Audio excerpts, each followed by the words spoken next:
the desire for societal acceptance. It's rejection or watering down of the gospel's essence to fit more comfortably into the world's mold. While this concept is deeply rooted in Scripture, its manifestation in today's modern world are both subtle and overt. Take, for instance, the pressure to conform in our workplaces. A believer might be hesitant to share their faith, pray before meals, or stand up against unethical practices for fear of ridicule, ostracization, or even job loss. The increasingly secular culture often paints Christians as intolerant or out of touch, making it tempting for believers to keep their faith under wraps. Do not be ashamed of Jesus Christ. Do not hide your salvation. Be unapologetic about Christ. Be dogmatic about what you believe in Jesus Christ. Be completely and utterly uncompromising in your belief in Christ. Do not hide it. So what if the world hates you? So what if the world looks at you strangely? So what if the world does not accept you because of your love for Christ? For me, I would rather be accepted by God and rejected by the world. Make a choice today. For me and my family, we will follow the Lord. There's also the societal pressure, especially in the age of social media. When biblical views on topics like marriage, sanctity of life, or morality clash with popular opinion, believers might feel the tug to remain silent or adjust their belief to gain acceptance. After all, in an age of likes, shares, and viral moments, worldly popularity can seem more immediate and rewarding than heavenly approval. I can go as far as saying there are people who will be rejected by Jesus because they chose worldly popularity over alignment with our Lord Jesus Christ. Furthermore, fear of persecution is a reason why some people are ashamed of Christ. In various parts of the world, being a Christian isn't just socially isolating. It costs people their lives. From loss of livelihood to imprisonment to even martyrdom. The cost of following Christ can be immeasurably high. However, the contrast between seeking worldly popularity and striving for heavenly approval is stark. Jesus himself said, "What good is it for someone to gain the whole world, yet forfeit their soul?" In essence, we face a choice. Please God and potentially offend the world, or please the world and certainly offend God. The two are mutually exclusive. To be ashamed of Jesus means actively distancing oneself from him or passively not recognizing his significance. This shame implies a severance, a rift between the individual and Christ. By saying he will be ashamed of them, Jesus points to a future where those who rejected him will face his rejection in return. Wow, this is serious business. I repeat, Jesus points to a future where those who rejected him will face his rejection in return. This isn't just a momentarily disappointment, but an eternal severance from the presence of God. Charles Spurgeon once said, "What Christ is to you on earth, that you will be to Christ in heaven." I shall repeat that truth. Whatever Jesus Christ is to you on earth, you will be to him in the day of judgment. If he be dear and precious to you, you will be precious and dear to him. If you thought everything of him, he will think everything of you. So what does Spurgeon's statement truly signify? At its core, it reflects the biblical principle that our relationship with Jesus on earth has eternal ramifications. It's a mirror reflecting our position with him both now and in eternity. Let's dissect this. To understand the depth of Spurgeon's words, we must first grasp the concept of relationship in the biblical context. The Bible often portrays our bond with Christ as a deep, intimate relationship, comparable to that of a bride and bridegroom.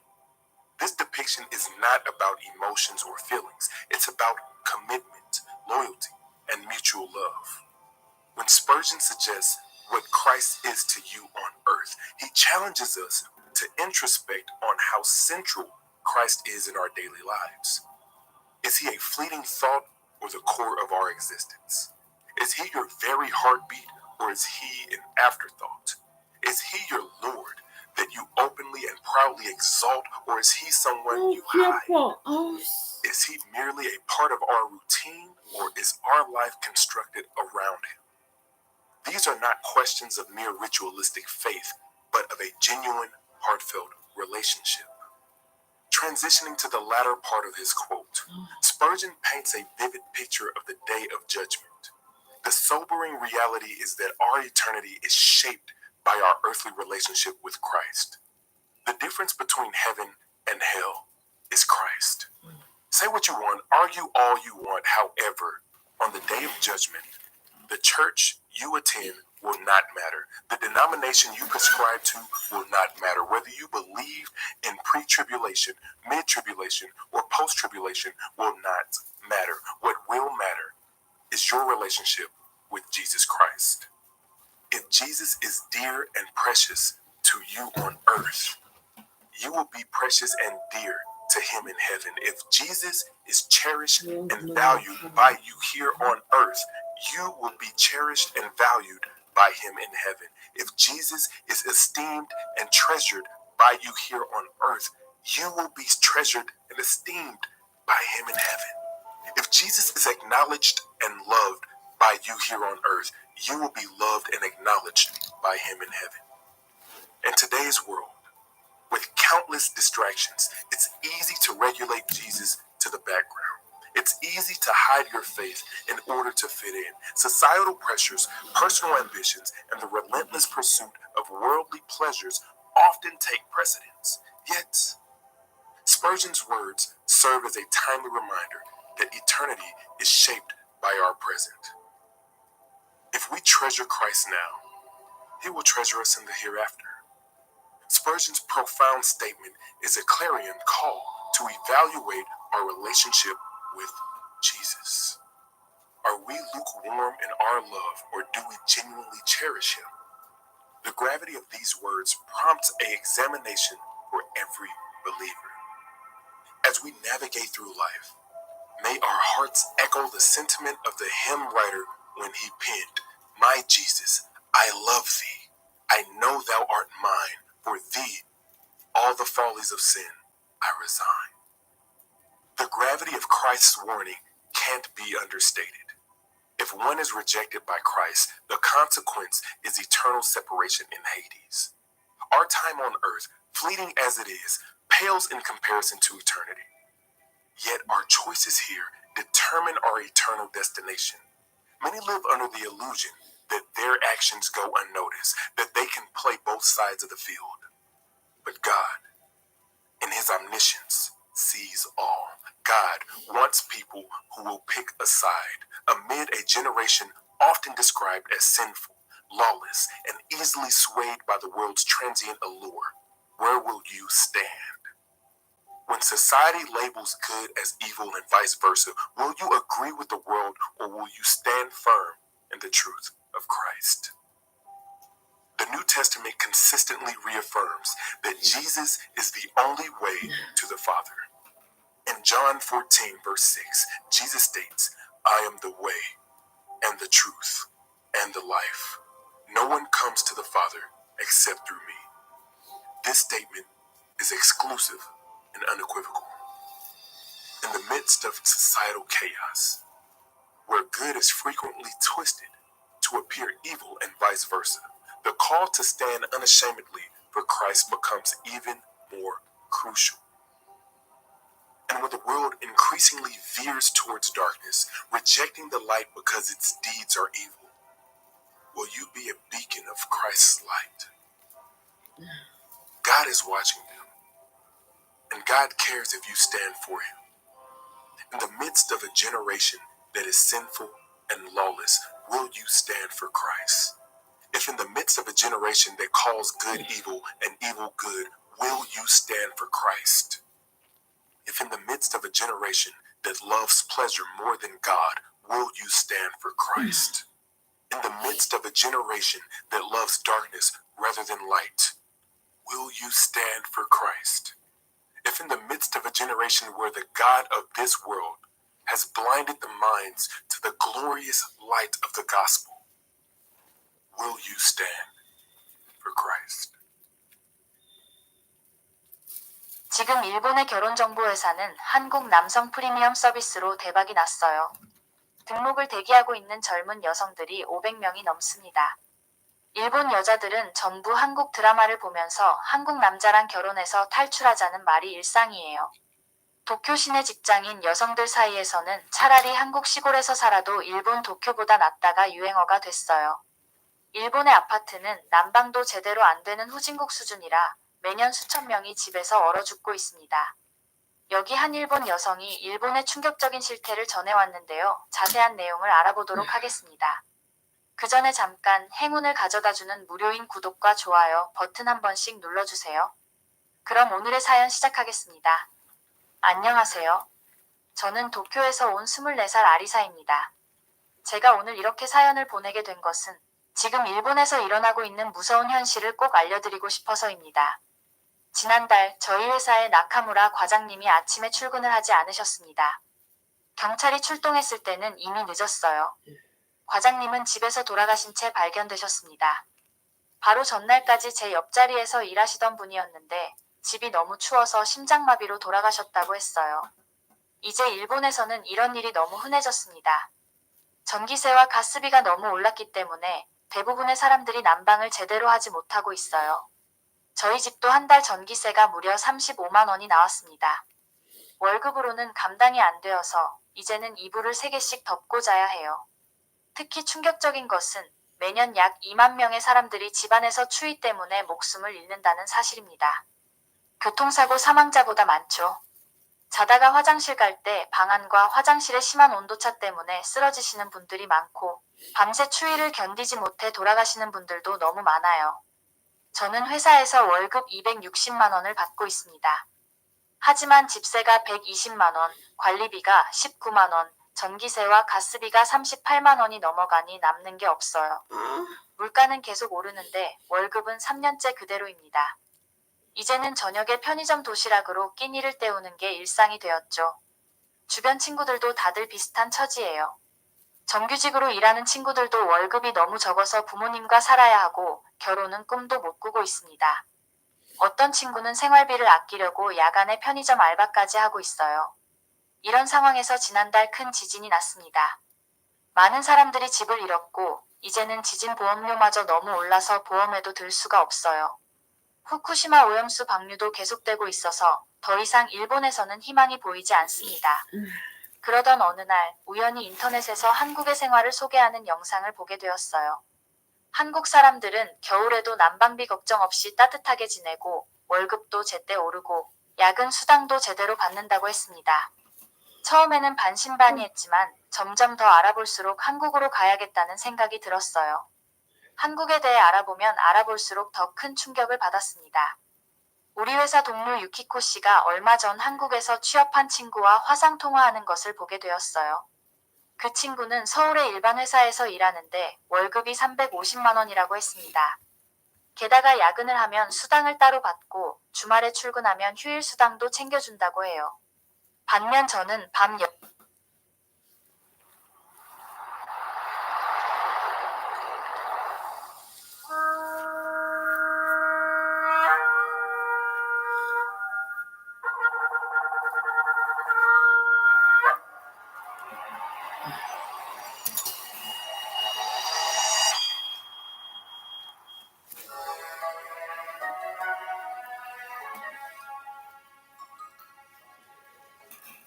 Vaikra, Leviticus chapter 1. And Yahweh called unto Moshe, and spoke unto him out of the tabernacle of the assembly, saying, Speak unto the children of Yasharel, and say unto them, If any man of you bring an offering unto Yahweh, ye shall bring your offering of the cattle, even of the herd and of the flock. If his offering be a burnt sacrifice of the herd, let him offer a male without blemish. He shall offer it of his own voluntary will at the door of the tabernacle of the assembly before Yahweh. And he shall put his hand upon the head of the burnt offering, and it shall be accepted for him to make an atonement for him. And he shall kill the bullock before Yahweh, and the priests, Aharon's sons, shall bring the blood, and sprinkle the blood round about upon the altar that is by the door of the tabernacle of the assembly. And he shall flay the burnt offering, and cut it into his pieces. And the sons of Aharon the priest shall put fire upon the altar, and lay the wood in order upon the fire. And the priests, Aharon's sons, shall lay the parts, the head, the fat, in order upon the wood that is on the fire, which is upon the altar. But his inwards and his legs shall he wash in water, and the priest shall burn all on the altar, to be a burnt sacrifice, an offering made by fire, of sweet savor unto Yahweh. And if his offering be of the flocks, namely of the sheep, or of the goats, for a burnt sacrifice, he shall bring it a male without blemish. And he shall kill it on the side of the altar northward, before Yahweh and the priests. Aharon's sons shall sprinkle his blood round about upon the altar. And he shall cut it into his pieces, with his head and his fat, and the priest shall lay them in order on the wood that is on the fire, which is upon the altar.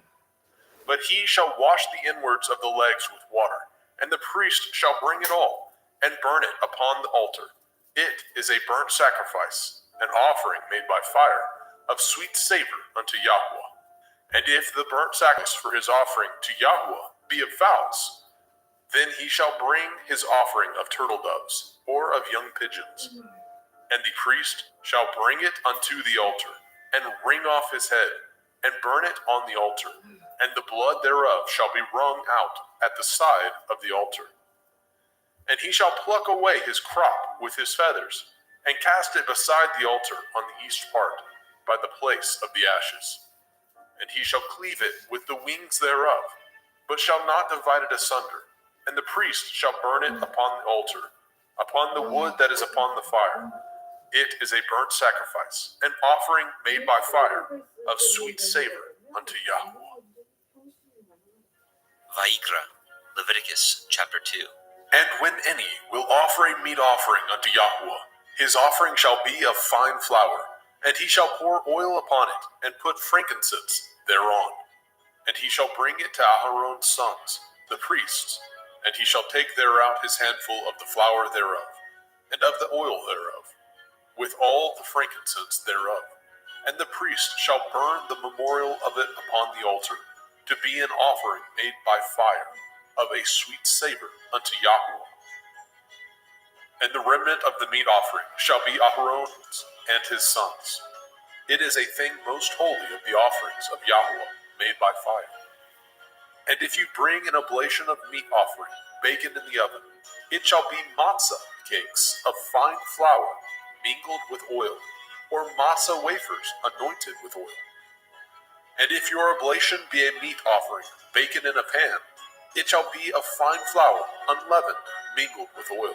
You shall part it in pieces, and pour oil thereon. It is a meat offering. And if your oblation be a meat offering baken in the frying pan, it shall be made of fine flour with oil. And you shall bring the meat offering that is made of these things unto Yahweh. And when it is presented unto the priest, he shall bring it unto the altar. And the priest shall take from the meat offering a memorial thereof, and shall burn it upon the altar. It is an offering made by fire, of sweet savor unto Yahweh. And that which is left of the meat offering shall be Aharon's and his sons. It is a thing most holy of the offerings of Yahweh made by fire.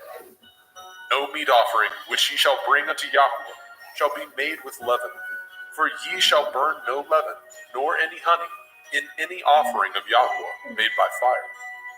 As for the oblation of the firstfruits, ye shall offer them unto Yahweh, but they shall not be burnt on the altar for a sweet savor. And every oblation of your meat offering shall ye season with salt, neither shall ye suffer the salt of the covenant of your Elohim to be lacking from your meat offering. And all your offerings you shall offer salt. And if you offer a meat offering of your firstfruits unto Yahweh, you shall offer the meat offering of your firstfruits, green ears of grain dried by the fire, even grain beaten out of full ears. And you shall put oil upon it, and lay frankincense thereon. It is a meat offering.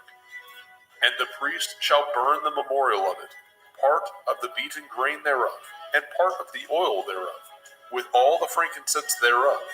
It is an offering made by fire unto Yahweh. Vaikra, Leviticus chapter 3.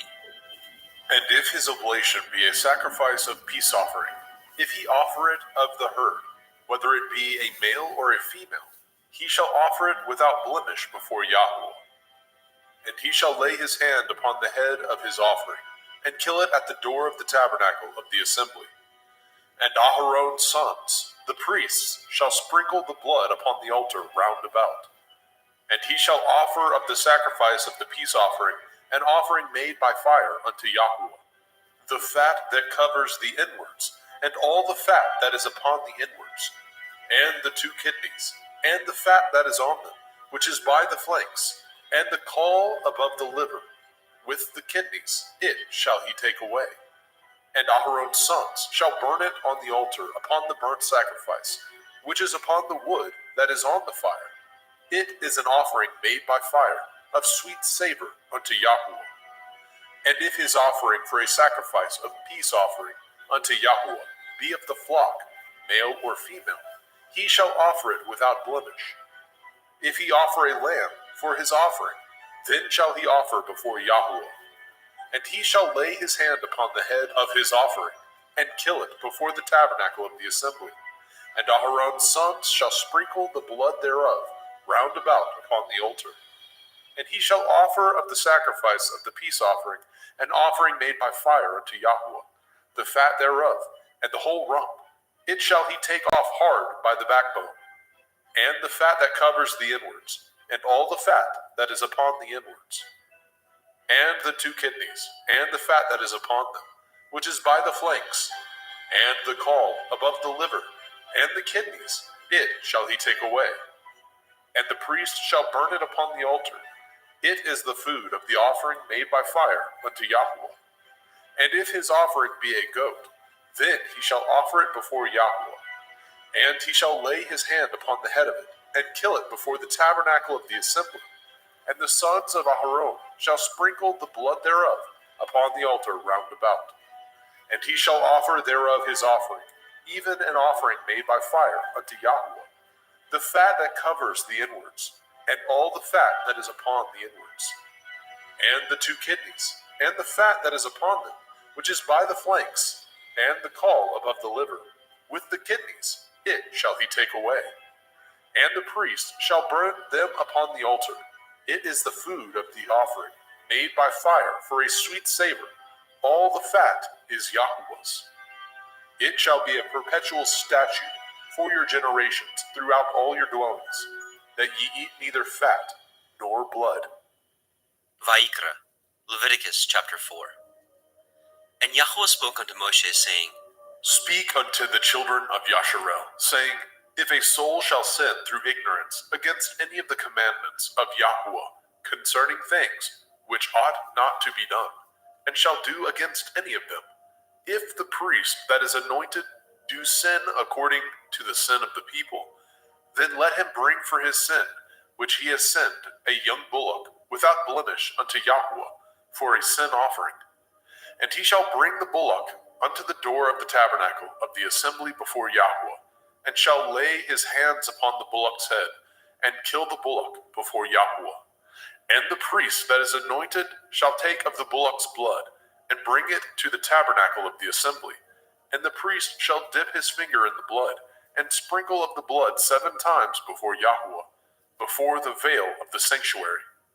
And the priest shall put some of the blood upon the horns of the altar of sweet incense before Yahweh, which is in the tabernacle of the assembly, and shall pour all the blood of the bullock at the bottom of the altar of the burnt offering, which is at the door of the tabernacle of the assembly. And he shall take off from it all the fat of the bullock for the sin offering, the fat that covers the inwards, and all the fat that is upon the inwards, and the 2 kidneys, and the fat that is upon them, which is by the flanks, and the caul above the liver, with the kidneys, it shall he take away. As it was taken off from the bullock of the sacrifice of peace offerings, and the priest shall burn them upon the altar of the burnt offering. And the skin of the bullock, and all his flesh, with his head, and with his legs, and his inwards, and his dung, even the whole bullock shall he carry forth without the camp, unto a clean place, where the ashes are poured out, and burn him on the wood with fire. Where the ashes are poured out shall he be burnt. And if the whole assembly of Yasharel sin through ignorance, and the thing be hid from the eyes of the assembly, and they have done somewhat against any of the commandments of Yahweh, concerning things which should not be done, and are guilty, when the sin which they have sinned against it is known, then the assembly shall offer a young bullock for the sin, and bring him before the tabernacle of the assembly. And the elders of the assembly shall lay their hands upon the head of the bullock before Yahweh, and the bullock shall be killed before Yahweh. And the priest that is anointed shall bring of the bullock's blood to the tabernacle of the assembly. And the priest shall dip his finger in some of the blood, and sprinkle it 7 times before Yahweh, even before the veil. And he shall put some of the blood upon the horns of the altar, which is set before Yahweh, that is in the tabernacle of the assembly, and shall pour out all the blood at the bottom of the altar of the burnt offering, which is at the door of the tabernacle of the assembly. And he shall take all his fat from him, and burn it upon the altar. And he shall do with the bullock as he did with the bullock for a sin offering, so shall he do with this. And the priest shall make an atonement for them, and it shall be forgiven them. And he shall carry forth the bullock without the camp, and burn him as he burned the first bullock. It is a sin offering for the assembly. When a ruler has sinned, and done somewhat through ignorance against any of the commandments of Yahweh, Elohiah, concerning things which should not be done, and is guilty, or if his sin, wherein he has sinned, come to his knowledge, he shall bring his offering, a kid of the goats, a male without blemish, and he shall lay his hand upon the head of the goats, and kill it in the place where they kill the burnt offering before Yahweh. It is a sin offering. And the priest shall take of the blood of the sin offering with his finger, and put it upon the horns of the altar of burnt offering, and shall pour out his blood at the bottom of the altar of burnt offering. And he shall burn all his fat upon the altar, as the fat of the sacrifice of peace offerings. And the priest shall make an atonement for him, as concerning his sin, and it shall be forgiven him. And if any one of the common people sin through ignorance, which he does somewhat against any of the commandments of Yahweh, concerning things which ought not to be done, and be guilty, or if his sin, which he has sinned, come to his knowledge, then he shall bring his offering, a kid of the goats, a female without blemish, for his sin which he has sinned. And he shall lay his hand upon the head of the sin offering, and slay the sin offering in the place of the burnt offering. And the priest shall take of the blood thereof with his finger, and put it upon the horns of the altar of burnt offering, and shall pour out all the blood thereof at the bottom of the altar. And he shall take away all the fat thereof, as the fat is taken away from off the sacrifice of peace offerings. And the priest shall burn it upon the altar for a sweet savor unto Yahweh. And the priest shall make an atonement for him, and it shall be forgiven him. And if he bring a lamb for a sin offering, he shall bring it a female without blemish. And he shall lay his hand upon the head of the sin offering, and slay it for the sin offering in the place where they killed the burnt offering. And the priest shall take of the blood of the sin offering with his finger, and put it upon the horns of the altar of burnt offering, and shall pour out all the blood thereof at the bottom of the altar. And he shall take away all the fat thereof, as the fat of the lamb is taken away from the sacrifice of the peace offering.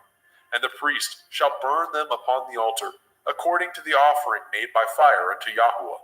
And the priest shall make an atonement for his sin that he has committed, and it shall be forgiven him. Vayikra, Leviticus chapter 5. And if a soul sin, and hear the voice of swearing, and is a witness, whether he has seen or known of it, if he do not utter it, then he shall bear his iniquity. Or if a soul touch any unclean thing, whether it be a carcass of an unclean beast, or a carcass of unclean cattle, or the carcass of unclean creeping things, and if it be hidden from him, he also shall be unclean and guilty. Or if he touch the uncleanness of man, whatsoever uncleanness it be, that a man shall be defiled withal, and it be hid from him, when he knows of it, then he shall be guilty. Or if a soul swear, pronouncing with his lips to do evil, or to do good, whatsoever it be that a man shall pronounce with an oath, and it be hid from him, when he knows of it, then he shall be guilty in one of these. And it shall be, when he shall be guilty in one of these things, that he shall confess that he has sinned in that thing. And he shall bring his trespass offering unto Yahweh, for his sin which he has sinned, a female from the flock, a lamb or a kid of the goats, for a sin offering, and the priest shall make an atonement for him concerning his sin. And if he is not able to bring a lamb, then he shall bring for his trespass which he has committed 2 turtle doves, or 2 young pigeons unto Yahweh, one for a sin offering, and the other for a burnt offering. And he shall bring them unto the priest, who shall offer that which is for the sin offering first, and wring off his head from his neck, but shall not divide it asunder. And he shall sprinkle of the blood of the sin offering upon the side of the altar, and the rest of the blood shall be wrung out at the bottom of the altar. It is a sin offering. And he shall offer the second for a burnt offering, according to the manner, and the priest shall make an atonement for him, for his sin which he has sinned, and it shall be forgiven him. But if he be not able to bring 2 turtle doves, or 2 young pigeons, then he that sinned shall bring for his offering the 10th part of an ephah of fine flour for a sin offering. He shall put no oil upon it, neither shall he put any frankincense thereon, for it is a sin offering. Then shall he bring it to the priest, and the priest shall take his handful of it, even a memorial thereof, and burn it on the altar, according to the offerings made by fire unto Yahweh. It is a sin offering. And the priest shall make an atonement for him, as touching his sin, that he has sinned in one of these, and it shall be forgiven him, and the remnant shall be the priest's, as a meat offering. And Yahweh spoke unto Moshe, saying, If a soul commit a trespass, and sin through ignorance, in the holy things of Yahweh, then he shall bring for his trespass unto Yahweh a ram without blemish, out of the flocks, with your estimation by shekels of silver, after the shekel of the sanctuary, for a trespass offering. And he shall make the amends for the harm that he has done in the holy thing, and shall add the 5th part thereto, and give it unto the priest, and the priest shall make an atonement for him with the ram of the trespass offering, and it shall be forgiven him. And if a soul sin, and commit any of these things which are forbidden to be done by the commandment of Yahweh, though he knew it not, yet is he guilty, and shall bear his iniquity. And he shall bring a ram without blemish out of the flock, with your estimation, for a trespass offering, unto the priest.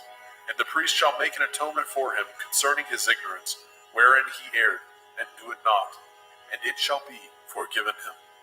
It is a trespass offering. He has certainly trespassed against Yahweh. Vayikra, Leviticus chapter 6. And Yahweh spoke unto Moshe, saying, If a soul sin, and commit a transgression against Yahweh, and lie unto his neighbor, in that which was delivered him to keep, or in fellowship, or in a thing taken away by violence, or has deceived his neighbor, or have found that which was lost, and lies concerning it, and swears falsely, in any of these that a man does, sinning therein, then it shall be, because he has sinned and is guilty, that he shall restore that which he took violently away, or the thing which he has deceitfully gotten, or that which was delivered him to keep, or the lost thing which he found, or all that which he has sworn falsely, he shall even restore it in the principal, and shall add the 5th part more thereto, and give it unto him to whom it appertains, in the day of his trespass offering. And he shall bring his trespass offering unto Yahweh, a ram without blemish out of the flock, with your estimation for a trespass offering unto the priest.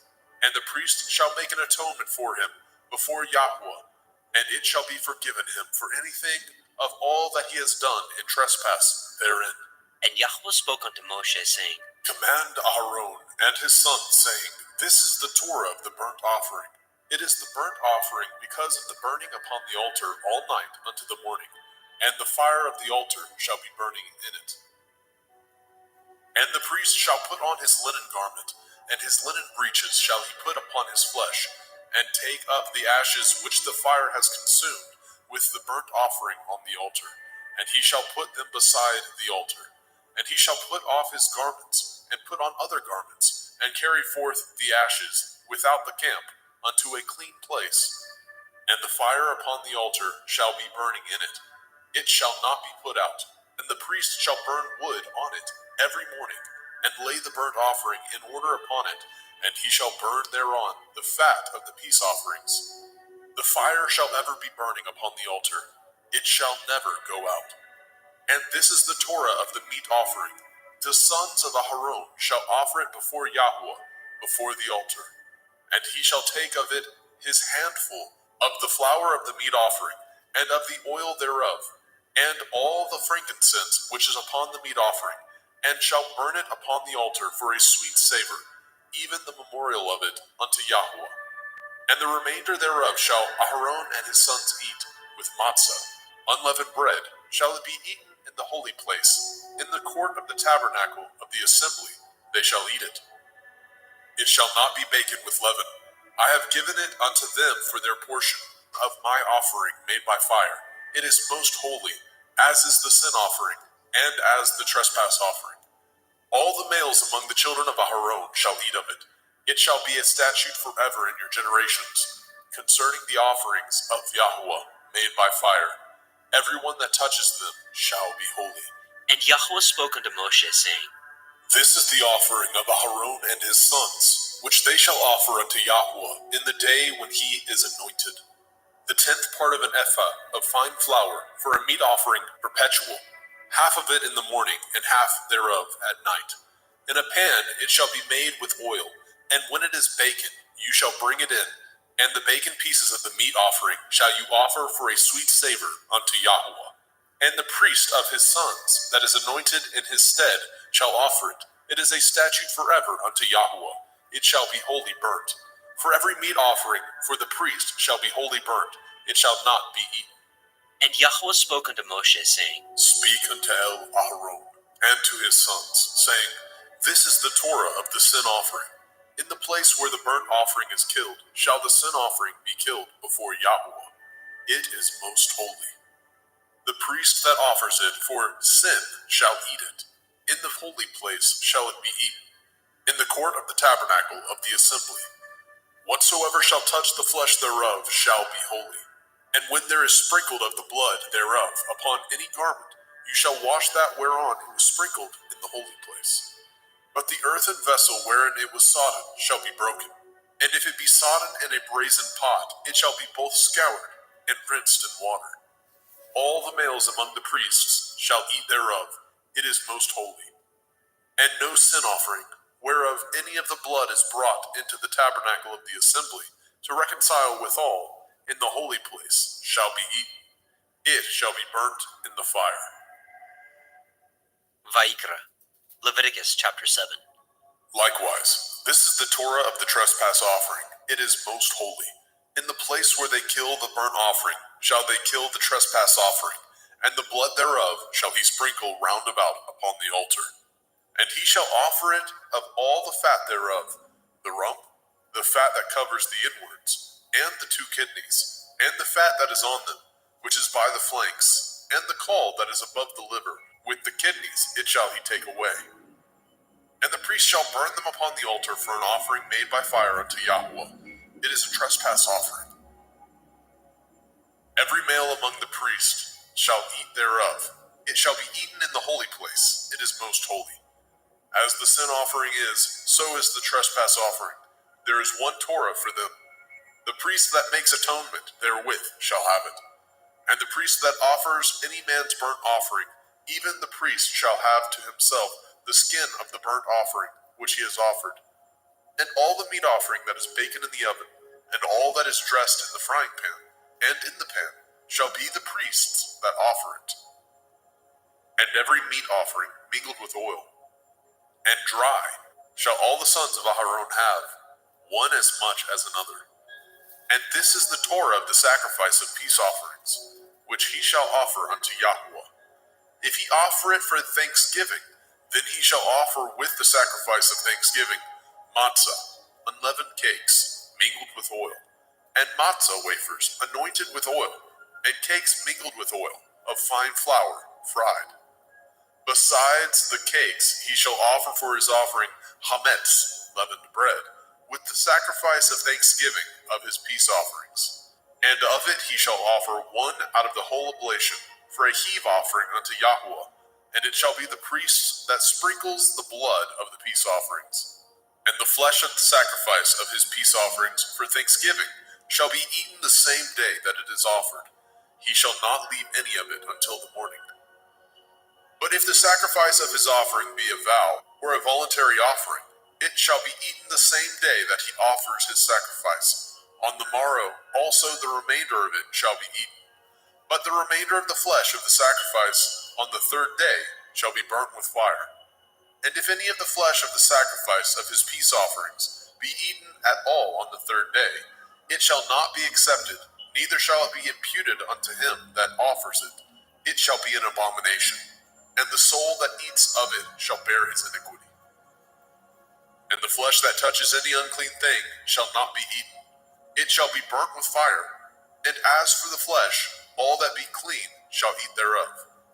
But the soul that eats of the flesh of the sacrifice of peace offerings that pertain unto Yahweh, having his uncleanness upon him, even that soul shall be cut off from his people. Moreover, the soul that shall touch any unclean thing, as the uncleanness of man, or any unclean beast, or any abominable unclean thing, and eat of the flesh of the sacrifice of peace offerings, which pertain unto Yahweh, even that soul shall be cut off from his people. And Yahweh spoke unto Moshe, saying, Speak unto the children of Yasharel, saying, Ye shall eat no manner of fat, of ox, or of sheep, or of goat, and the fat of the beast that dies of itself, and the fat of that which is torn with beast, may be used in any other use, but ye shall in no wise eat of it. For whosoever eats the fat of the beast, of which men offer an offering made by fire unto Yahweh, even the soul that eats it shall be cut off from his people. Moreover, ye shall eat no manner of blood, whether it be of fowl or of beast, in any of your dwellings. Whatsoever soul it be that eats any manner of blood, even that soul shall be cut off from his people. And Yahweh spoke unto Moshe, saying, Speak unto the children of Yasharel, saying, He that offers the sacrifice of his peace offerings unto Yahweh shall bring his oblation unto Yahweh of the sacrifice of his peace offerings. His own hand shall bring the offerings of Yahweh made by fire. The fat with the breast it shall he bring, that the breast may be waved for a wave offering before Yahweh. And the priest shall burn the fat upon the altar, but the breast shall be Aharon's and his sons'. And the right shoulder shall ye give unto the priest for a heave offering of the sacrifices of your peace offerings. He among the sons of Aharon that offers the blood of the peace offerings and the fat shall have the right shoulder for his part. For the wave breast and the heave shoulder have I taken of the children of Yasharel from off the sacrifices of their peace offerings, and have given them unto Aharon the priest, and unto his sons by a statute forever, from among the children of Yasharel. This is the portion of the anointing of Aharon, and of the anointing of his sons, out of the offerings of Yahweh made by fire, in the day when he presented them to minister unto Yahweh in the priest's office, which Yahweh commanded to be given them of the children of Yasharel, in the day that he anointed them, by a statute forever throughout their generations. This is the Torah of the burnt offering, of the meat offering, and of the sin offering, and of the trespass offering, and of the consecrations, and of the sacrifice of the peace offerings, which Yahweh commanded Moshe in Mount Sinai, in the day that he commanded the children of Yasharel to offer their oblations unto Yahweh in the wilderness of Sinai. Vayikra, Leviticus chapter 8. And Yahweh spoke unto Moshe, saying, Take Aharon and his sons with him, and the garments, and the anointing oil, and a bullock for the sin offering, and 2 rams, and a basket of matzah, unleavened bread, and gather all the assembly together unto the door of the tabernacle of the assembly.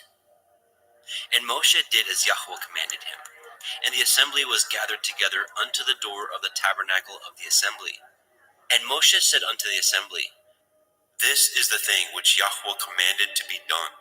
And Moshe brought Aharon and his sons, and washed them with water. And he put upon him the coat, and girded him with the belt, and clothed him with the robe, and put the ephod upon him. And he girded him with the belt of the ephod, and bound it unto him therewith. And he put the breastplate upon him. Also he put in the breastplate the Urim and the Tumim. And he put the turban upon his head. Also upon the turban, even upon his forefront, did he put the golden plate, the holy crown, as Yahweh commanded Moshe. And Moshe took the anointing oil, and anointed the tabernacle, and all that was therein, and sanctified them. And he sprinkled thereof upon the altar 7 times, and anointed the altar and all his vessels, both the laver and his foot, to sanctify them. And he poured of the anointing oil upon Aharon's head, and anointed him, to sanctify him. And Moshe brought Aharon's sons, and put coats upon them, and girded them with belts, and put bonnets upon them, as Yahweh commanded Moshe. And he brought the bullock for the sin offering, and Aharon and his sons laid their hands upon the head of the bullock for the sin offering, and he slew it. And Moshe took the blood, and put it upon the horns of the altar round about with his finger, and purified the altar, and poured the blood at the bottom of the altar, and sanctified it, to make reconciliation upon it. And he took all the fat that was upon the inwards, and the caul above the liver, and the 2 kidneys, and their fat, and Moshe burned it upon the altar. But the bullock, and his hide, and his flesh, and his dung, he burnt with fire without the camp, as Yahweh commanded Moshe. And he brought the ram for the burnt offering, and Aharon and his sons laid their hands upon the head of the ram, and he killed it. And Moshe sprinkled the blood upon the altar round about. And he cut the ram into pieces, and Moshe burnt the head, and the pieces, and the fat. And he washed the inwards and the legs in water, and Moshe burnt the whole ram upon the altar. It was a burnt sacrifice for a sweet savor, and an offering made by fire unto Yahweh, as Yahweh commanded Moshe. And he brought the other ram, the ram of consecration, and Aharon and his sons laid their hands upon the head of the ram, and he slew it. And Moshe took of the blood of it, and put it upon the tip of Aharon's right ear, and upon the thumb of his right hand, and upon the great toe of his right foot. And he brought Aharon's sons, and Moshe put of the blood upon the tip of their right ear, and upon the thumbs of their right hands, and upon the great toes of their right feet. And Moshe sprinkled the blood upon the altar round about. And he took the fat, and the rump, and the fat that was upon the inwards, and the caul above the liver, and the 2 kidneys, and their fat, and the right shoulder.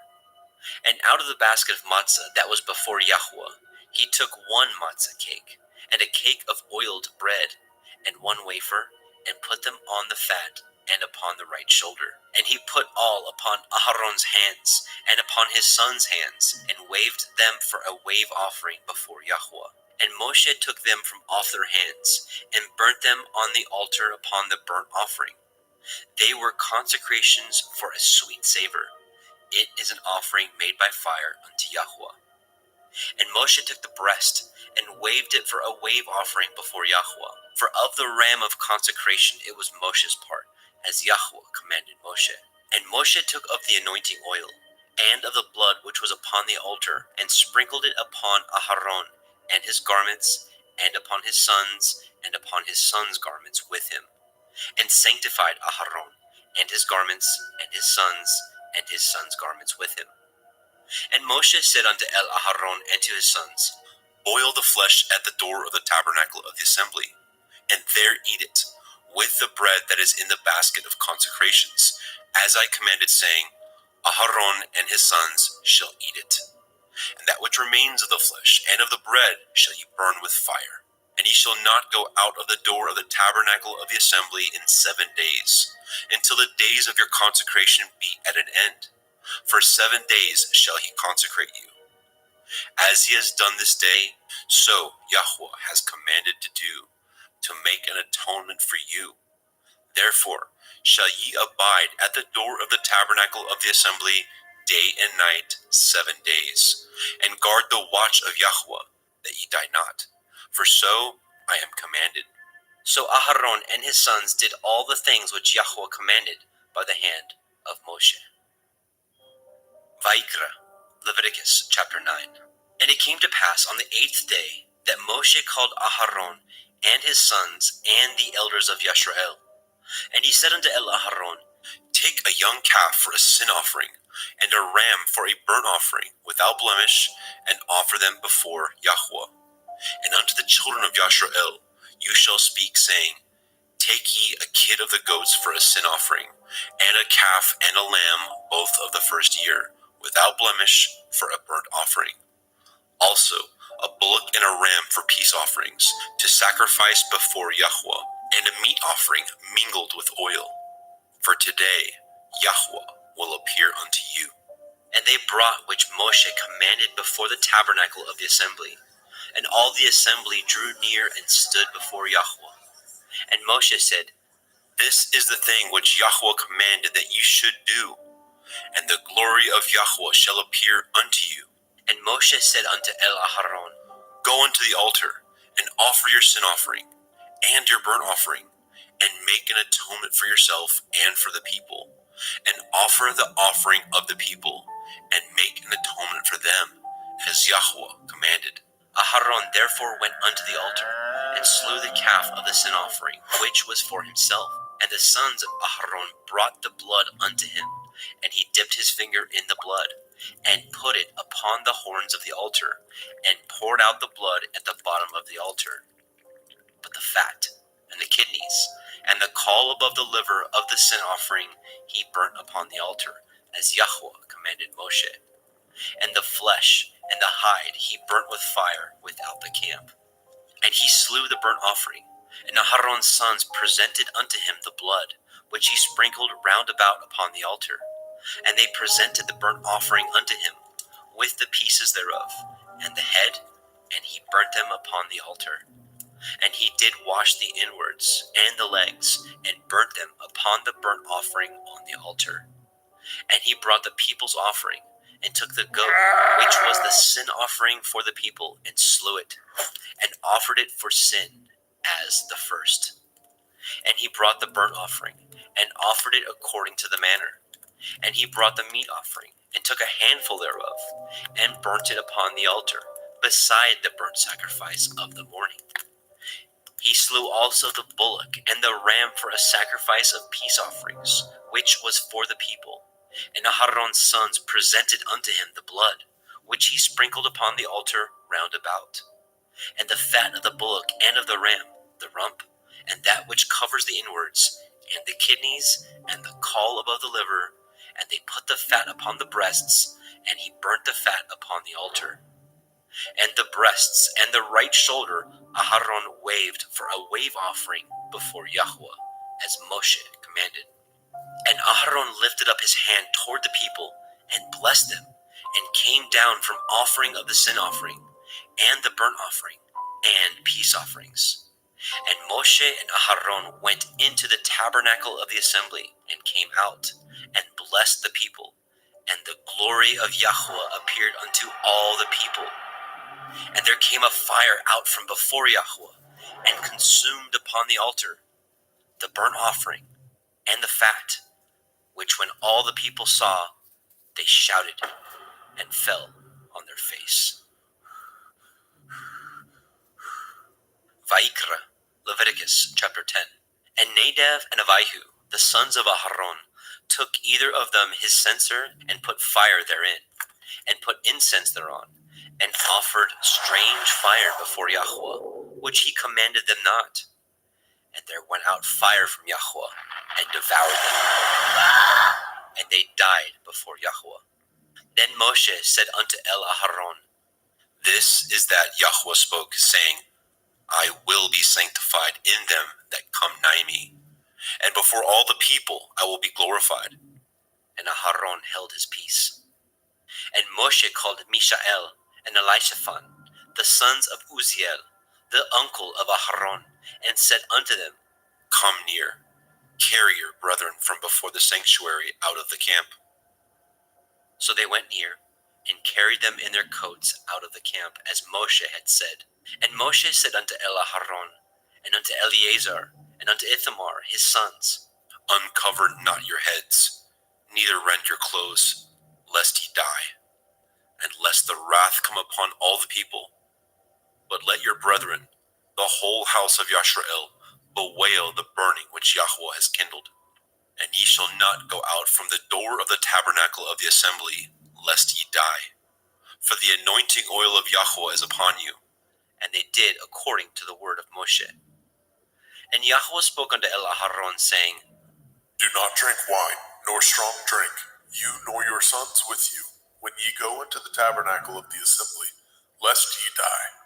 It shall be a statute forever throughout your generations, and that ye may put difference between holy and unholy, and between unclean and clean, and that ye may teach the children of Yasharel all the statutes which Yahweh has spoken unto them by the hand of Moshe. And Moshe spoke unto Aharon, and unto Eleazar, and unto Ithamar, his sons that were left, Take the meat offering that remains of the offerings of Yahweh made by fire, and eat it without leaven beside the altar, for it is most holy. And ye shall eat it in the holy place, because it is your due, and your sons' due, of the sacrifices of Yahweh made by fire. For so I am commanded. And the wave breast and the heave shoulder shall ye eat in a clean place, you and your sons and your daughters with you, for they be your due, and your sons' due, which are given out of the sacrifices of peace offerings of the children of Yashrael. The heave shoulder and the wave breast shall they bring with the offerings made by fire of the fat, to wave it for a wave offering before Yahweh. And it shall be yours and your sons with you by a statute forever, as Yahweh has commanded. And Moshe diligently sought the goat of the sin offering, and behold, it was burnt. And he was angry with Eleazar and Ithamar, the sons of Aharon, which were left alive, saying, Wherefore have ye not eaten the sin offering in the holy place, seeing it is most holy? And Elohim has given it to you to bear the iniquity of the assembly, to make an atonement for them before Yahweh? Behold, the blood of it was not brought in within the holy place. Ye should indeed have eaten it in the holy place, as I commanded. And Aharon said unto Moshe, Behold, this day have they offered their sin offering and their burnt offering before Yahweh, and such things have befallen me. And if I had eaten the sin offering today, should it have been accepted in the sight of Yahweh? And when Moshe heard that, he was content. Vaikra, Leviticus chapter 11. And Yahweh spoke unto Moshe and to Aharon, saying unto them, Speak unto the children of Yasharel, saying, These are the beasts which ye shall eat among all the beasts that are on the earth. Whatsoever parts the hoof, and is cloven-footed, and chews the cud, among the beasts, that shall ye eat. Nevertheless, these shall ye not eat of them that chew the cud, or of them that divide the hoof. As the camel, because he chews the cud, but divides not the hoof, he is unclean unto you. And the coney, because he chews the cud, but divides not the hoof, he is unclean unto you. And the hare, because he chews the cud, but divides not the hoof, he is unclean unto you. And the swine, though he divide the hoof, and be cloven-footed, yet he chews not the cud, he is unclean to you. Of their flesh shall ye not eat, and their carcass shall ye not touch, they are unclean to you. These shall ye eat of all that are in the waters. Whatsoever has fins and scales in the waters, in the seas, and in the rivers, them shall you eat. And all that have not fins and scales in the seas, and in the rivers, of all that move in the waters, and of any living thing which is in the waters, they shall be an abomination unto you. They shall be even an abomination unto you. Ye shall not eat of their flesh, but ye shall have their carcasses in abomination. Whatsoever has no fins nor scales in the water, that shall be an abomination unto you. And these are they which ye shall have an abomination among the fowls. They shall not be eaten. They are an abomination: the eagle, the ossifrage, and the osprey, and the vulture, and the kite after his kind, every raven after his kind, and the owl, and the nighthawk, and the cuckow, and the hawk after his kind, and the little owl, and the cormorant, and the great owl, and the swan, and the pelican, and the gier eagle, and the stork, and the heron after her kind, and the lapwing, and the bat. All fowls that creep going upon all four shall be an abomination unto you. Yet these may ye eat of every flying creeping thing that goes upon all four, which have legs above their feet, to leap withal upon the earth. Even these of them ye may eat: the locust after his kind, and the bald locust after his kind, and the beetle after his kind, and the grasshopper after his kind. But all other flying creeping things, which have 4 feet, shall be an abomination unto you. And for these ye shall be unclean. Whosoever touches the carcass of them shall be unclean until the evening. And whosoever bears aught of the carcass of them shall wash his clothes, and be unclean until the evening. The carcass of every beast which divides the hoof, and is not cloven-footed, nor chews the cud, are unclean unto you. Every one that touches them shall be unclean. And whatsoever goes upon his paws, among all manner of beasts that go on all fours, those are unclean unto you. Whoso touches their carcass shall be unclean until the evening.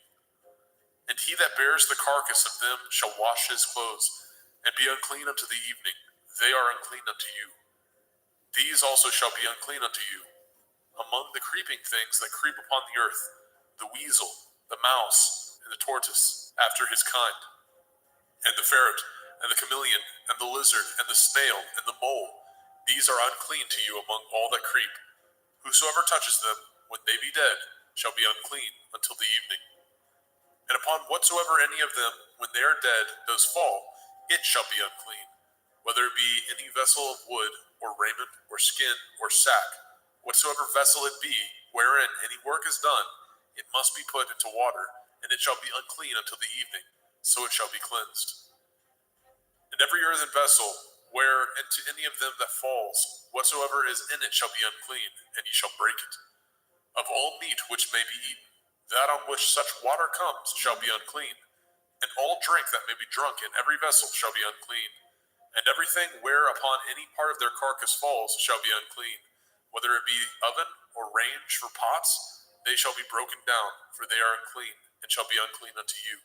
Nevertheless, a fountain or pit, wherein there is plenty of water, shall be clean, but that which touches their carcass shall be unclean. And if any part of their carcass falls upon any sowing seed which is to be sown, it shall be clean. But if any water be put upon the seed, and any part of their carcass fall thereon, it shall be unclean unto you. And if any beast of which ye may eat die, he that touches the carcass thereof shall be unclean until the evening. And he that eats of the carcass of it shall wash his clothes, and be unclean until the evening. He also that bears the carcass of it shall wash his clothes, and be unclean until the evening. And every creeping thing that creeps upon the earth shall be an abomination. It shall not be eaten. Whatsoever goes upon the belly, and whatsoever goes upon all fours, or whatsoever has more feet among all creeping things that creep upon the earth, them shall ye not eat, for they are an abomination. Ye shall not make yourselves abominable with any creeping thing that creeps, neither shall ye make yourselves unclean with them, that ye should be defiled thereby. For I am Yahuwah Elohim. Ye shall therefore sanctify yourselves, and ye shall be holy, for I am holy. Neither shall ye defile yourselves with any manner of creeping thing that creeps upon the earth.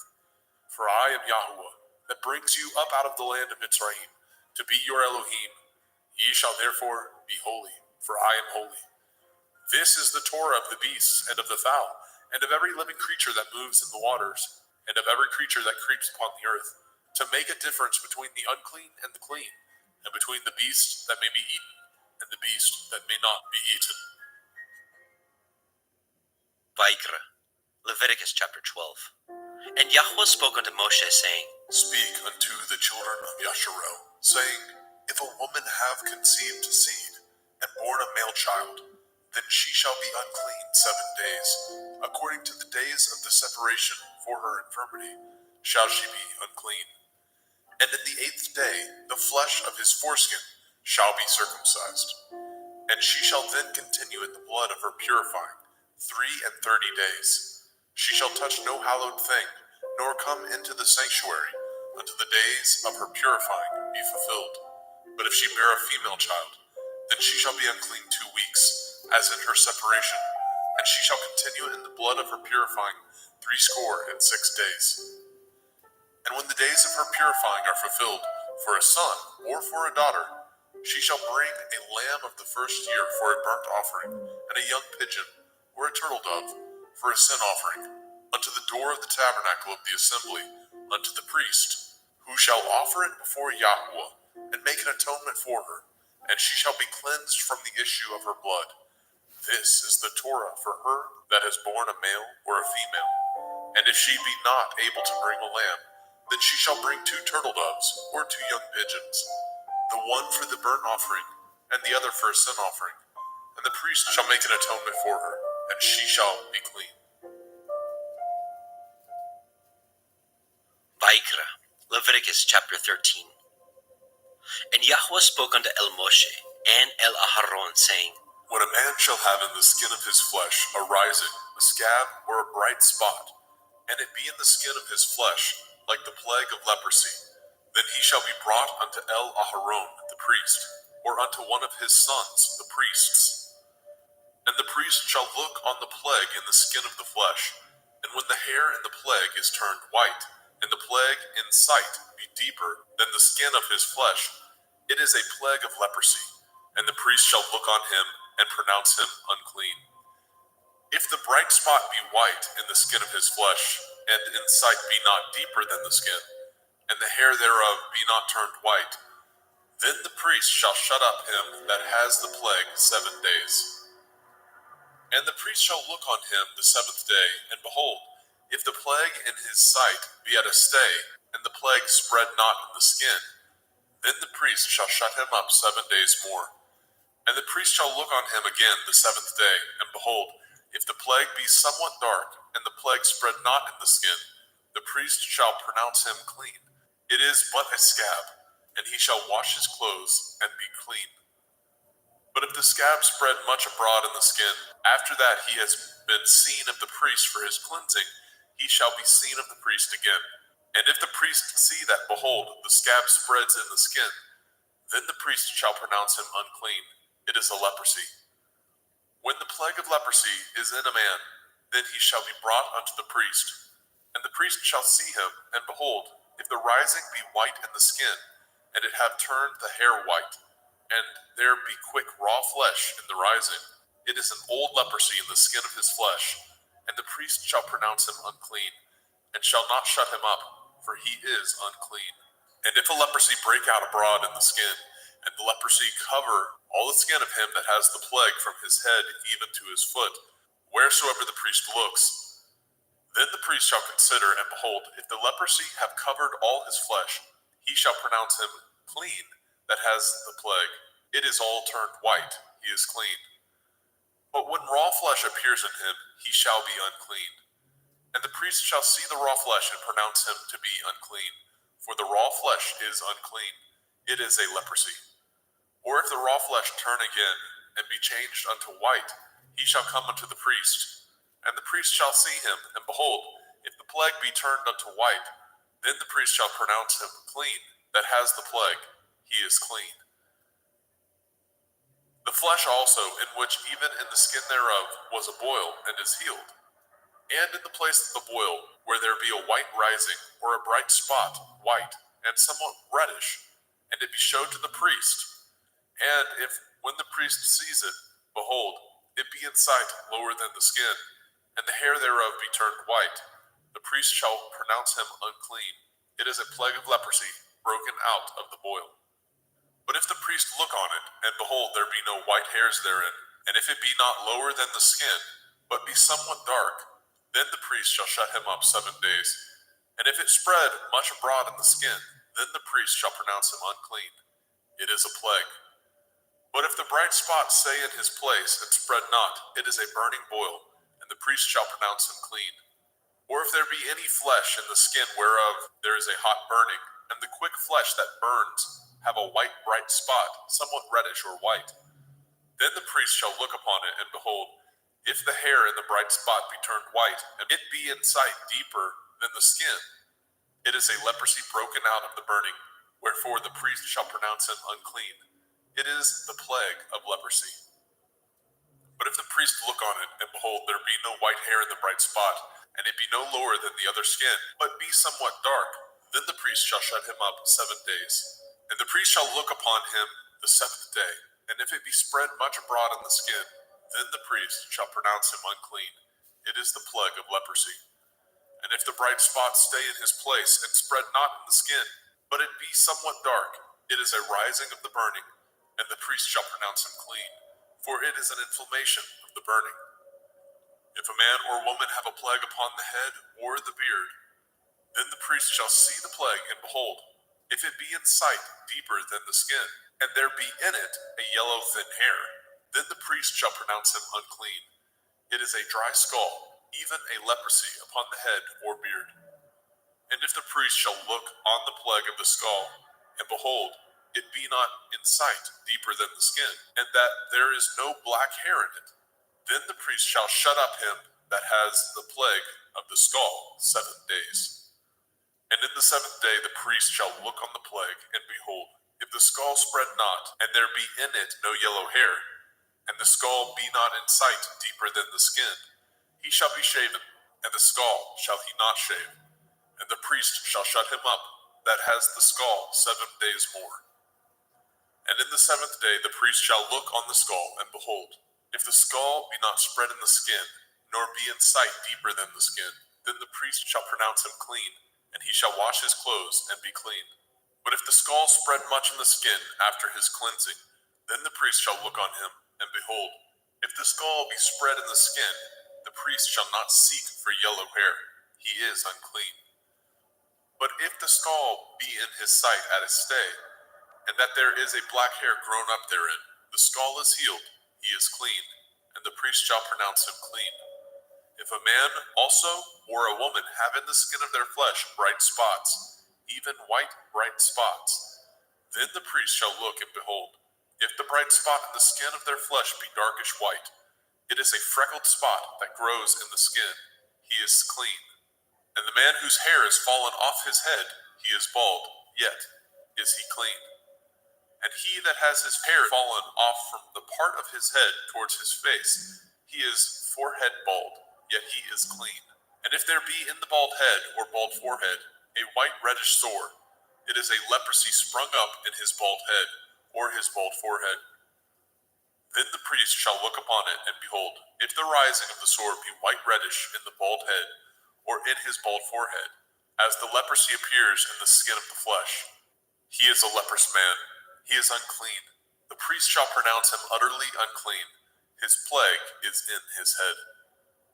And the leper in whom the plague is, his clothes shall be rent, and his head bare, and he shall put a covering upon his upper lip, and shall cry, unclean, unclean. All the days wherein the plague shall be in him shall he be defiled. He is unclean. He shall dwell alone, without the camp shall his habitation be. The garment also that the plague of leprosy is in, whether it be a woolen garment or a linen garment, whether it be in the warp, the woof of linen, or of woolen, whether in a skin or anything made of skin.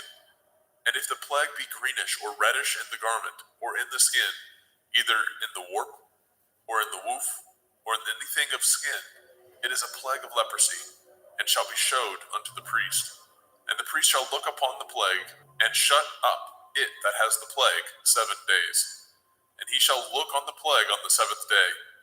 If the plague be spread in the garment, either in the warp, or in the woof, or in a skin, or in any work that is made of skin, the plague is a fretting leprosy, it is unclean.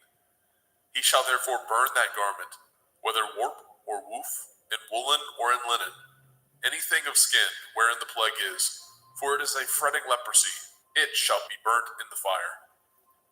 And if the priest shall look, and behold, The plague be not spread in the garment, either in the warp or in the woof, or in anything of skin. Then the priest shall command that they wash the thing wherein the plague is, and he shall shut it up 7 days more. And the priest shall look on the plague after that it is washed. And behold, if the plague have not changed his color, and the plague be not spread, it is unclean. You shall burn it in the fire. It is a fret inward, whether it be bare within or without. And if the priest look, and behold the plague be somewhat dark after the washing of it, then he shall rend it out of the garment, or out of the skin, or out of the warp, or out of the woof.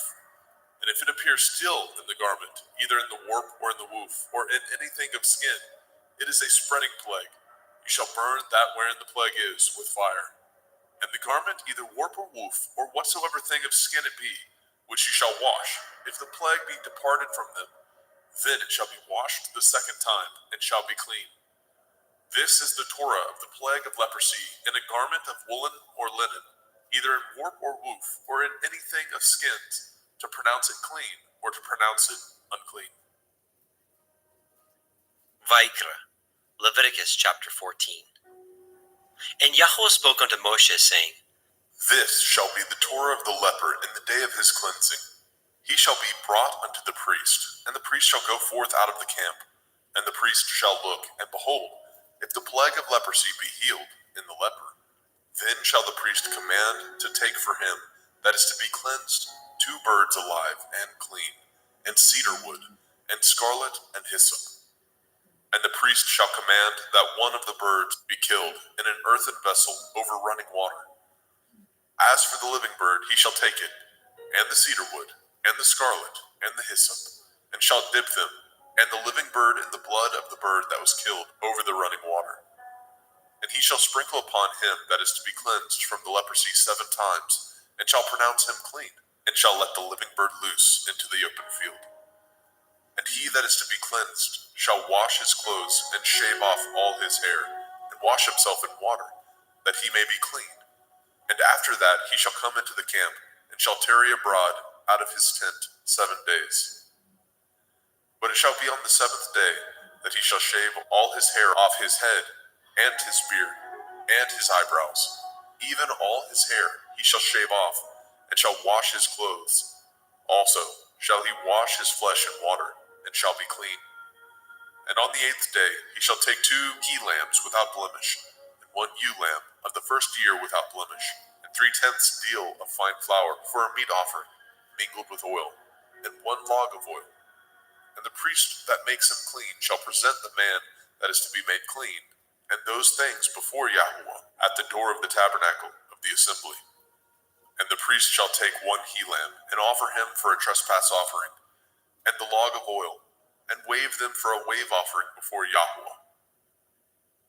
And he shall slay the lamb in the place where he shall kill the sin offering, and the burnt offering, in the holy place.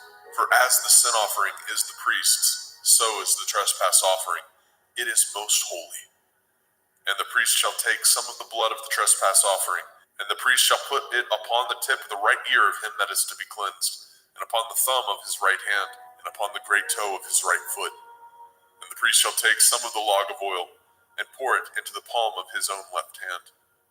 And the priest shall dip his right finger in the oil that is in his left hand, and shall sprinkle of the oil with his finger 7 times before Yahweh.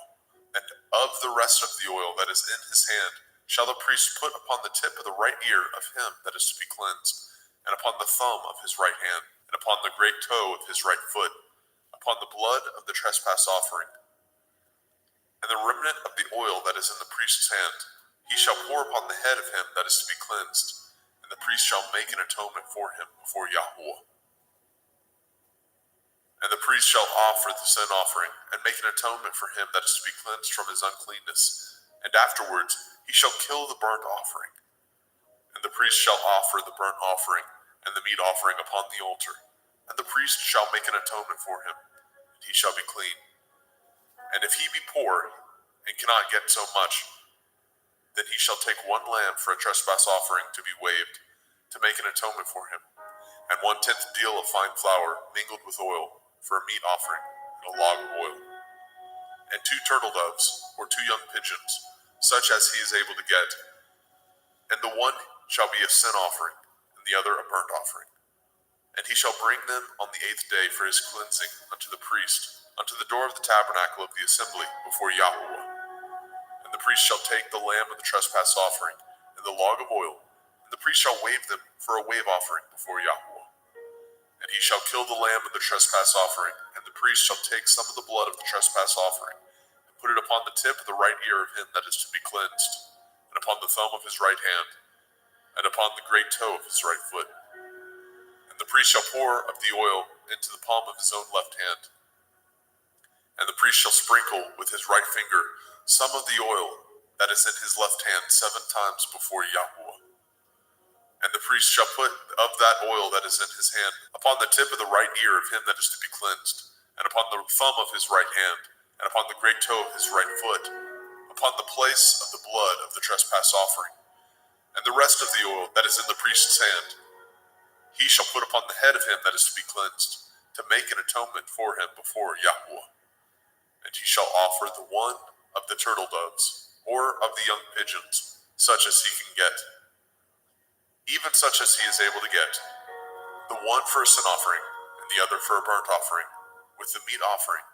And the priest shall make an atonement for him that is to be cleansed before Yahweh. This is the Torah of him, in whom is the plague of leprosy, whose hand is not able to get that which pertains to his cleansing. And Yahweh spoke unto El Moshe and unto El Aharon, saying, When ye are come into the land of Canaan, which I give to you for a possession, and I put the plague of leprosy in a house of the land of your possession, and he that owns the house shall come and tell the priest, saying, It seems to me there is, as it were, a plague in the house. Then the priest shall command that they empty the house before the priest go into it, to see the plague, that all that is in the house be not made unclean. And afterward the priest shall go in to see the house. And he shall look on the plague, and behold, if the plague be in the walls of the house, with hollow strakes, greenish or reddish, which in sight are lower than the wall, then the priest shall go out of the house to the door of the house, and shut up the house 7 days. And the priest shall come again the 7th day, and shall look, and behold, if the plague be spread in the walls of the house, then the priest shall command that they take away the stones in which the plague is, and they shall cast them into an unclean place without the city. And he shall cause the house to be scraped within round about, and they shall pour out the dust that they scrape off without the city into an unclean place.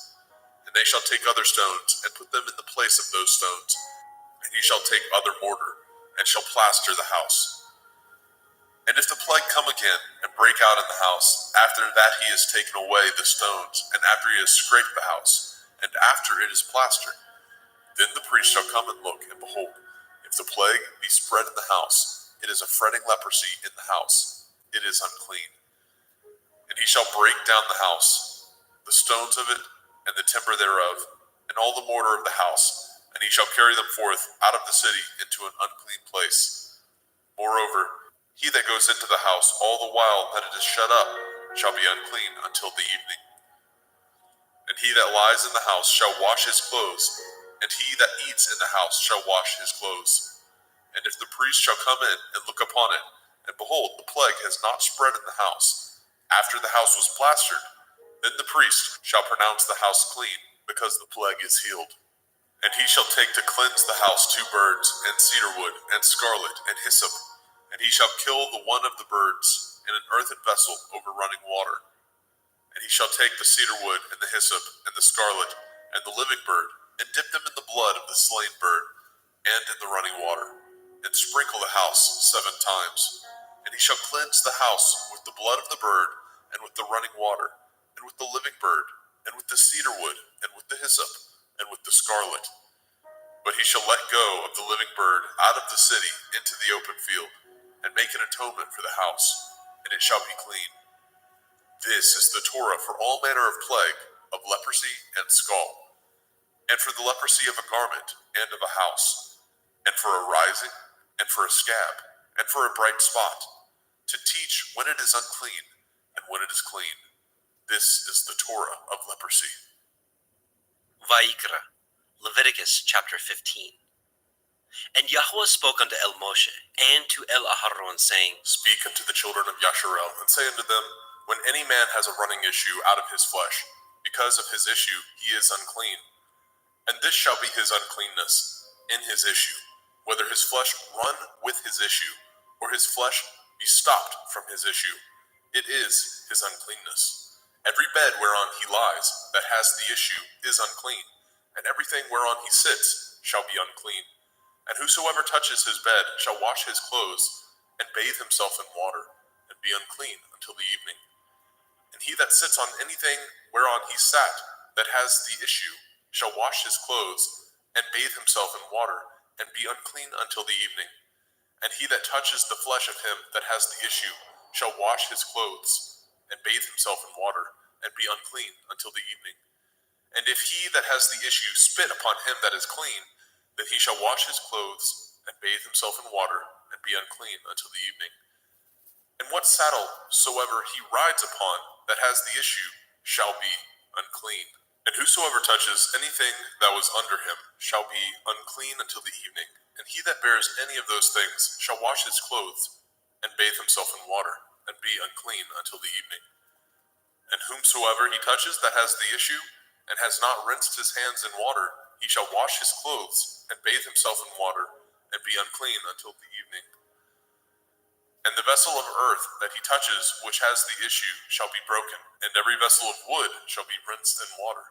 And when he that has an issue is cleansed of his issue, then he shall number to himself 7 days for his cleansing, and wash his clothes, and bathe his flesh in running water, and shall be clean.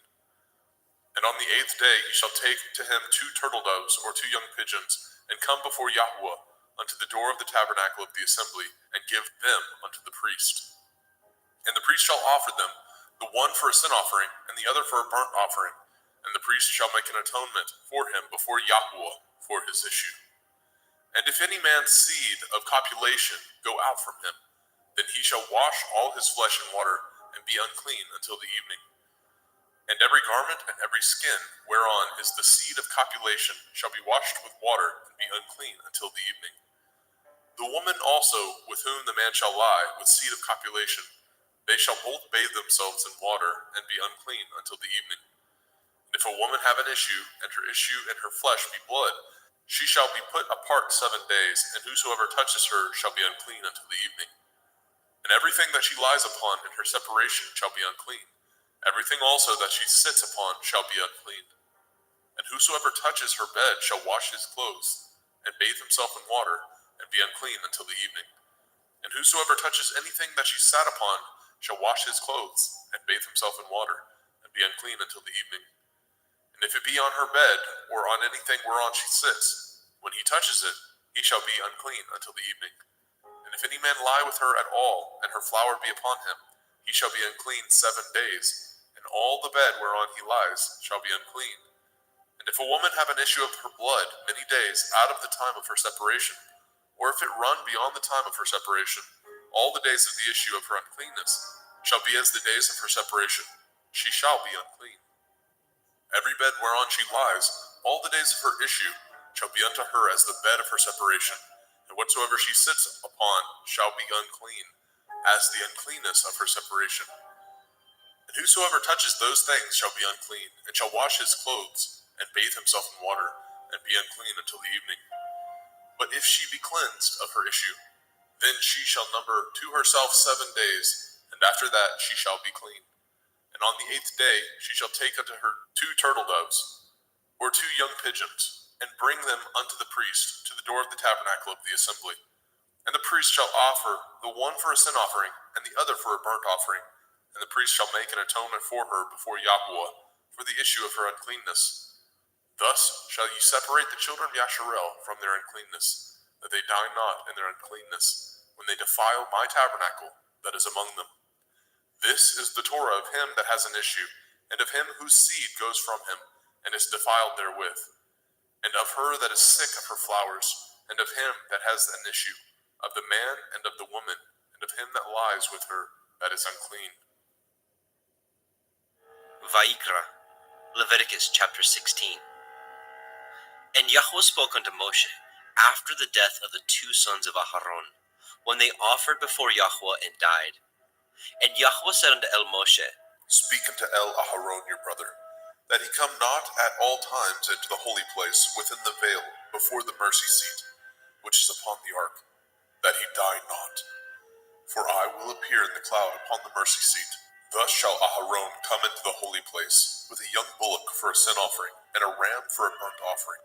He shall put on the holy linen coat, and he shall have the linen breeches upon his flesh, and shall be girded with a linen belt, and with the linen turban shall he be attired. These are holy garments. Therefore shall he wash his flesh in water, and so put them on. And he shall take of the assembly of the children of Yasharel 2 kids of the goats for a sin offering, and 1 ram for a burnt offering. And Aharon shall offer his bullock of the sin offering, which is for himself, and make an atonement for himself and for his house. And he shall take the 2 goats, and present them before Yahweh at the door of the tabernacle of the assembly. And Aharon shall cast lots upon the 2 goats, 1 lot for Yahuwah, and the other lot for Azazel. And Aharon shall bring the goat upon which Yahuwah's lot fell, and offer him for a sin offering.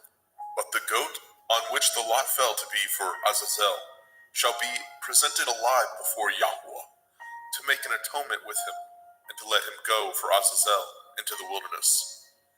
And Aharon shall bring the bullock of the sin offering, which is for himself, and shall make an atonement for himself and for his house, and shall kill the bullock of the sin offering, which is for himself. And he shall take a censer full of burning coals of fire from off the altar before Yahuwah, and his hands full of sweet incense beaten small, and bring it within the veil. And he shall put the incense upon the fire before Yahuwah, that the cloud of the incense may cover the mercy seat that is upon the testimony, that he die not. And he shall take of the blood of the bullock, and sprinkle it with his finger upon the mercy seat eastward. And before the mercy seat shall he sprinkle of the blood with his finger 7 times. Then shall he kill the goat of the sin offering that is for the people, and bring his blood within the veil, and do with that blood as he did with the blood of the bullock, and sprinkle it upon the mercy seat, and before the mercy seat. And he shall make an atonement for the holy place, because of the uncleanness of the children of Yasharel, and because of their transgressions, in all their sins. And so shall he do for the tabernacle of the assembly, that remains among them in the midst of their uncleanness. And there shall be no man in the tabernacle of the assembly, when he goes to make an atonement in the holy place, until he comes out, and have made an atonement for himself, and for his household, and for all the assembly of Yasharel. And he shall go out unto the altar that is before Yahuwah, and make an atonement for it, and shall take of the blood of the bullock, and of the blood of the goat, and put it upon the horns of the altar round about. And he shall sprinkle the blood upon it with his finger 7 times, and cleanse it, and hallow it from the uncleanness of the children of Yasharel. And when he has made an end of reconciling the holy place, and the tabernacle of the assembly, and the altar, he shall bring the live goat. And Aharon shall lay both his hands upon the head of the live goat, and confess over him all the iniquities of the children of Yasharel, and all their transgression in all their sins, putting them upon the head of the goat, and shall send him away by the hand of a fit man into the wilderness. And the goat shall bear upon him all their iniquities, unto a land not inhabited, and he shall let go the goat in the wilderness. And Aharon shall come into the tabernacle of the assembly, and shall put off the linen garments which he put on when he went into the holy place, and shall leave them there. And he shall wash his flesh with water in the holy place, and put on his garments, and come forth, and offer his burnt offering, and the burnt offering of the people, and make an atonement for himself and for the people. And the fat of the sin offering shall he burn upon the altar. And he that let go the goat for Azazel shall wash his clothes, and bathe his flesh in water, and afterwards come into the camp. And the bullock for the sin offering, and the goat for the sin offering, and whose blood was brought in to make an atonement in the holy place, shall one carry forth without the camp, and they shall burn in the fire their skins, and their flesh, and their dung. And he that burns them shall wash his clothes, and bathe his flesh in water, and afterwards he shall come into the camp. And this shall be a statute forever unto you, that in the 7th month, on the 10th day of the month, ye shall afflict your souls, and do no work at all, whether it be one of your own country, or a stranger that sojourns among you. For on that day shall the priest make an atonement for you, to cleanse you, that ye may be clean from all your sins before Yahweh. It shall be a Sabbath of rest unto you.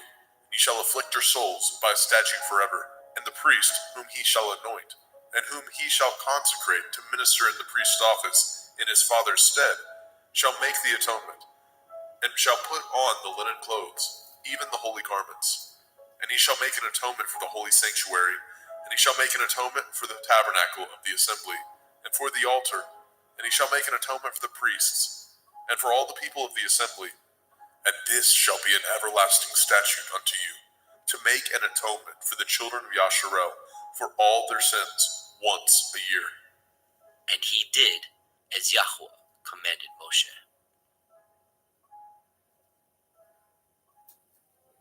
Vaikra, Leviticus chapter 17. And Yahweh spoke unto Moshe, saying, Speak unto El-Aharon and unto his sons, and unto all the children of Yasharel, and say unto them, This is the thing which Yahweh has commanded, saying, What man soever there be of the house of Yasharel, that kills an ox, or lamb, or goat, in the camp, or that kills it out of the camp, and brings it not unto the door of the tabernacle of the assembly, to offer an offering unto Yahweh before the tabernacle of Yahweh, blood shall be imputed unto that man. He has shed blood, and that man shall be cut off from among his people. To the end that the children of Yasharel may bring their sacrifices, which they offer in the open field, even that they may bring them unto Yahweh, unto the door of the tabernacle of the assembly, unto the priest, and offer them for peace offerings unto Yahweh. And priests shall sprinkle the blood upon the altar of Yahweh at the door of the tabernacle of the assembly, and burn the fat for a sweet savor unto Yahweh. And they shall no more offer their sacrifices unto devils, after whom they have gone a whoring. This shall be a statute forever unto them throughout their generations. And ye shall say unto them, Whatsoever man there be of the house of Yasharel, or of the strangers, which sojourn among you, that offers a burnt offering or sacrifice, and brings it not unto the door of the tabernacle of the assembly, to offer it unto Yahweh, even that man shall be cut off from among his people. And whatsoever man there be of the house of Yasharel, or of the strangers that sojourn among you, that eats any manner of blood, I will even set my face against that soul that eats the blood, and will cut him off from among his people. For the soul of the flesh is in the blood. He and I have given it to you upon the altar to make an atonement for your souls. For it is the blood of him that makes an atonement in the soul. Therefore I said unto the children of Yasharel, No soul of you shall eat blood, neither shall any stranger that sojourns among you eat blood. And whatsoever man there be of the children of Yasharel, or of the strangers that sojourn among you, which hunts and catches a beast or fowl that may be eaten, he shall even pour out the blood thereof, and cover it with dust. For it is the life of all flesh, the blood of it is for the life thereof. Therefore I said unto the children of Yasharel, Ye shall eat the blood of no manner of flesh, for the life of all flesh is the blood thereof.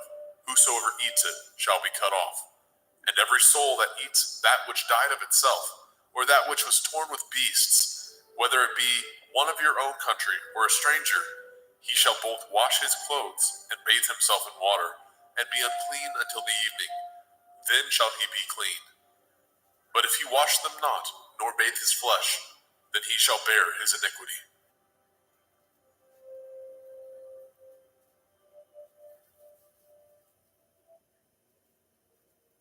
Vaikra, Leviticus chapter 18. And Yahweh spoke unto Moshe, saying, Speak unto the children of Yasharel, and say unto them, I am Yahweh Elohim. After the doings of the land of Mitzrayim, where ye dwell, shall ye not do. And after the doings of the land of Canaan, whither I bring you, shall ye not do. Neither shall ye walk in their ordinances.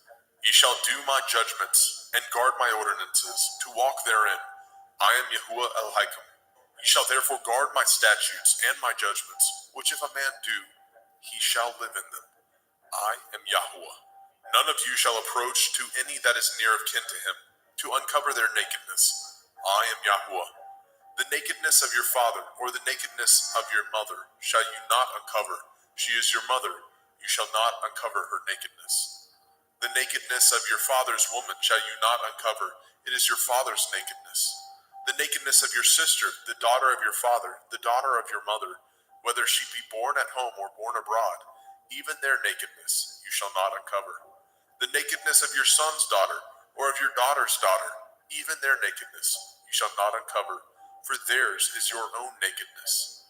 The nakedness of your father's woman's daughter, begotten of your father, she is your sister, you shall not uncover her nakedness. You shall not uncover the nakedness of your father's sister, she is your father's near kinswoman. You shall not uncover the nakedness of your mother's sister, for she is your mother's near kinswoman. You shall not uncover the nakedness of your father's brother. You shall not approach to his woman, she is your aunt. You shall not uncover the nakedness of your daughter-in-law, she is your son's woman. You shall not uncover her nakedness. You shall not uncover the nakedness of your brother's woman, it is your brother's nakedness. You shall not uncover the nakedness of a woman and her daughter, neither shall you take her son's daughter, or her daughter's daughter, to uncover her nakedness, for they are your near kinswoman, it is wickedness. Neither shall you take a woman to her sister, to vex her, to uncover her nakedness, beside the other in her lifetime. Also you shall not approach unto a woman to uncover her nakedness, as long as she is put apart for her uncleanness. Moreover, you shall not lie carnally with your neighbor's woman, to defile yourself with her. And you shall not let any of your seed pass through the fire to Molech, neither shall you profane the name of your Elohim. I am Yahweh. You shall not lie with mankind, as with womankind. It is an abomination. Neither shall you lie with any beast, to defile yourself therewith. Neither shall any woman stand before a beast to lie down thereto. It is confusion. Defile not ye yourselves in any of these things, for in all these the nations are defiled, which I cast out before you. And the land is defiled, therefore I do visit the iniquity thereof upon it, and the land itself vomits out her inhabitants. Ye shall therefore guard my statutes and my judgments, and shall not commit any of these abominations, neither any of your own nation, nor any stranger that sojourns among you. For all these abominations have the men of the land done, which were before you, and the land is defiled, that the land spew not you out also, when ye defile it, as it spewed out the nations that were before you. For whosoever shall commit any of these abominations, even the souls that commit them shall be cut off from among their people. Therefore shall ye guard my ordinance, that ye commit not any of these abominable customs, which were committed before you, and that ye defile not yourselves therein. I am Yahuwah Elohaikum.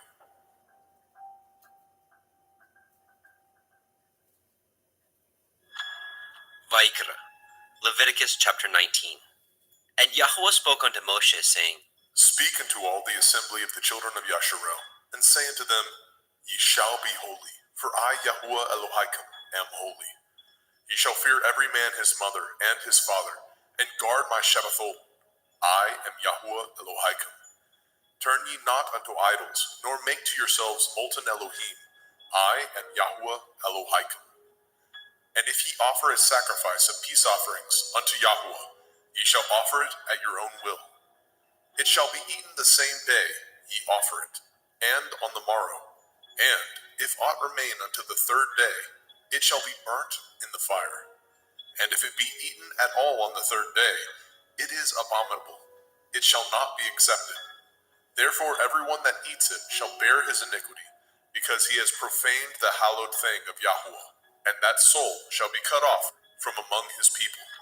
And when ye reap the harvest of your land, ye shall not wholly reap the corners of your field, neither shall you gather the gleanings of your harvest. And you shall not glean your vineyard, neither shall you gather every grape of your vineyard. You shall leave them for the poor and stranger. I am Yahuwah Elohaikum. Ye shall not steal, neither deal falsely, neither lie one to another. And ye shall not swear by my name falsely, neither shall you profane the name of your Elohim. I am Yahuwah. You shall not defraud your neighbor, neither rob him. The wages of him that is hired shall not abide with you all night until the morning. You shall not curse the deaf, nor put a stumbling block before the blind, but shall fear your Elohim. I am Yahuwah. Ye shall do no unrighteousness in judgment. You shall not respect the person of the poor, nor honor the person of the mighty. but in righteousness shall you judge your neighbor. You shall not go up and down as a talebearer among your people, neither shall you stand against the blood of your neighbor. I am Yahuwah. You shall not hate your brother in your heart. You shall in any wise rebuke your neighbor, and not suffer sin upon him. You shall not avenge, nor bear any grudge against the children of your people, but you shall love your neighbor as yourself. I am Yahuwah. Ye shall guard my statutes. You shall not let your cattle gender with a diverse kind. You shall not sow your field with mingled seed, neither shall a garment mingled of linen and woolen come upon you. And whosoever lies carnally with a woman that is a bondmaid, betrothed to a man, and not at all redeemed, nor freedom given her, she shall be scourged. They shall not be put to death, because she was not free. And he shall bring his trespass offering unto Yahuwah, unto the door of the tabernacle of the assembly, even a ram for a trespass offering. And the priest shall make an atonement for him with the ram of the trespass offering before Yahuwah, for his sin which he has done, and the sin which he has done shall be forgiven him. And when ye come into the land, and shall have planted all manner of trees for food, then ye shall count the fruit thereof as uncircumcised. 3 years shall it be as uncircumcised unto you. It shall not be eaten of. But in the 4th year all the fruit thereof shall be holy to praise Yahuwah withal. And in the 5th year shall ye eat of the fruit thereof, that it may yield unto you the increase thereof. I am Yahuwah Elohim. Ye shall not eat anything with the blood, neither shall ye use enchantment, nor practice sorcery. You shall not round the corners of your heads, neither shall you mar the corners of your beard. You shall not make any cuttings in your flesh for the dead, nor print any marks upon you. I am Yahuwah. Do not prostitute your daughter, to cause her to be a whore, lest the land fall to whoredom, and the land become full of wickedness. Ye shall guard my Shabbathot, and reverence my sanctuary. I am Yahuwah. Regard not them that have familiar spirits, neither seek after wizards to be defiled by them. I am Yahuwah Elohim. You shall rise up before the gray head, and honor the face of the old man, and fear your Elohim. I am Yahuwah. And if a stranger sojourn with you in your land, ye shall not vex him. But the stranger that dwells with you shall be unto you as one born among you, and you shall love him as yourself. For ye were strangers in the land of Mitzrayim. I am Yahuwah Elohim. Ye shall do no unrighteousness in judgment, in meat yard, in weight, or in measure. Just balances, just weights, a just ephah, and a just hin shall ye have. I am Yahuwah Elohim, which brought you out of the land of Mitzrayim. Therefore shall ye guard all my statutes, and all my judgments, and do them. I am Yahuwah.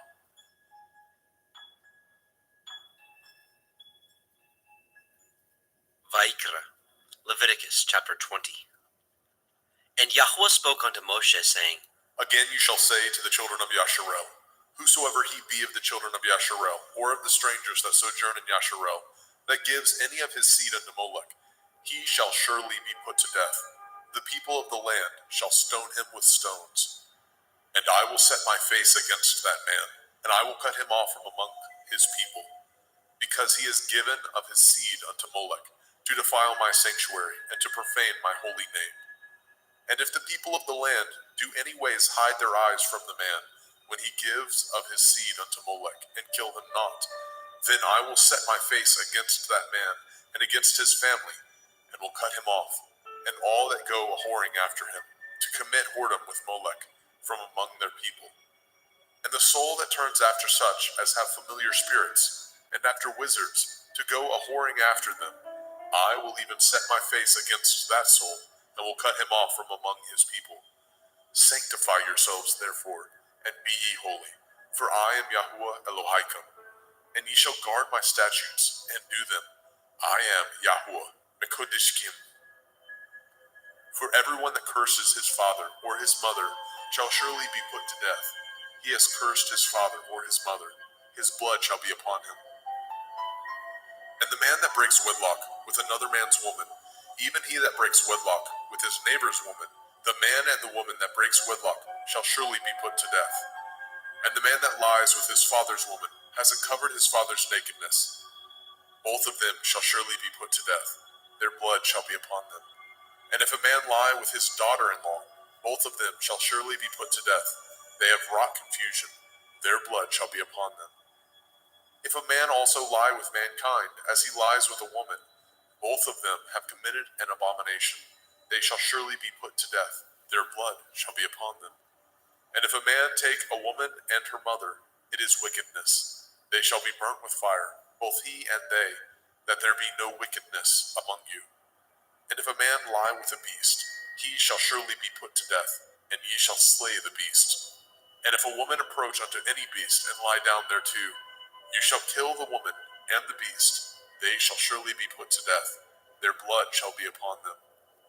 And if a man shall take his sister, his father's daughter, or his mother's daughter, and see her nakedness, and she see his nakedness, it is a wicked thing, and they shall be cut off in the sight of their people. He has uncovered his sister's nakedness. He shall bear his iniquity. And if a man shall lie with a woman having her sickness, and shall uncover her nakedness, he has discovered her fountain, and she has uncovered the fountain of her blood, and both of them shall be cut off from among their people. And you shall not uncover the nakedness of your mother's sister, nor of your father's sister, for he uncovers his near kin. They shall bear their iniquity. And if a man shall lie with his uncle's woman, he has uncovered his uncle's nakedness. They shall bear their sin. They shall die childless. And if a man shall take his brother's woman, it is an unclean thing. He has uncovered his brother's nakedness. They shall be childless. Ye shall therefore guard all my statutes and all my judgments, and do them, that the land whither I bring you to dwell therein spew you not out. And ye shall not walk in the manner of the nation which I cast out before you. For they committed all these things, and therefore I abhorred them. But I have said unto you, ye shall inherit their land, and I will give unto you to possess it, a land that flows with milk and honey. I am Yahweh Elohim, which have separated you from other people.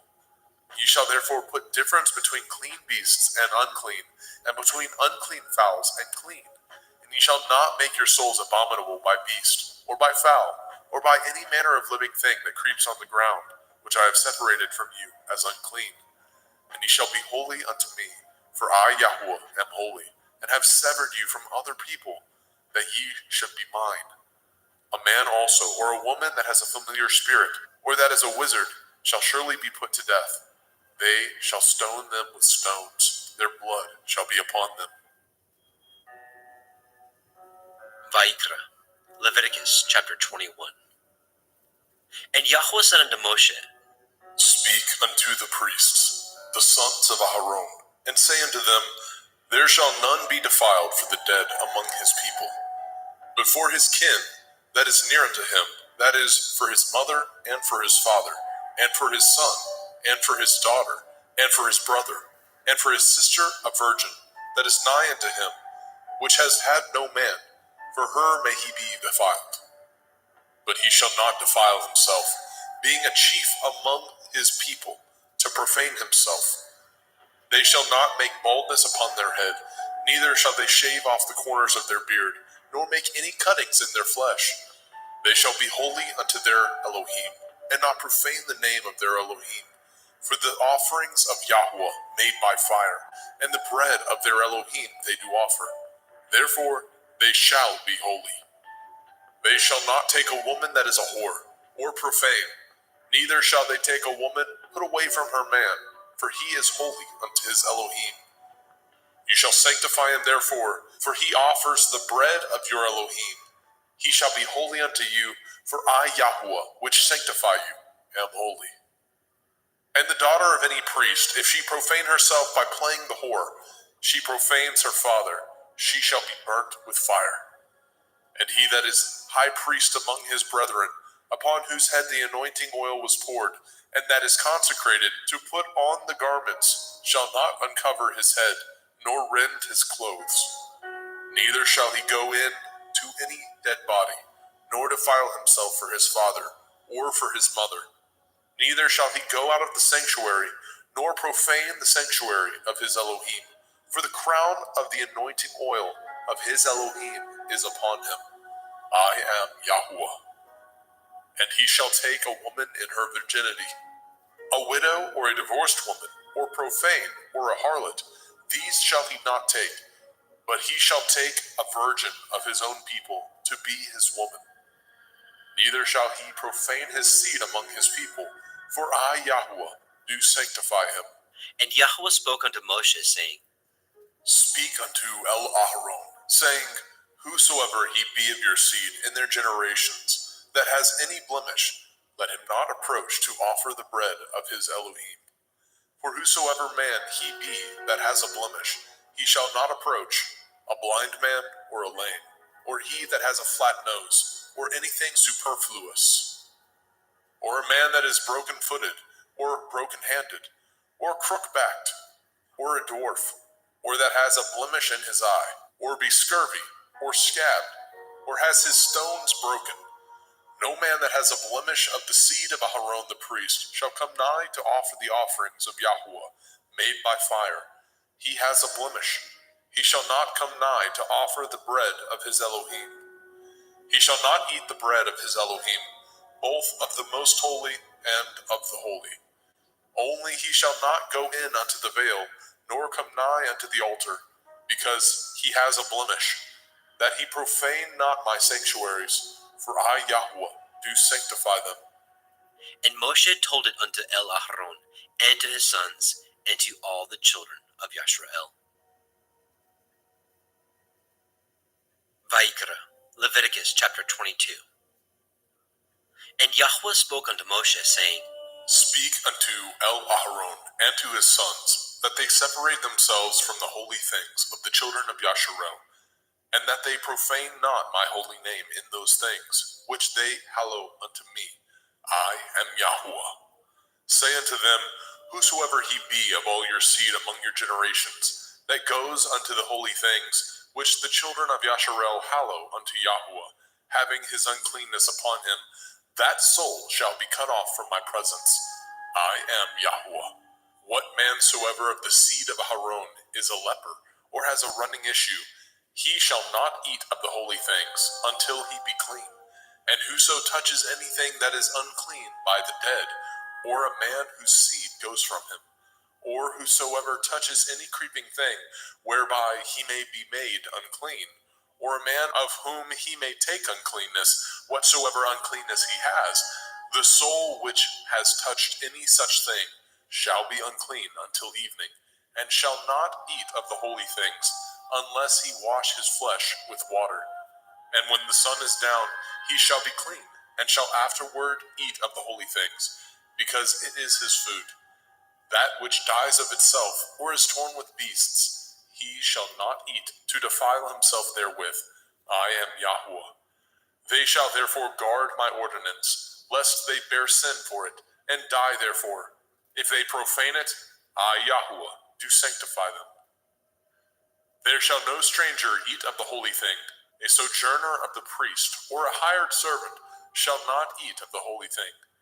But if the priest buy any soul with his money, he shall eat of it, and he that is born in his house, they shall eat of his meat. If the priest's daughter also be married unto a stranger, she may not eat of an offering of the holy things. But if the priest's daughter be a widow or divorced, and have no child, and is returned unto her father's house, as in her youth, she shall eat of her father's meat, but there shall no stranger eat thereof. And if a man eat of the holy thing unwittingly, then he shall put the fifth part thereof unto it, and shall give it unto the priest with the holy thing. And they shall not profane the holy things of the children of Yasharel, which they offer unto Yahweh, or suffer them to bear the iniquity of trespass when they eat their holy things. For I, Yahweh, do sanctify them. And Yahweh spoke unto El-Moshe, saying, Speak unto El-Aharon, and to his sons, and unto all the children of Yasharel, and say unto them, Whatsoever he be of the house of Yasharel, or of the strangers in Yasharel, that will offer his oblation for all his vows, and for all his freewill offerings, which they will offer unto Yahweh for a burnt offering, ye shall offer at your own will a male without blemish, of the cattle, of the sheep, or of the goats. But whatsoever has a blemish, that shall ye not offer, for it shall not be acceptable for you. And whosoever offers a sacrifice of peace offerings unto Yahweh to accomplish his vow, or a freewill offering in cattle or sheep, it shall be perfect to be accepted. There shall be no blemish therein. Blind or broken or maimed, or having a running sore, or scurvy, or scabbed, ye shall not offer these unto Yahweh, nor make an offering by fire of them upon the altar unto Yahweh. Either a bullock or a lamb that has anything superfluous or lacking in his parts, that may you offer for a freewill offering, but for a vow it shall not be accepted. Ye shall not offer unto Yahweh that which is bruised, or crushed, or broken, or cut, neither shall ye make any offerings thereof in your land. Neither from a stranger's hand shall ye offer the bread of your Elohim of any of these, because their corruption is in them, and blemishes be in them. They shall not be accepted for you. And Yahweh spoke unto Moshe, saying, When a bullock or a sheep or a goat is brought forth, then it shall be 7 days under the dam, and from the 8th day and thenceforth it shall be accepted for an offering made by fire unto Yahweh. And whether it be cow or ewe, ye shall not kill it, and her young, both in 1 day. And when ye offer a sacrifice of thanksgiving unto Yahweh, offer it at your own will. On the same day it shall be eaten up. Ye shall leave none of it until the morrow. I am Yahweh. Therefore shall ye guard my commandments, and do them. I am Yahweh. Neither shall ye profane my holy name, but I will be hallowed among the children of Yasharel. I am Yahweh, which hallow you, that brought you out of the land of Mizraim, to be your Elohim. I am Yahweh.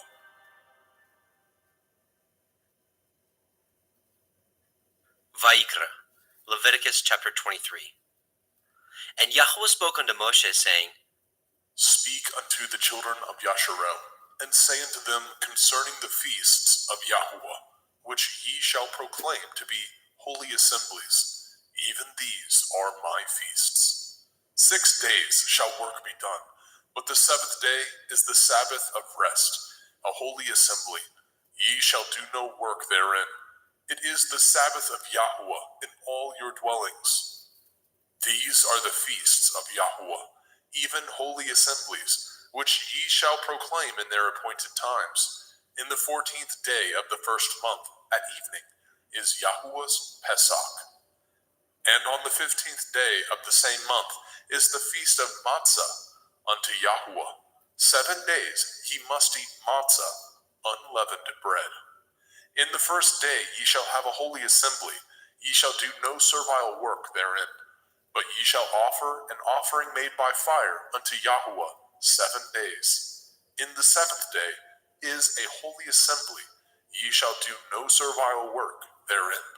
And Yahweh spoke unto Moshe, saying, Speak unto the children of Yasharel, and say unto them, When ye are come into the land which I give unto you, and shall reap the harvest thereof, then ye shall bring a sheaf of the first fruits of your harvest unto the priest. And he shall wave the sheaf before Yahweh, to be accepted for you. On the morrow after the Sabbath, the priest shall wave it. And ye shall offer that day when ye wave the sheaf, a he-lamb without blemish, of the 1st year, for a burnt offering unto Yahweh. And the meat offering thereof shall be 2/10 deals of fine flour mingled with oil, an offering made by fire unto Yahweh, for a sweet savor. And the drink offering thereof shall be of wine, the 4th part of a hin. And ye shall eat neither bread nor parched grain, nor green ears, until the selfsame day that ye have brought an offering unto your Elohim. It shall be a statute forever throughout your generations, in all your dwellings. And ye shall count unto you from the morrow after the Sabbath, from the day that ye brought the sheaf of the wave offering, 7 Shavuot. Sabbaths shall be complete. Even unto the morrow after the 7th Sabbath shall ye number 50 days, and ye shall offer a new meat offering unto Yahweh. Ye shall bring out of your habitations 2 wave loaves of 2/10 deals. They shall be of fine flour. They shall be baken with leaven. They are the first fruits unto Yahweh.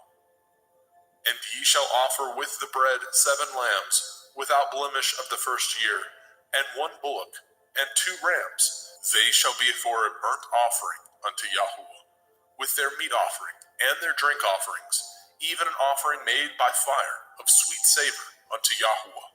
Then he shall sacrifice 1 kid of the goats for a sin offering, and 2 lambs of the first year for a sacrifice of peace offerings.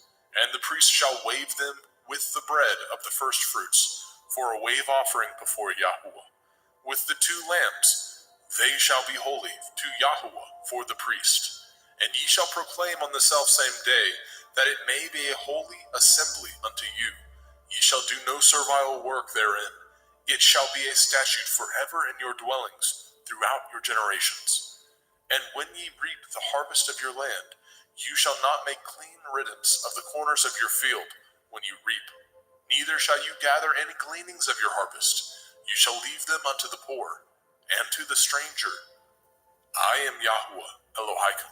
And Yahuwah spoke unto Moshe, saying, Speak unto the children of Yasharel, saying, In the 7th month, on the first day of the month, shall ye have a Sabbath, a memorial of blowing of shofarot, Yom Teruah, the feast of trumpets, the day of the awakening blast, a holy assembly. Ye shall do no servile work therein, but ye shall offer an offering made by fire unto Yahuwah. And Yahuwah spoke unto Moshe, saying, Also on the 10th day of this 7th month is Yom Kippurim, the day of atonement. It shall be a holy assembly unto you, and ye shall afflict your souls, and offer an offering made by fire unto Yahuwah.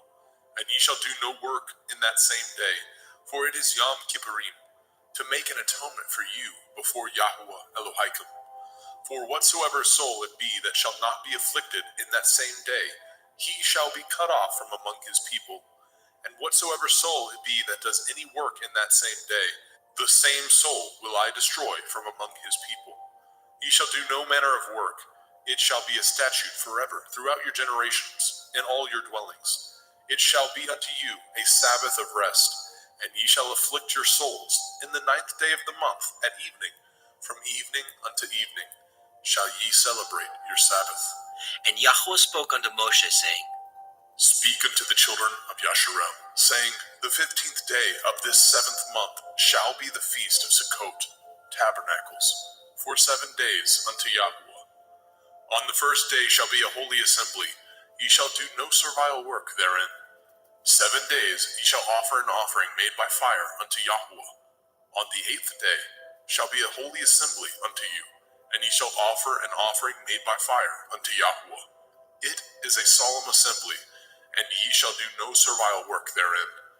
These are the feasts of Yahuwah, which ye shall proclaim to be holy assemblies, to offer an offering made by fire unto Yahuwah, a burnt offering and a meat offering, a sacrifice and drink offerings, everything upon his day.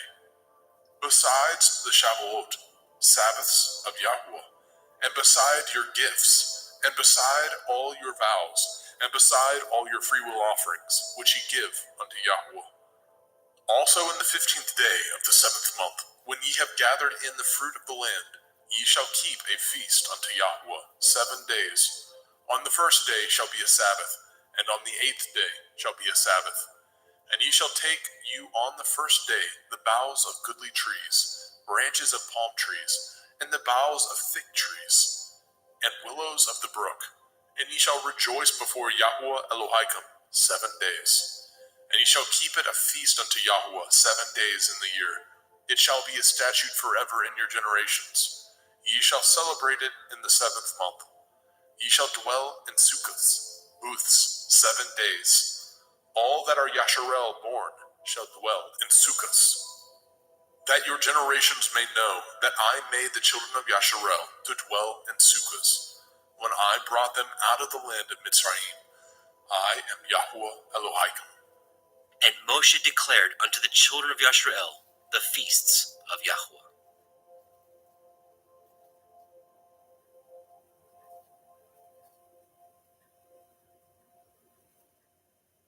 Vaikra, Leviticus chapter 24. And Yahuwah spoke unto Moshe, saying, Command the children of Yasharel that they bring unto you pure olive oil, beaten for the light, to cause the lamps to burn continually, without the veil of the testimony, in the tabernacle of the assembly, shall Aharon order it from the evening unto the morning before Yahweh continually. It shall be a statute forever in your generations. He shall order the lamps upon the pure menorah, 7-branched candlestick, before Yahweh continually. And you shall take fine flour, and bake 12 cakes thereof. 2/10 deals shall be in 1 cake. And you shall set them in 2 rows, 6 on a row, upon the pure table before Yahweh. And you shall put pure frankincense upon each row, that it may be on the bread for a memorial, even a memorial made by fire unto Yahweh. Every Sabbath he shall set it in order before Yahweh continually, being taken from the children of Yasharel by an everlasting covenant. And it shall be Aharon and his sons, and they shall eat it in the holy place, for it is most holy unto him of the offerings of Yahweh made by fire, by a perpetual statute. And the son of a Yashareliteth woman, whose father was a Mitzri, went out among the children of Yasharel. And this son of the Yashareliteth woman and a man of Yasharel strove together in the camp.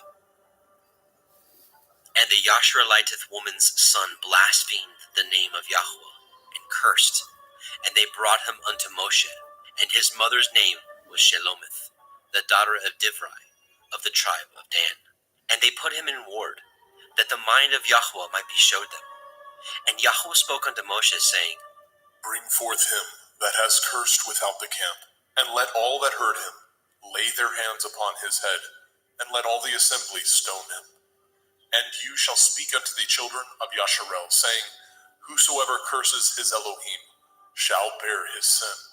And he that blasphemes the name of Yahweh, he shall surely be put to death. And all the assembly shall certainly stone him, as well the stranger, as he that is born in the land, when he blasphemes the name of Yahweh, shall be put to death. And he that kills any man shall surely be put to death. And he that kills a beast shall make it good, beast for beast. And if a man cause a blemish in his neighbor, as he has done, so shall it be done to him. Breach for breach, eye for eye, tooth for tooth. As he has caused a blemish in a man, so shall it be done to him again. And he that kills a beast, he shall restore it. And he that kills a man, he shall be put to death.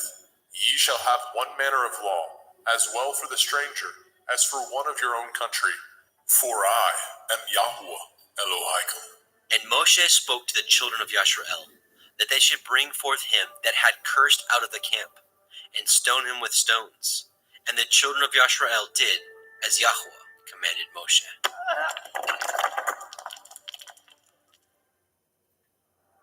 Vayikra, Leviticus chapter 25. And Yahweh spoke unto Moshe in Mount Sinai, saying, Speak unto the children of Yasharel, and say unto them, When ye come into the land which I give you, then shall the land keep a Sabbath unto Yahweh. 6 years you shall sow your field, and 6 years you shall prune your vineyard, and gather in the fruit thereof.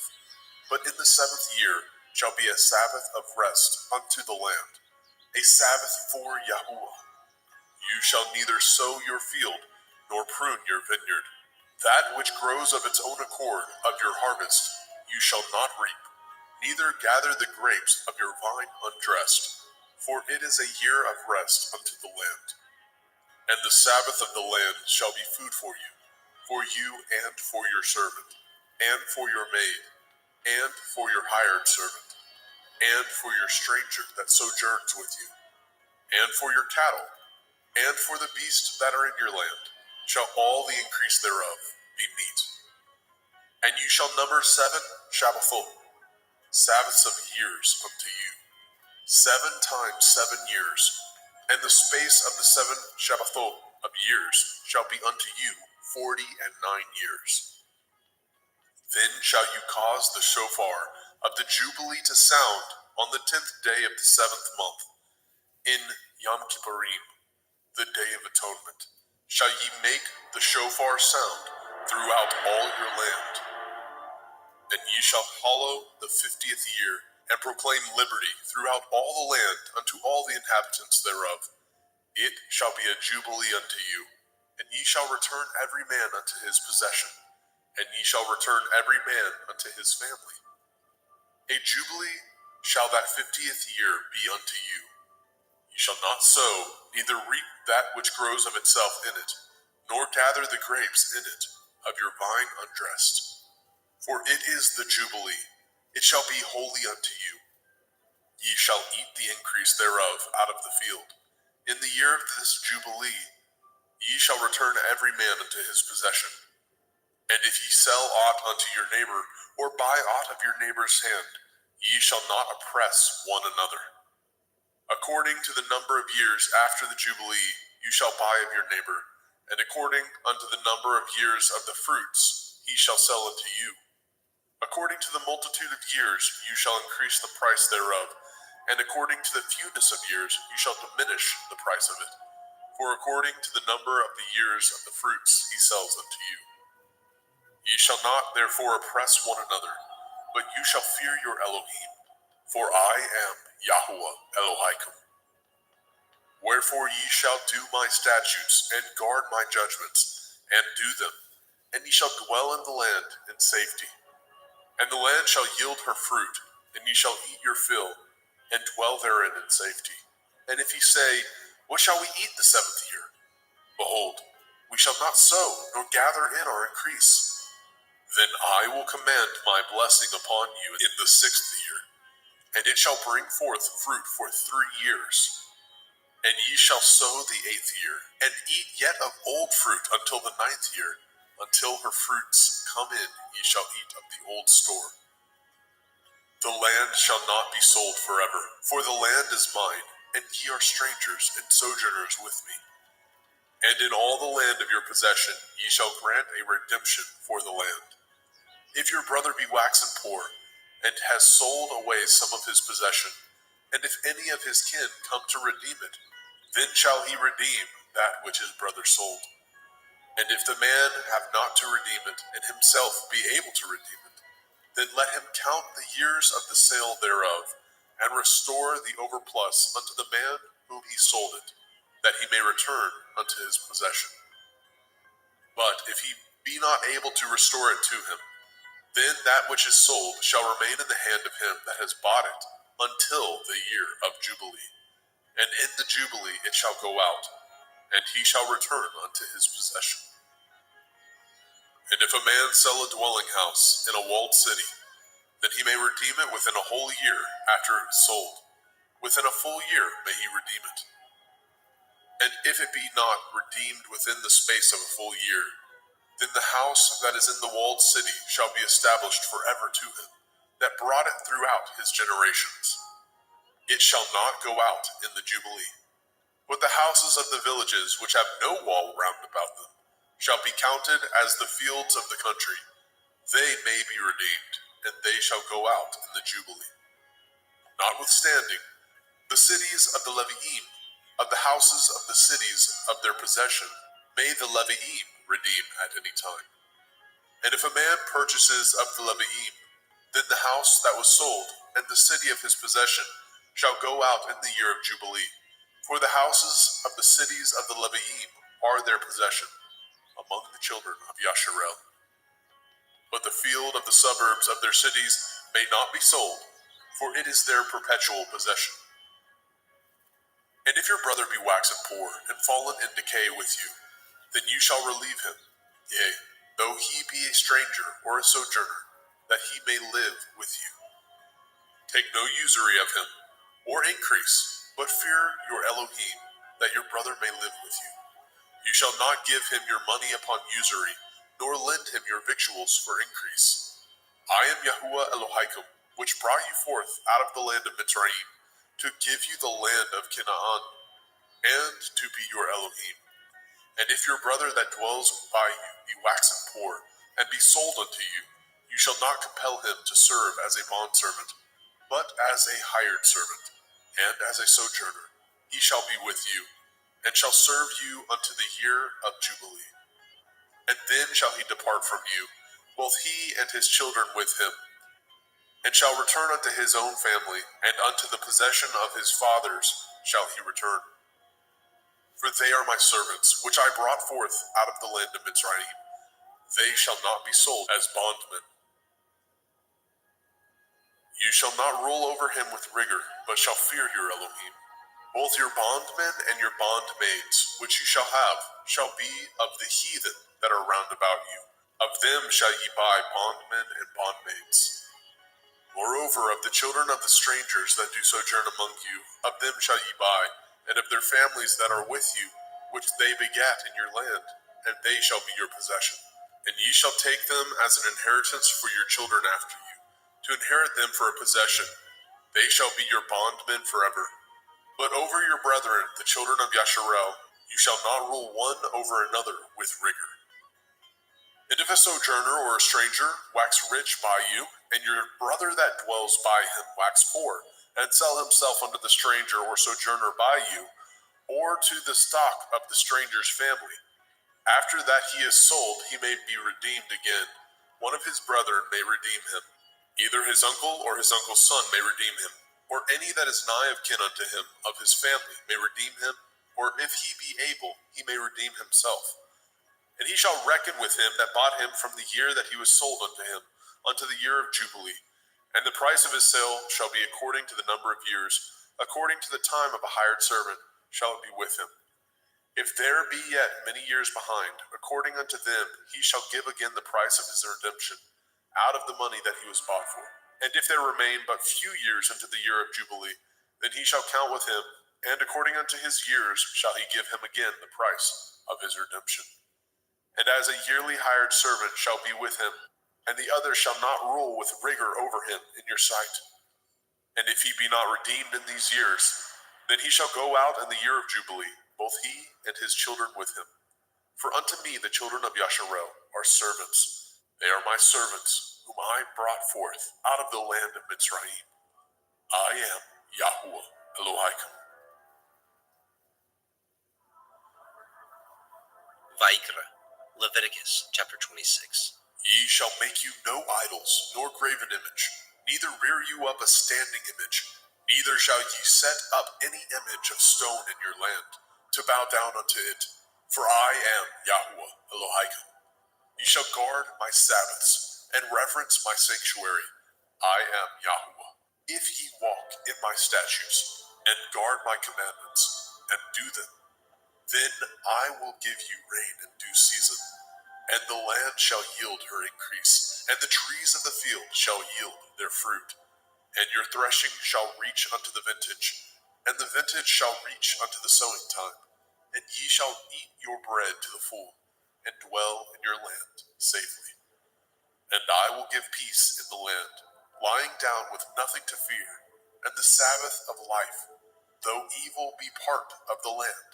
There is no sword to bring in the land. And ye shall chase your enemies, and they shall fall before you by the sword. And 5 of you shall chase 100, and 100 of you shall put 10,000 to flight. And your enemies shall fall before you by the sword. For I will have respect unto you, and make you fruitful, and multiply you, and establish my covenant with you. And ye shall eat old store, and bring forth the old because of the new. And I will set my tabernacle among you, and my soul shall not abhor you. And I will walk among you, and will be your Elohim, and ye shall be my people.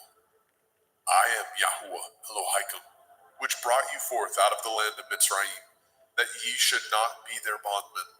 And I have broken the bands of your yoke, and made you go upright. But if ye will not hearken unto me, and will not do all these commandments, and if ye shall despise my statutes, or if your soul abhor my judgments, so that ye will not do all my commandments, but that ye break my covenant, I also will do this unto you. I will even appoint over you terror, consumption, and the burning ague, that shall consume the eyes, and cause sorrow of heart, and ye shall sow your seed in vain, for your enemies shall eat it. And I will set my face against you, and ye shall be slain before your enemies. They that hate you shall reign over you, and ye shall flee when none pursues you. And if ye will not yet for all this hearken unto me, then I will punish you 7 times more for your sins. And I will break the pride of your power, and I will make your heaven as iron, and your earth as brass. And your strength shall be spent in vain, for your land shall not yield her increase, neither shall the trees of the land yield their fruits. And if ye walk contrary unto me, and will not hearken unto me, I will bring 7 times more plagues upon you according to your sins. I will also send wild beasts among you, which shall rob you of your children, and destroy your cattle, and make you few in number, and your highways shall be desolate. And if you will not be reformed by me by these things, but will walk contrary unto me, then will I walk contrary unto you, and will punish you yet 7 times for your sins. And I will bring a sword upon you, that shall avenge the quarrel of my covenant. And when ye are gathered together within your cities, I will send the pestilence among you, and ye shall be delivered into the hand of the enemy. And when I have broken the staff of your bread, 10 women shall bake your bread in one oven, and they shall deliver you your bread again by weight, and ye shall eat and not be satisfied. And if ye will not for all this hearken unto me, but walk contrary unto me, then I will walk contrary unto you also in fury, and I, even I, will chastise you 7 times for your sins. And ye shall eat the flesh of your sons, and the flesh of your daughters shall ye eat.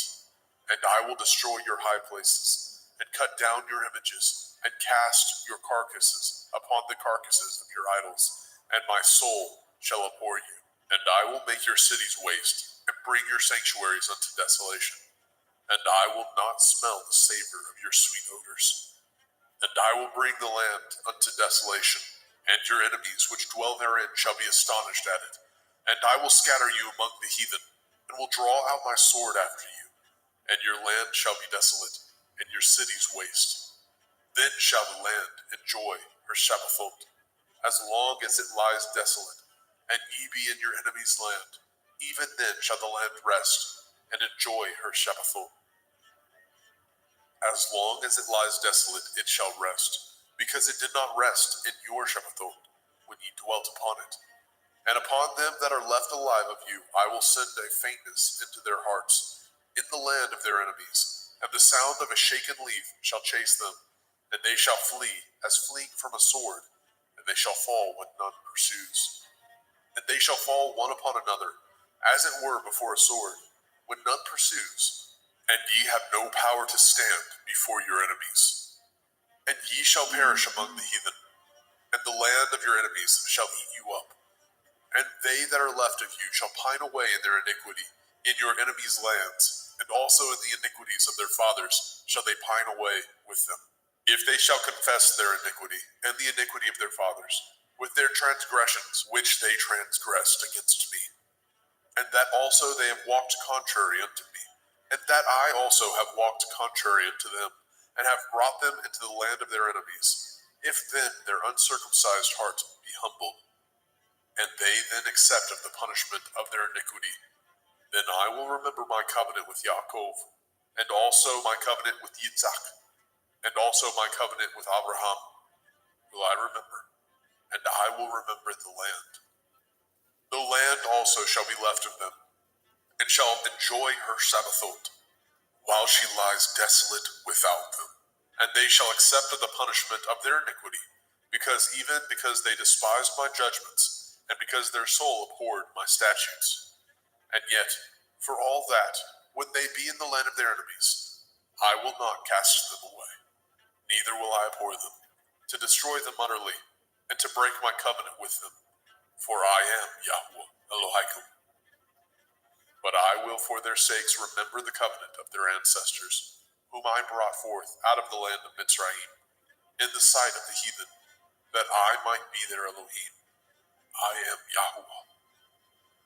These are the commandments and judgments and Torah, which Yahweh made between him and the children of Yisrael in Mount Sinai by the hand of Moshe.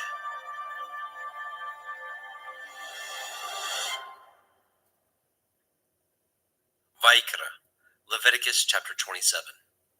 And Yahweh spoke unto Moshe, saying, Speak unto the children of Yasharel, and say unto them, When a man shall make a singular vow, the persons shall be for Yahuwah by your estimation.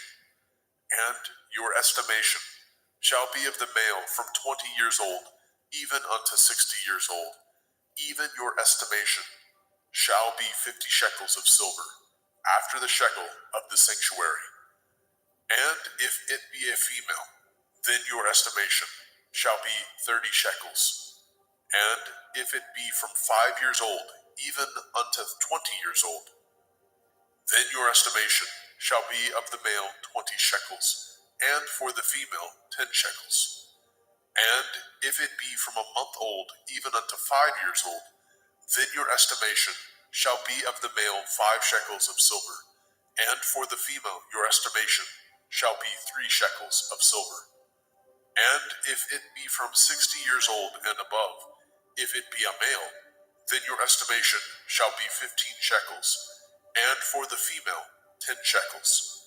But if he be poorer than your estimation, then he shall present himself before the priest, and the priest shall value him according to his ability. That vowed shall the priest value him. And if it be a beast, whereof men bring an offering unto Yahuwah, all that any man gives of such unto Yahuwah shall be holy. He shall not alter it, nor change it, a good for a bad, or a bad for a good. And if he shall at all change beast for beast, then it and the exchange thereof shall be holy. And if it be any unclean beast, of which they do not offer a sacrifice unto Yahuwah, then he shall present the beast before the priest. And the priest shall value it, whether it be good or bad, as you value it. Who are the priest, so shall it be. But if he will at all redeem it, then he shall add a 5th part thereof unto your estimation. And when a man shall sanctify his house to be holy unto Yahuwah, then the priest shall estimate it, whether it be good or bad. As the priest shall estimate it, so shall it stand. And if he that sanctified it will redeem his house, then he shall add the 5th part of the money of your estimation unto it, and it shall be his. And if a man shall sanctify unto Yahuwah some part of a field of his possession, then your estimation shall be according to the seed thereof. A omer of barley seed shall be valued at 50 shekels of silver. If he sanctify his field from the year of Jubilee, according to your estimation, it shall stand. But if he sanctify his field after the Jubilee, then the priest shall reckon unto him the money according to the years that remain, even unto the year of Jubilee, and it shall be abated from your estimation. And if he that sanctified the field will in any wise redeem it, then he shall add the 5th part of the money of your estimation unto it, and it shall be assured to him. And if he will not redeem the field, or if he have sold the field to another man, it shall not be redeemed any more. But the field, when it goes out in the Jubilee, shall be holy unto Yahuwah. As a field devoted, the possession thereof shall be the priest's. And if a man sanctify unto Yahuwah a field which he has bought, which is not of the fields of his possession, then the priest shall reckon unto him the worth of your estimation, even unto the year of the Jubilee. And he shall give your estimation in that day as a holy thing unto Yahuwah. In the year of the Jubilee, the field shall return unto him of whom it was bought, even to him to whom the possession of the land did belong. And all your estimation shall be according to the shekel of the sanctuary. 20 gerahs shall be the shekel. Only the firstling of the beasts, which should be Yahuwah's firstling. No man shall sanctify it, whether it be ox or sheep. It is Yahuwah's. And if it be of an unclean beast, and he shall redeem it according to your estimation, and shall add a 5th part of it thereto, or if it be not redeemed, then it shall be sold according to your estimation. Notwithstanding, no devoted thing that a man shall devote unto Yahuwah of all that he has, both of man and beast, and of the field of his possession, shall be sold or redeemed. Every devoted thing is most holy unto Yahuwah. None devoted, which shall be devoted of men, shall be redeemed, but shall surely be put to death. And all the tithe of the land, whether of the seed of the land, or of the fruit of the tree, is Yahuwah's. It is holy unto Yahuwah. And if a man shall at all redeem aught of his tithes, he shall add thereto the fifth part thereof. And concerning the tithe of the herd, or of the flock, even of whatsoever passes under the rod, the tenth shall be holy unto Yahuwah. He shall not search whether it be good or bad, neither shall he change it. And if he change it at all, then both it and the change thereof shall be holy. It shall not be redeemed. These are the commandments which Yahuwah commanded Moshe for the children of Yisrael in Mount Sinai.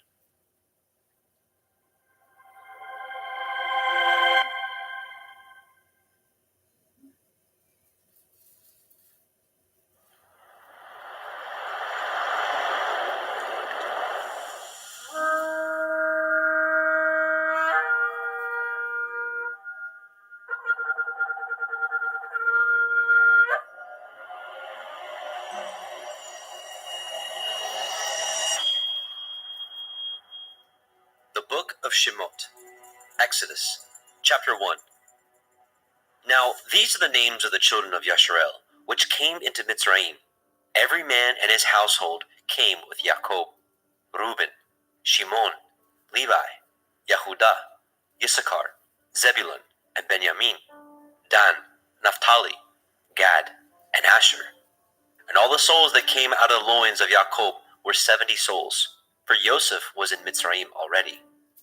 And Joseph died, and all his brethren, and all that generation. And the children of Yisrael were fruitful, and increased abundantly, and multiplied, and waxed exceeding mighty, and the land was filled with them. Now there arose up a new king over Mitzrayim, which knew not Joseph.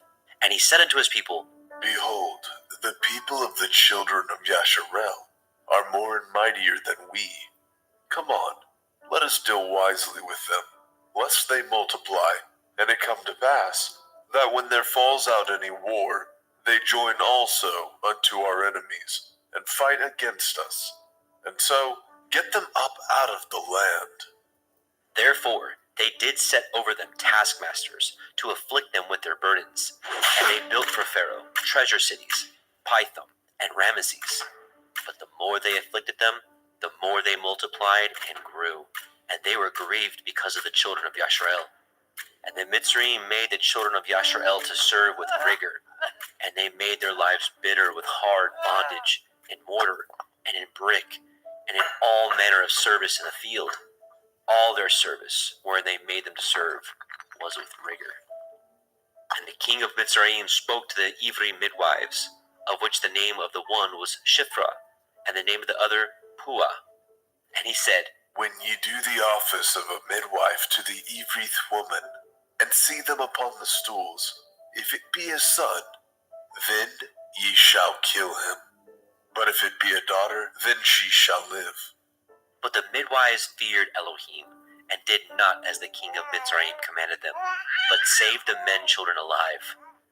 And the king of Mitzrayim called for the midwives, and said unto them, Why have you done this thing, and have saved the men children alive?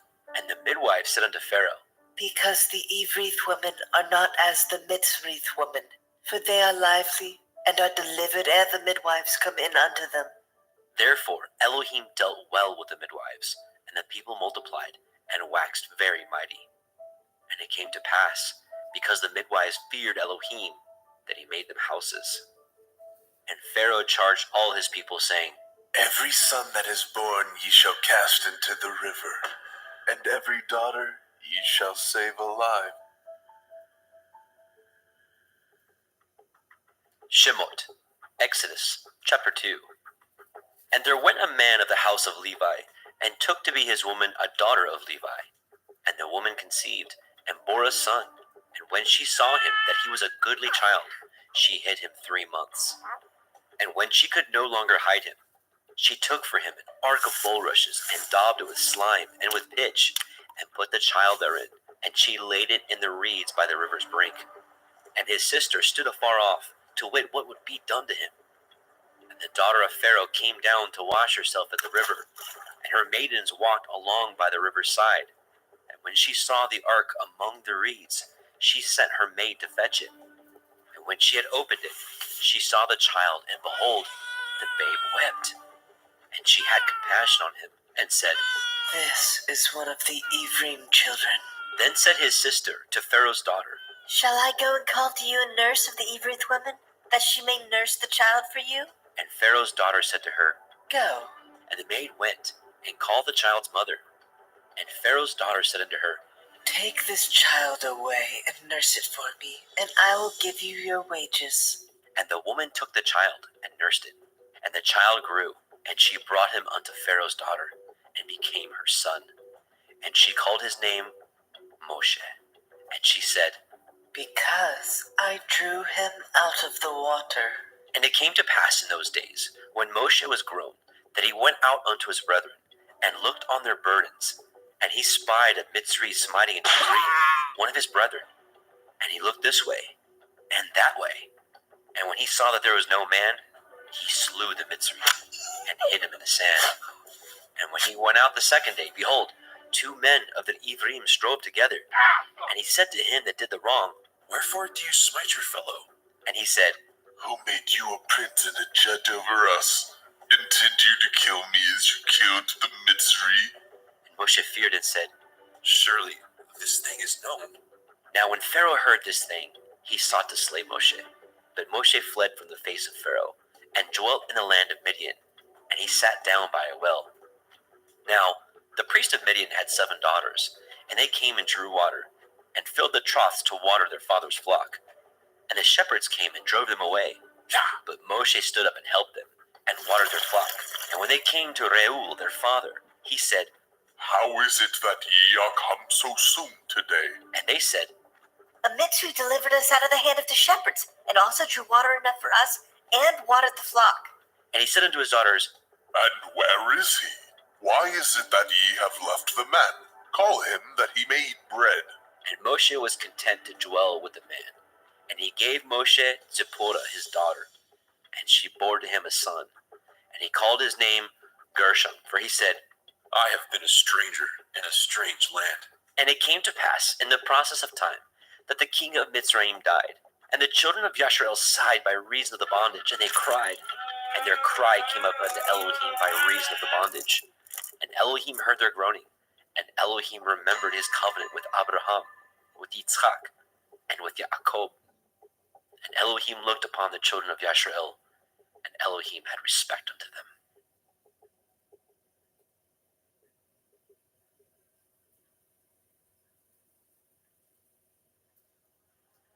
Shemot, Exodus, chapter 3. Now Moshe kept the flock of Yitro his father-in-law, the priest of Midian, and he led the flock to the backside of the desert, and came to the mountain of Elohim, even to Horeb. And the angel of Yahweh appeared unto him in a flame of fire, out of the midst of a thorn bush. And he looked, and behold, the thorn bush burned with fire, and the thorn bush was not consumed. And Moshe said, I will now turn aside and see this great sight, why the thorn bush is not burnt. And when Yahweh saw that he turned aside to see, Elohim called unto him out of the midst of the thorn bush, and said, Moshe, Moshe, And he said, Here am I.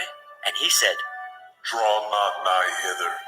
Put off your shoes from off your feet, for the place whereon you stand is holy ground. Moreover he said, I am the Elohai of your father, the Elohai of Abraham, the Elohai of Yitzhak, and the Elohai of Yaakov. And Moshe hid his face, for he was afraid to look upon Elohim. And Yahweh said, I have surely seen the affliction of my people, which are in Mitzrayim, and have heard their cry by reason of their taskmasters.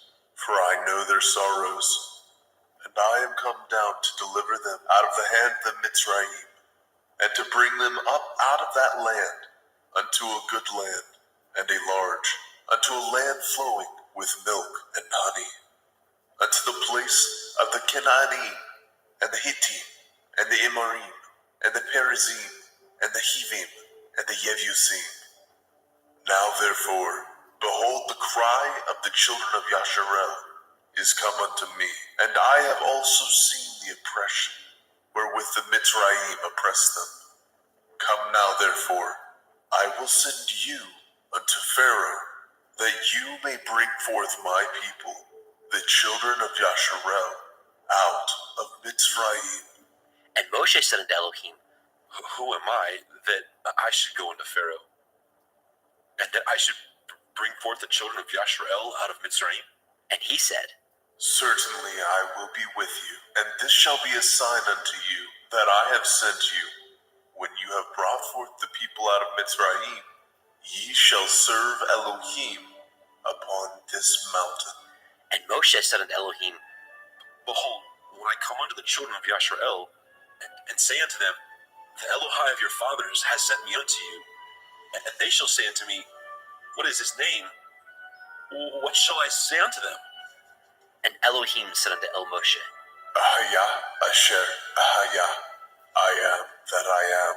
And he said, Thus shall you say unto the children of Yasharel, Ahaya I am has sent me unto you. And Elohim said moreover unto El Moshe, Thus shall you say unto the children of Yasharel, Yahuwah Elohai of your fathers, the Elohai of Abraham, the Elohai of Yitzhak, and the Elohai of Yaakov, has sent me unto you.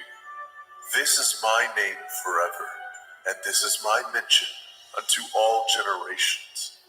Go and gather the elders of Yasharel together, and say unto them, Yahuwah Elohai of your fathers, the Elohai of Abraham, of Yitzhak, and the Elohai of Yaakov, appeared unto me, saying, I have surely visited you, and seen that which is done to you in Mitzrayim.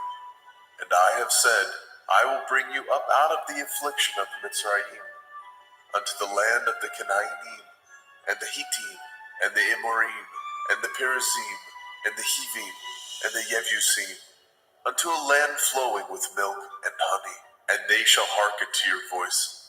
And you shall come, you and the elders of Yasharel, unto the king of Mitzrayim, and you shall say unto him, Yahuwah Elohai of the Ephraim has met us, and now let us go, we beseech you, 3 days' journey into the wilderness, that we may sacrifice to Yahuwah Eloheinu. And I am sure that the king of Mitzrayim will not let you go, no, not by a mighty hand. And I will stretch out my hand, and smite Mitzrayim with all my wonders, which I will do in the midst thereof. And after that he will let you go, and I will give this people favor in the sight of the Mitzrayim. And it shall come to pass, that when ye go, ye shall not go empty. But every woman shall borrow of her neighbor, and of her that sojourns in her house, jewels of silver, and jewels of gold, and raiment. And ye shall put them upon your sons, and upon your daughters, and ye shall spoil the Mitzrayim.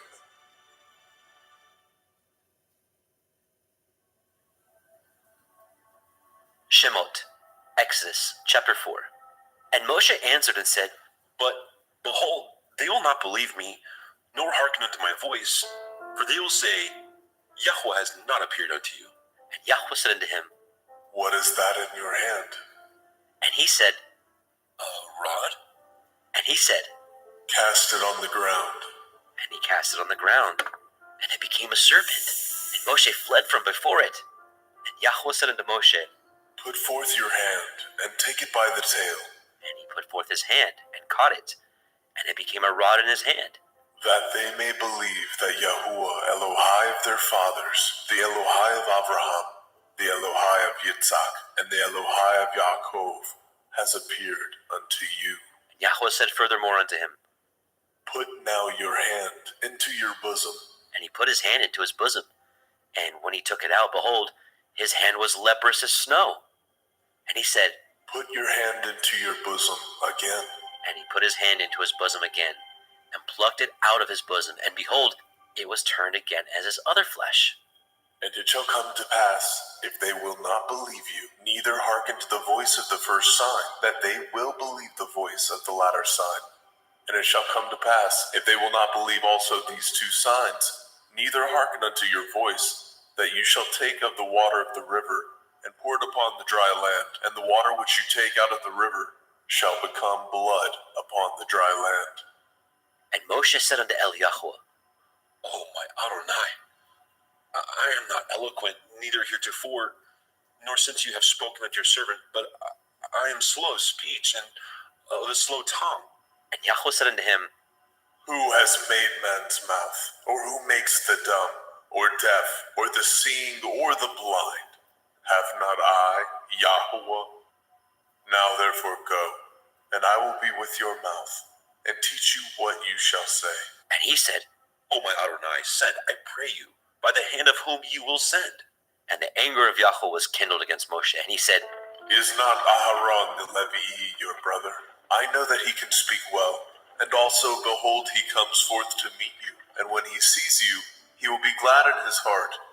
And you shall speak unto him, and put the words in his mouth, and I will be with your mouth, and with his mouth, and will teach you what ye shall do. And he shall be your spokesman unto the people, and he shall be, even he shall be to you, instead of a mouth, and you shall be to him, instead of Elohim. And you shall take this rod in your hand, wherewith you shall do signs. And Moshe went and returned to Yitro his father-in-law, and said unto him, Let me go, I pray you, and return unto my brethren which are in Mitzrayim, and see whether they be yet alive. And Yitro said unto Moshe, Go in peace. And Yahweh said unto Moshe in Midian, Go, return into Mitzrayim, for all the men are dead which sought your life. And Moshe took his woman and his sons, and set them upon an ass, and he returned to the land of Mitzrayim. And Moshe took the rod of Elohim in his hand. And Yahweh said unto Moshe, When you go to return into Mitzrayim, see that you do all those wonders before Pharaoh, which I have put into your hand. But I will harden his heart, that he shall not let the people go. And you shall say unto Pharaoh, Thus says Yahweh, Yasharel is my son, even my firstborn. And I say unto you, Let my son go, that he may serve me. And if you refuse to let him go, behold, I will slay your son, even your firstborn. And it came to pass by the way in the inn that Yahweh met him, and sought to kill him. Then Zipporah took a sharp stone, and cut off the foreskin of her son, and cast it at his feet, and said, Surely a bloody man are you to me. So he let him go. Then she said, A bloody man you are, because of the circumcision. And Yahweh said to Aharon, Go into the wilderness to meet Moshe. And he went, and met him in the mount of Elohim, and kissed him. And Moshe told Aharon all the words of Yahweh who had sent him, and the signs which he had commanded him. And Moshe and Aharon went and gathered together all the elders of the children of Yasharel. And Aharon spoke all the words which Yahweh had spoken unto Moshe, and did the signs in the sight of the people. And the people believed. And when they heard that Yahweh had visited the children of Yasharel, and that he had looked upon their affliction, then they bowed their heads and worshipped.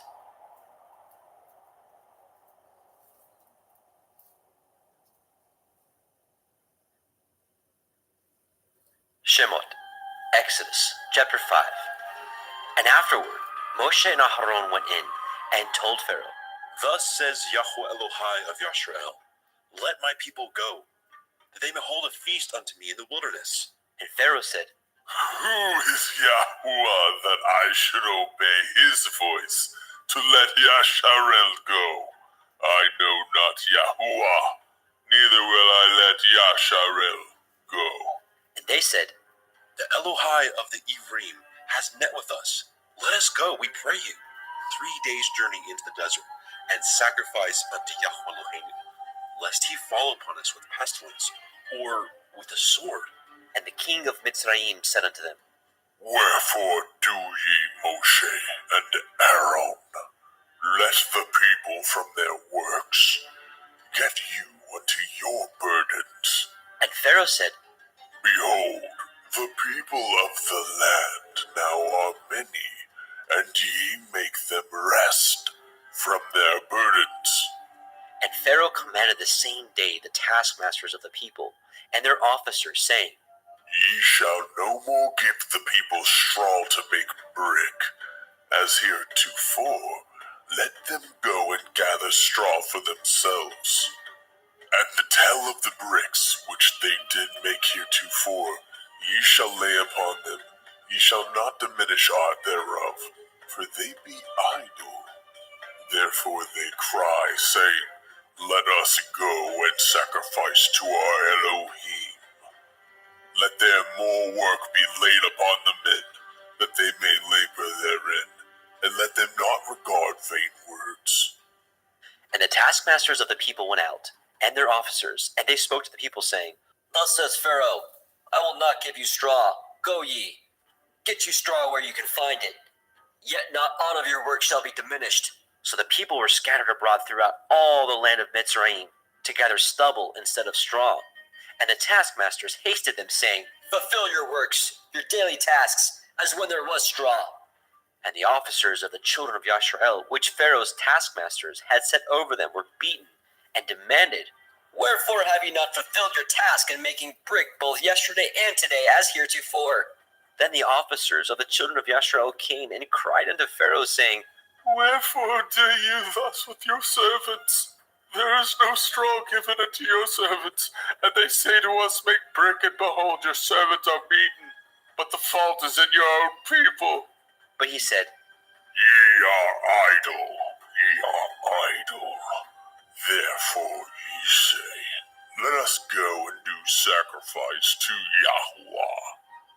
Go therefore now and work, for there shall no straw be given you. Yet shall ye deliver the tale of bricks. And the officers of the children of Yasharel did see that they were in an evil case. After it was said, Ye shall not diminish all of your bricks from your daily task. and they met Moshe and Aharon, who stood in the way, as they came forth from Pharaoh. And they said unto them, Yahuwah, look upon you and judge, because ye have made our Saviour to be abhorred in the eyes of Pharaoh, and in the eyes of his servants, to put a sword in their hand to slay us. And Moshe returned unto Eliyahu and said, Adonai, wherefore have you so evil entreated this people? Why is it that you have sent me? For since I came to Pharaoh to speak in your name, he has done evil to the people. Neither have you delivered your people at all. Shemot, Exodus, chapter 6.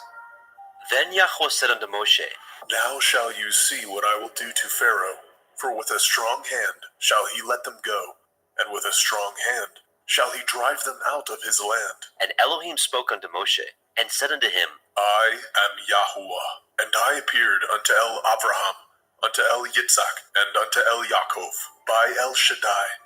But by my name Yahuwah was I not known to them. And I have also established my covenant with them, to give them the land of Canaan, the land of their pilgrimage, wherein they were strangers. And I have also heard the groanings of the children of Yasharel, whom the Mitzrayim keep in bondage, and I have remembered my covenant.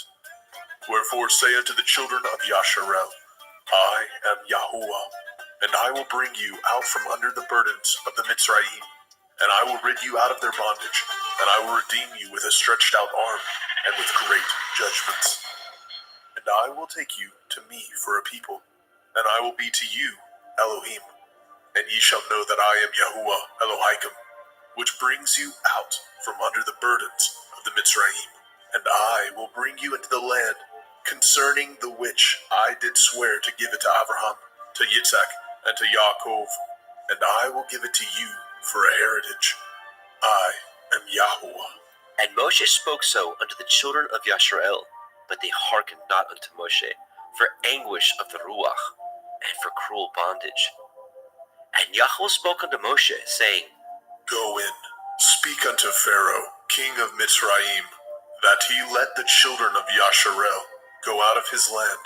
And Moshe spoke before Yahweh, saying, Behold, the children of Yasharel have not hearkened unto me. How then shall Pharaoh hear me, who am of uncircumcised lips? And Yahweh spoke unto El Moshe, and unto El Aharon, and gave them a charge unto the children of Yashrael and unto Pharaoh, king of Mitzrayim, to bring the children of Yashrael out of the land of Mitzrayim. These be the heads of their fathers' houses, the sons of Reuben, the firstborn of Yasharel, Chanok, and Palu, and Chetzron, and Carmi. These be the families of Reuben. And the sons of Shimon, Yemuel, and Yamin, and Ochad, and Yakin, and Tzochar, and Shaul, the son of the Canaanite woman. These are the families of Shimon. And these are the names of the sons of Levi, according to their generations, Gershon, and Kohath, and Merari. And the years of the life of Levi were 137 years. The sons of Gershon, Livni, and Shimei, according to their families.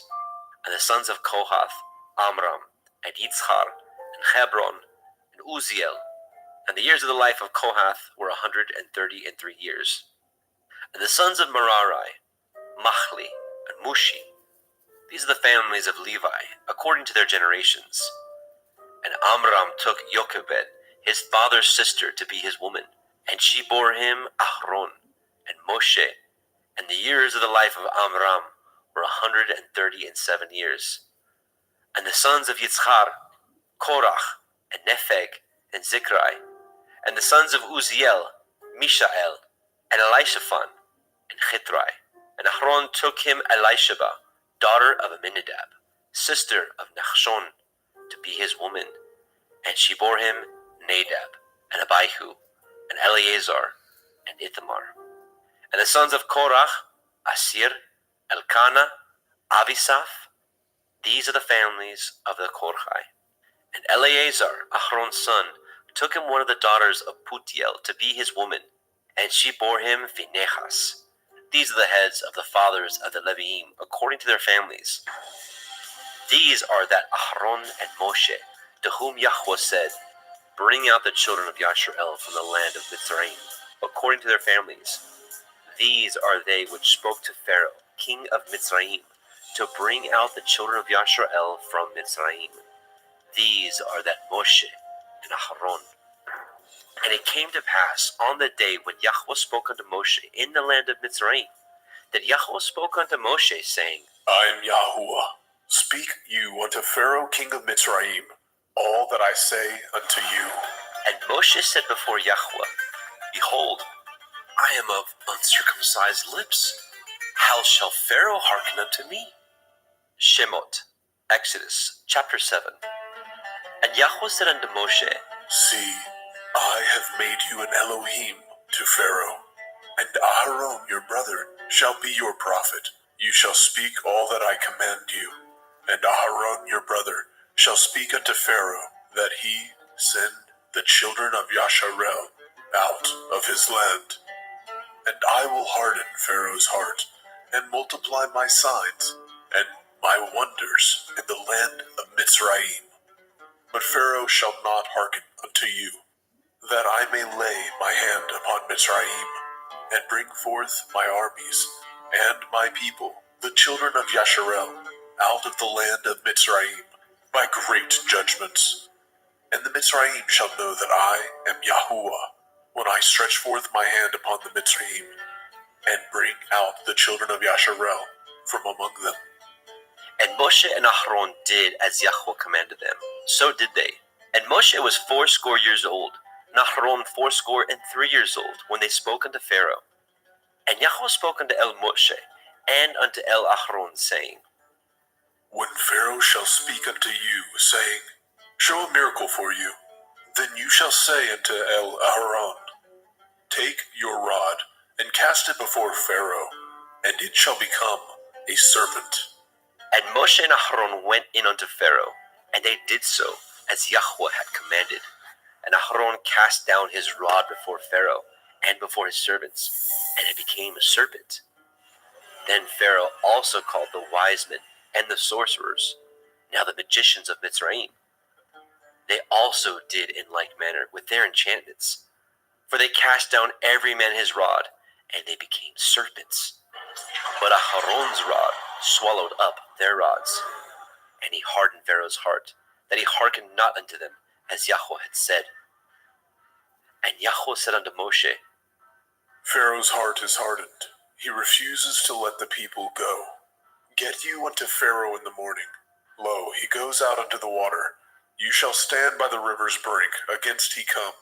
And the rod which was turned to a serpent shall you take in your hand. And you shall say unto him, Yahuwah Elohai of the Ephraim has sent me unto you, saying, Let my people go, that they may serve me in the wilderness. And behold, hitherto you would not hear. Thus says Yahuwah, in this you shall know that I am Yahuwah. Behold, I will smite with the rod that is in my hand upon the waters which are in the river, and they shall be turned to blood. And the fish that is in the river shall die, and the river shall stink, and the Mitzrayim shall loathe the drink of the water of the river.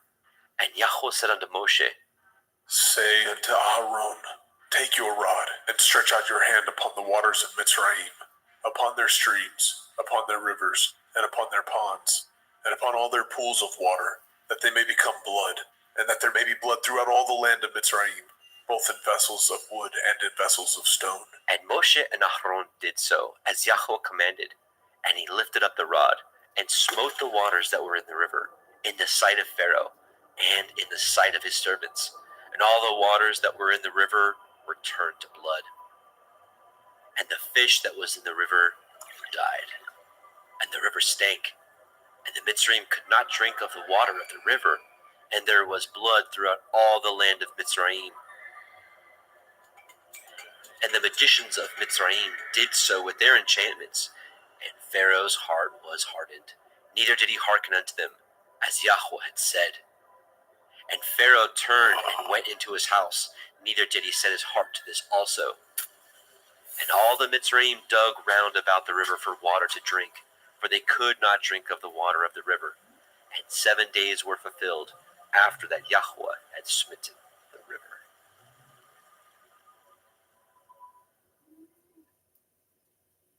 Shemot, Exodus, chapter 8. And Yahweh spoke unto Moshe, Go unto Pharaoh, say unto him, Thus says Yahuwah, Let my people go, that they may serve me. And if you refuse to let them go, behold, I will smite all your borders with frogs. And the river shall bring forth frogs abundantly, which shall go up and come into your house, and into your bedchamber, and upon your bed, and into the house of your servants, and upon your people, and into the ovens, and into your kneading troughs. And the frogs shall come up, both on you and upon your people, and upon all your servants. And Yahweh spoke unto El Moshe, Say unto El Aharon, Stretch forth your hand with your rod over the streams, over the rivers, and over the ponds, and cause the frogs to come up upon the land of Mitzrayim. And Aharon stretched out his hand over the waters of Mitzrayim, and the frogs came up, and covered the land of Mitzrayim. And the magicians did so with their enchantments, and brought up the frogs upon the land of Mitzrayim. Then Pharaoh called for Moshe and Aharon, and said, Entreat El Yahuwah, that he may take away the frogs from me, and from my people, and I will let the people go, that they may do sacrifice unto Yahuwah. And Moshe said unto Pharaoh, Glory over me, when shall I entreat for you, and for your servants, and for your people, to destroy the frogs from you and from your houses, that they may remain in the river only? And he said, Tomorrow. And he said, Be it according to your word, that you may know that there is none like unto Yahweh Eloheinu. And the frogs shall depart from you, and from your houses, and from your servants, and from your people. They shall remain in the river only. And Moshe and Aharon went out from Pharaoh, and Moshe cried unto Yahweh because of the frogs which he had brought against Pharaoh. And Yahweh did according to the word of Moshe, and the frogs died out of the houses, out of the villages, and out of the fields. And they gathered them together upon heaps, and the land stank. But when Pharaoh saw that there was respite, he hardened his heart, and hearkened not unto them, as Yahweh had said. And Yahweh said unto El Moshe, Say unto El Aharon, Stretch out your rod, and smite the dust of the land, that it may become lice throughout all the land of Mitzrayim. and they did so. For Aharon stretched out his hand with his rod, and smote the dust of the earth, and it became lice in man and in beast. All the dust of the land became lice throughout all the land of Mitzrayim. And the magicians did so with their enchantments to bring forth the lice, but they could not. So there were lice upon man and upon beast. Then the magician said unto Pharaoh, This is the finger of Elohim. And Pharaoh's heart was hardened, and he hearkened not unto them, as Yahweh had said. And Yahweh said unto Moshe, Rise up early in the morning, stand before Pharaoh. Lo, he comes forth to the water. And say unto him, Thus says Yahweh, Let my people go, that they may serve me. Else if you will not let my people go, behold, I will send swarms of flies upon you, and upon your servants, and upon your people, and into your houses. And the houses of the Mitzrayim shall be full of swarms of flies, and also the ground whereon they are. And I will deliver in that day the land of Goshen, in which my people dwell, that no swarms of flies shall be there, to the end you may know that I am Yahweh in the midst of the earth. And I will put a division between my people and your people. Tomorrow shall this sign be. And Yahweh did so. And there came a grievous swarm of flies into the house of Pharaoh, and into his servants' houses, and into all the land of Mitzrayim. The land was corrupted by reason of the swarm of flies. And Pharaoh called for Moshe and for Aharon, and said, Go ye, sacrifice to your Elohim in the land. And Moshe said, It is not meet so to do, for we shall sacrifice the abomination of the Mitzrayim to Yahweh Eloheinu. Lo, shall we sacrifice the abomination of the Mitzrayim before their eyes? And will they not stone us? We will go 3 days' journey into the wilderness, and sacrifice to Yahweh Eloheinu, as he shall command us. And Pharaoh said, I will let you go, that ye may sacrifice to Yahuwah Elohika in the wilderness. Only ye shall not go very far away. Entreat for me. And Moshe said, Behold, I go out from you, and I will entreat El Yahweh, that the swarms of flies may depart from Pharaoh, from his servants, and from his people, tomorrow. But let not Pharaoh deal deceitfully any more in not letting the people go to sacrifice to Yahweh. And Moshe went out from Pharaoh, and entreated Yahweh. And Yahweh did according to the word of Moshe, and he removed the swarms of flies from Pharaoh, from his servants, and from his people. There remained not one. And Pharaoh hardened his heart at this time also, neither would he let the people go.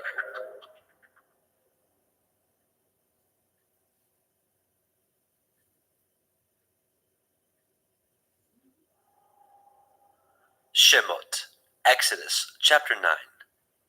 Then Yahweh said unto El Moshe, Go in unto Pharaoh, and tell him, Thus says Yahuwah Elohai of the Ephraim, Let my people go, that they may serve me. For if you refuse to let them go, and will hold them still, behold, the hand of Yahuwah is upon your cattle, which is in the field, upon the horses, upon the asses, upon the camels, upon the oxen, upon the sheep. There shall be a very grievous pestilence, and Yahuwah shall sever between the cattle of Yasharel and the cattle of Mitzrayim, and there shall nothing die of all that is the children's of Yasharel. And Yahweh appointed a set time, saying, Tomorrow Yahuwah shall do this thing in the land. And Yahweh did that thing on the morrow, and all the cattle of Mitzrayim died, but of the cattle of the children of Yasharel died not one. And Pharaoh sent, and behold, there was not one of the cattle of Yasharel dead. And the heart of Pharaoh was hardened, and he did not let the people go. And Yahweh said unto El Moshe and unto El Aharon, Take to you handfuls of ashes of the furnace, and let Moshe sprinkle it towards the heavens in the sight of Pharaoh. And it shall become small dust in all the land of Mitzrayim, and shall be a boil breaking forth with blains upon man, and upon beast throughout all the land of Mitzrayim. And they took the ashes of the furnace, and stood before Pharaoh. And Moshe sprinkled it up toward the heavens, and it became a boil, breaking forth with blains upon man, and upon beast. And the magicians could not stand before Moshe because of the boils, for the boil was upon the magicians, and upon all the Mitzrayim. And Yahweh hardened the heart of Pharaoh, and he hearkened not unto them, as Yahweh had spoken unto El Moshe. And Yahweh said unto El Moshe, Rise up early in the morning, and stand before Pharaoh, and say unto him, Thus says Yahuwah Elohai of the Ivrim, Let my people go, that they may serve me. For I will at this time send all my plagues upon your heart, and upon your servants, and upon your people, that you may know that there is none like me in all the earth.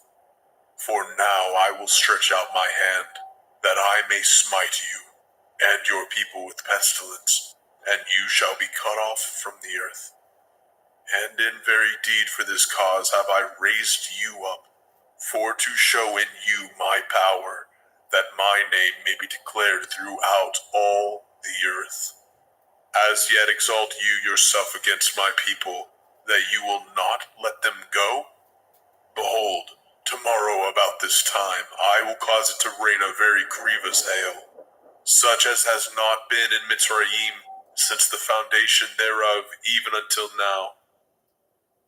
Send therefore now and gather your cattle, and all that you have in the field, for upon every man and beast which shall be found in the field, and shall not be brought home, the hail shall come down upon them, and they shall die. He that feared the word of Yahweh among the servants of Pharaoh made his servants and his cattle flee into the houses.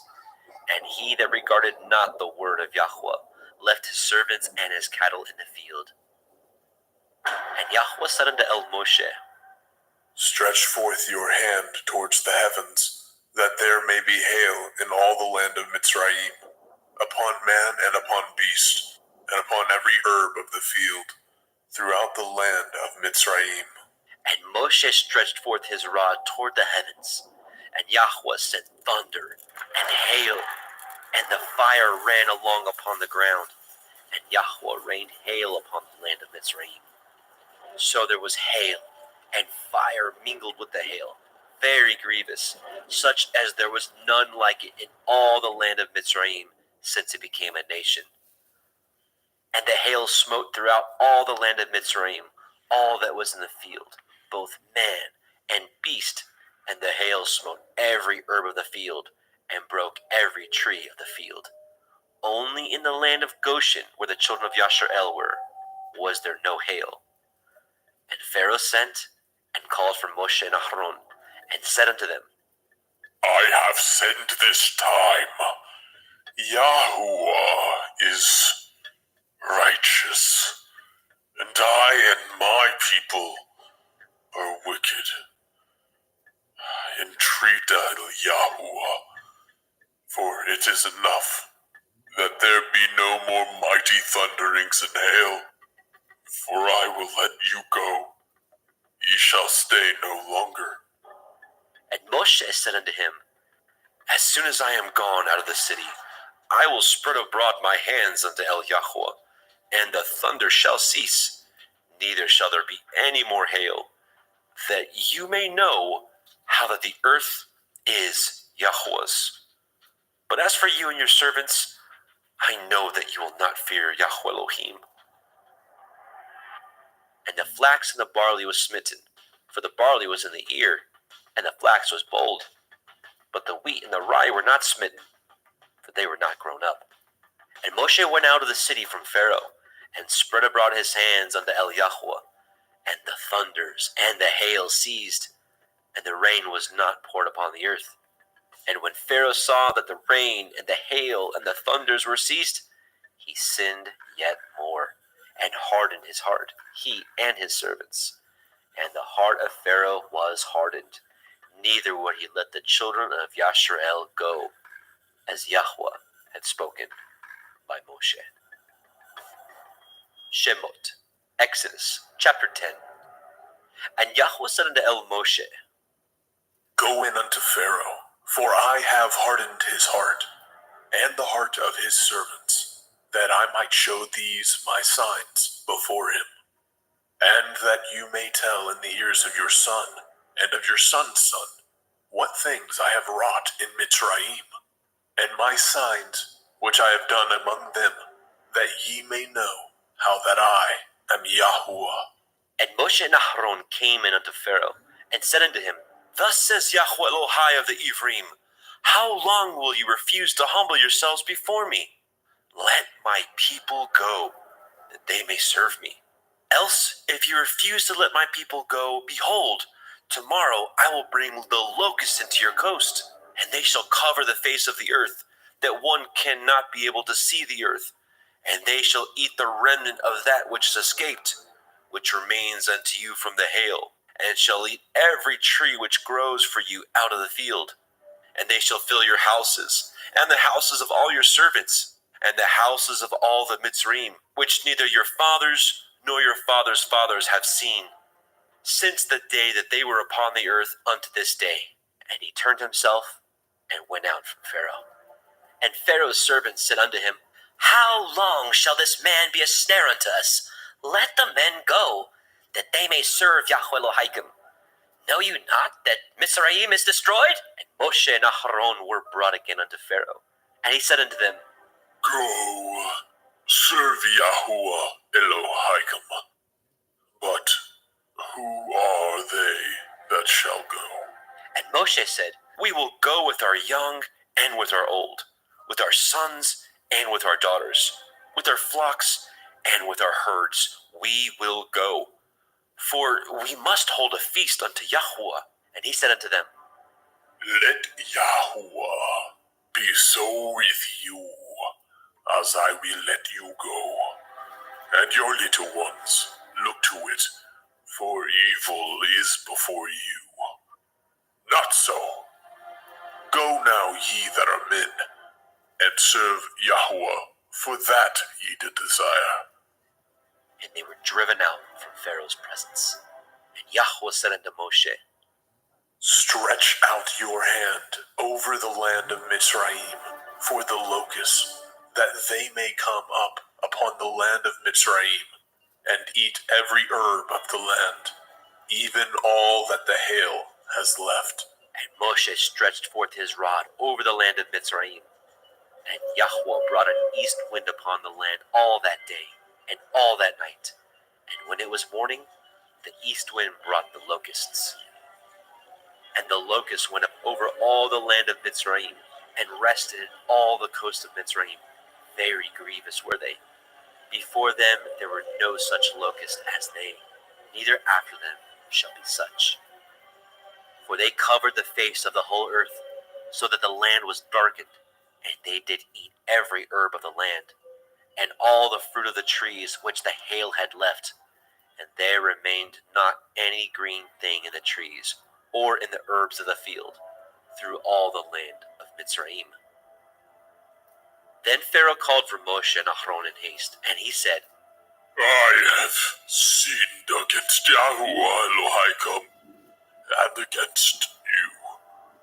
Now therefore forgive, I pray you, my sin only this once, and entreat Yahuwah Elohim, that he may take away from me this death only. And he went out from Pharaoh, and entreated Yahweh. And Yahweh turned a mighty strong west wind, which took away the locusts, and cast them into the Red Sea. There remained not one locust in all the coasts of Mitzrayim. But Yahweh hardened Pharaoh's heart, so that he would not let the children of Yasharel go.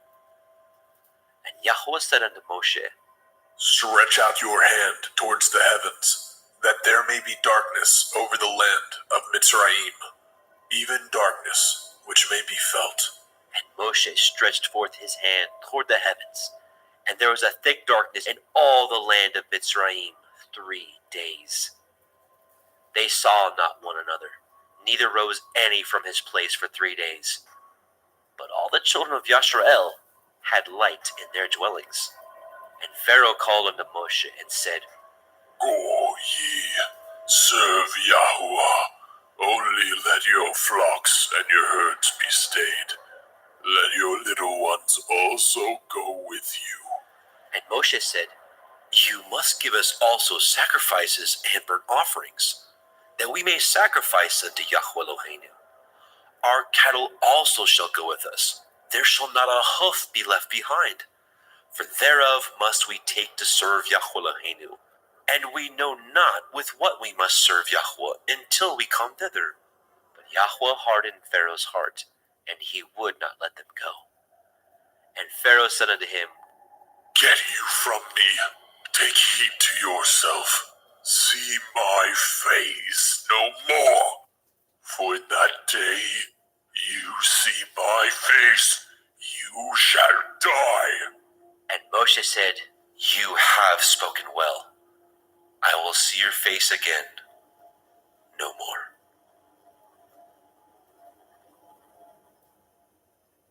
Shemot, Exodus chapter 11. And Yahweh said unto Moshe, Yet will I bring one plague more upon Pharaoh, and upon Mitzrayim. Afterwards he will let you go hence. When he shall let you go, he shall surely thrust you out hence altogether.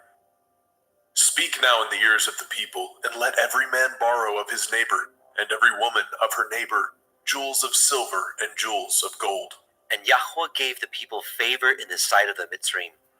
Moreover, the man Moshe was very great in the land of Mitzrayim, in the sight of Pharaoh's servants, and in the sight of the people.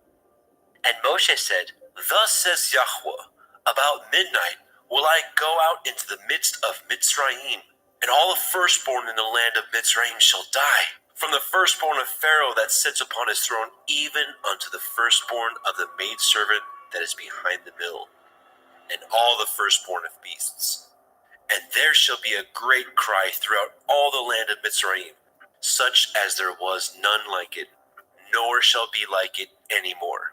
But against any of the children of Yashrael shall not a dog move his tongue, against man or beast, that ye may know how that Yahweh puts a difference between the Mitzrayim and Yashrael. And all these your servants shall come down unto me, and bow down themselves unto me, saying, Get you out, and all the people that follow you. And after that I will go out. And he went out from Pharaoh in great anger. And Yahweh said unto Moshe, Pharaoh shall not hearken unto you, that my wonders may be multiplied in the land of Mitzrayim. And Moshe and Aharon did all these wonders before Pharaoh. And Yahweh hardened Pharaoh's heart, so that he would not let the children of Yashrael go out of his land. Shemot, Exodus chapter 12. And Yahweh spoke unto El Moshe and El Aharon in the land of Mitzrayim, saying, This month shall be unto you the beginning of months. It shall be the first month of the year to you. Speak ye unto all the assembly of Yasharel, saying, In the 10th day of this month they shall take to them every man a lamb, according to the house of their fathers, a lamb for a house. And if the household be too little for the lamb, let him and his neighbor next unto his house take it according to the number of the souls. Every man according to his eating shall make your count for the lamb. Your lamb shall be without blemish, a male of the first year. Ye shall take it out from the sheep or from the goats, and ye shall keep it up unto the 14th day of the same month. And the whole multitude of the assembly of Yasharel shall kill it in the evening. And they shall take of the blood, and strike it on the two sides of the posts, and on the upper doorposts of the houses, wherein they shall eat it. And they shall eat the flesh in that night, roast with fire, and matzah, unleavened bread. And with bitter herbs they shall eat it. Eat not of it raw, nor sodden at all with water, but roast with fire, his head with his legs, and with the purtenance thereof. And ye shall let nothing of it remain unto the morning. and that which remains of it until the morning ye shall burn with fire. And thus shall ye eat it, with your loins girded, your shoes on your feet, and your staff in your hand. And ye shall eat it in haste. It is Yahuwah's Pesach. For I will pass through the land of Mitzrayim this night, and will smite all the firstborn in the land of Mitzrayim, both man and beast. And against all the Elohai of Mitzrayim I will execute judgment. I am Yahuwah. And the blood shall be to you for a mark upon the houses where ye are. And when I see the blood, I will pass over you. And the plague shall not be upon you to destroy you, when I smite the land of Mitzrayim. And this day shall be unto you for a memorial, and ye shall keep it a feast to Yahuwah throughout your generations. Ye shall keep it a feast by an ordinance forever. 7 days shall ye eat matzah. Even the first day ye shall put away leaven out of your houses. For whoever eats hametz, leavened bread, from the first day unto the 7th day, that soul shall be cut off from Yasharel. And in the first day there shall be a holy assembly, and in the 7th day there shall be a holy assembly to you. No manner of work shall be done in them, save that which every man must eat, that only may be done of you. And ye shall guard the feast of matzah, unleavened bread. For in this selfsame day have I brought your armies out of the land of Mitzrayim. Therefore shall ye guard this day in your generations by an ordinance forever. In the first day, on the 14th day of the month at evening, ye shall eat matzah, until the 21st day of the month at evening. 7 days shall there be no hametz found in your houses, for whosoever eats that which is with hametz, leaven, even that soul shall be cut off from the assembly of Yasharel, whether he be a stranger or born in the land. Ye shall eat nothing with hametz. In all your habitations shall ye eat matzah. Then Moshe called for all the elders of Yasharel, and said unto them, Draw out, and take you a lamb according to your families, and kill the Pesach. And ye shall take a bunch of hyssop, and dip it in the blood that is in the basin, and strike the lintel and the 2 side posts with the blood that is in the basin. And none of you shall go out at the door of his house until the morning. For Yahweh will pass through to smite the Mitzrayim. And when he sees the blood upon the lintel and on the 2 side posts, Yahweh will pass over the door, and will not suffer the destroyer to come in unto your houses to smite you. And ye shall guard this thing for an ordinance to you and to your sons forever. And it shall come to pass, when ye are come to the land which Yahweh will give you, according as he has promised, that ye shall guard this service. And it shall come to pass, when your children shall say unto you, What mean ye by this service? That ye shall say, It is the sacrifice of Yahweh's Pesach, who passed over the houses of the children of Yasharel in Mitzrayim, when he smote the Mitzrayim and delivered our houses. And the people bowed the head and worshipped. And the children of Yasharel went away, and did as Yahweh had commanded Moshe and Aharon. So did they. And it came to pass that at midnight Yahweh smote all the firstborn in the land of Mitzrayim, from the firstborn of Pharaoh that sat on his throne unto the firstborn of the captive that was in the dungeon, and all the firstborn of cattle. And Pharaoh rose up in the night, he and all his servants, and all the Mitzrayim, and there was a great cry in Mitzrayim, for there was not a house where there was not one dead.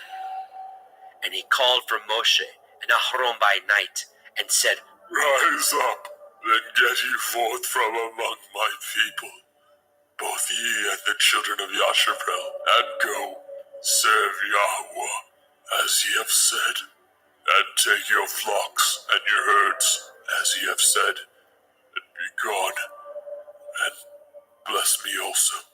And the Mitzrayim were urging upon the people, that they might send them out of the land in haste. For they said, We be all dead men. And the people took their dough before it was leavened, and their kneading troughs being bound up in their clothes upon their shoulders. And the children of Yasharel did according to the word of Moshe. And they borrowed of the Mitzrayim jewels of silver, and jewels of gold, and raiment. And Yahweh gave the people favor in the sight of the Mitzrayim, so that they lent unto them such things as they required, and they spoiled the Mitzrayim. And the children of Yasharel journeyed from Ramesses to Sukkot, about 600,000 on foot that were men, beside children. And a mixed multitude went up also with him, and flocks, and herds, even very much cattle. And they baked matzah cakes of the dough which they brought forth out of Mitzrayim, for it was not leavened, because they were thrust out of Mitzrayim, and could not tarry, neither had they prepared for themselves any victual. Now the sojourning of the children of Yasharel, who dwelt in the land of Mitzrayim, and in the land of Canaan, they and their fathers, was 430 years. And it came to pass at the end of the 430 years, even the selfsame day it came to pass, that all the hosts of Yahweh went out from the land of Mitzrayim. It is a night to be much observed unto Yahweh, for bringing them out of the land of Mitzrayim. This is that night of Yahweh, to be observed of all the children of Yasharel in their generations. And Yahweh said unto Moshe and Aharon, This is the ordinance of the Pesach. There shall no stranger eat thereof, but every manservant that is bought for money, when you have circumcised him, then he shall eat thereof. A foreigner and a hired servant shall not eat thereof. In one house shall it be eaten. You shall not carry forth aught of the flesh abroad out of the house, neither shall ye break a bone thereof. All the assembly of Yasharel shall keep it. And when a stranger shall sojourn with you, and will keep the Pesach to Yahuwah, let all his males be circumcised, and then let him come near and keep it. And he shall be as one that is born in the land. For no one uncircumcised person shall eat thereof. 1 Torah shall be to him that is homeborn, and unto the stranger that sojourns among you. Thus did all the children of Yasharel, as Yahweh commanded Moshe and Aharon, so did they. And it came to pass at the selfsame day, that Yahweh did bring the children of Yasharel out of the land of Mitzrayim by their armies.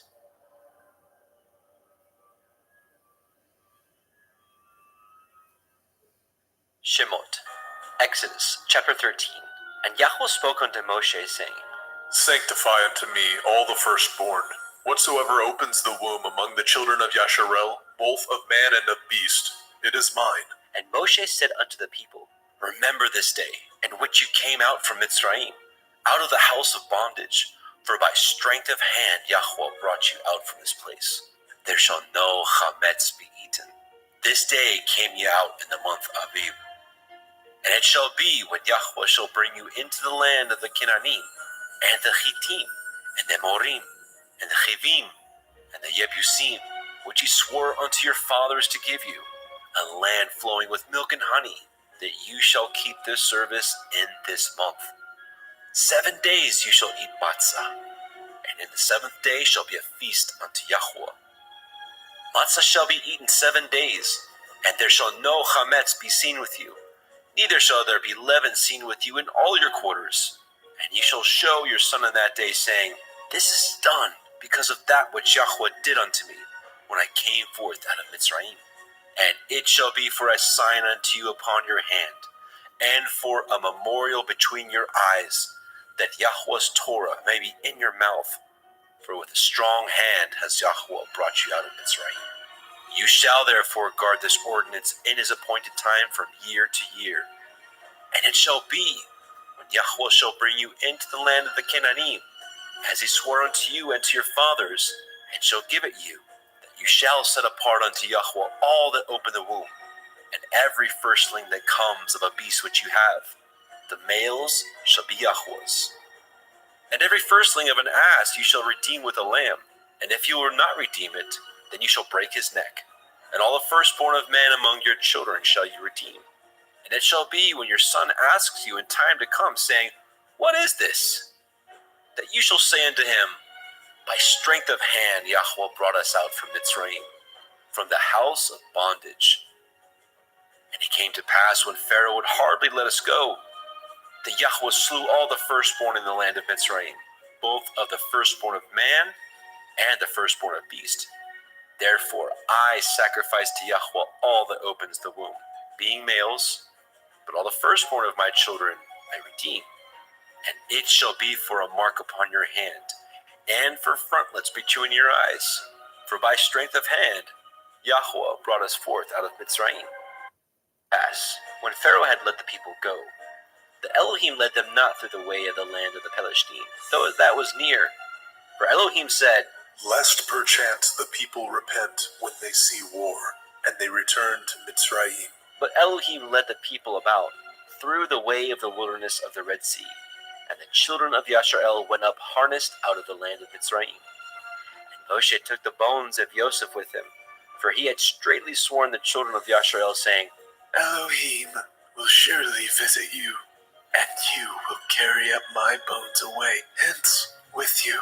They took their journey from Sukkot and encamped in Etham, in the edge of the wilderness. And Yahweh went before them by day in a pillar of cloud, to lead them in the way, and by night in a pillar of fire, to give them light, to go by day and night. He took not away the pillar of the cloud by day, nor the pillar of fire by night, from before the people.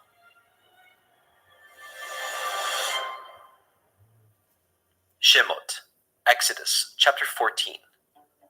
And Yahweh spoke unto Moshe, saying, Speak unto the children of Yasharel, that they turn and encamp before Pi Hachiron, between Migdol and the sea, over against Baal Zephon.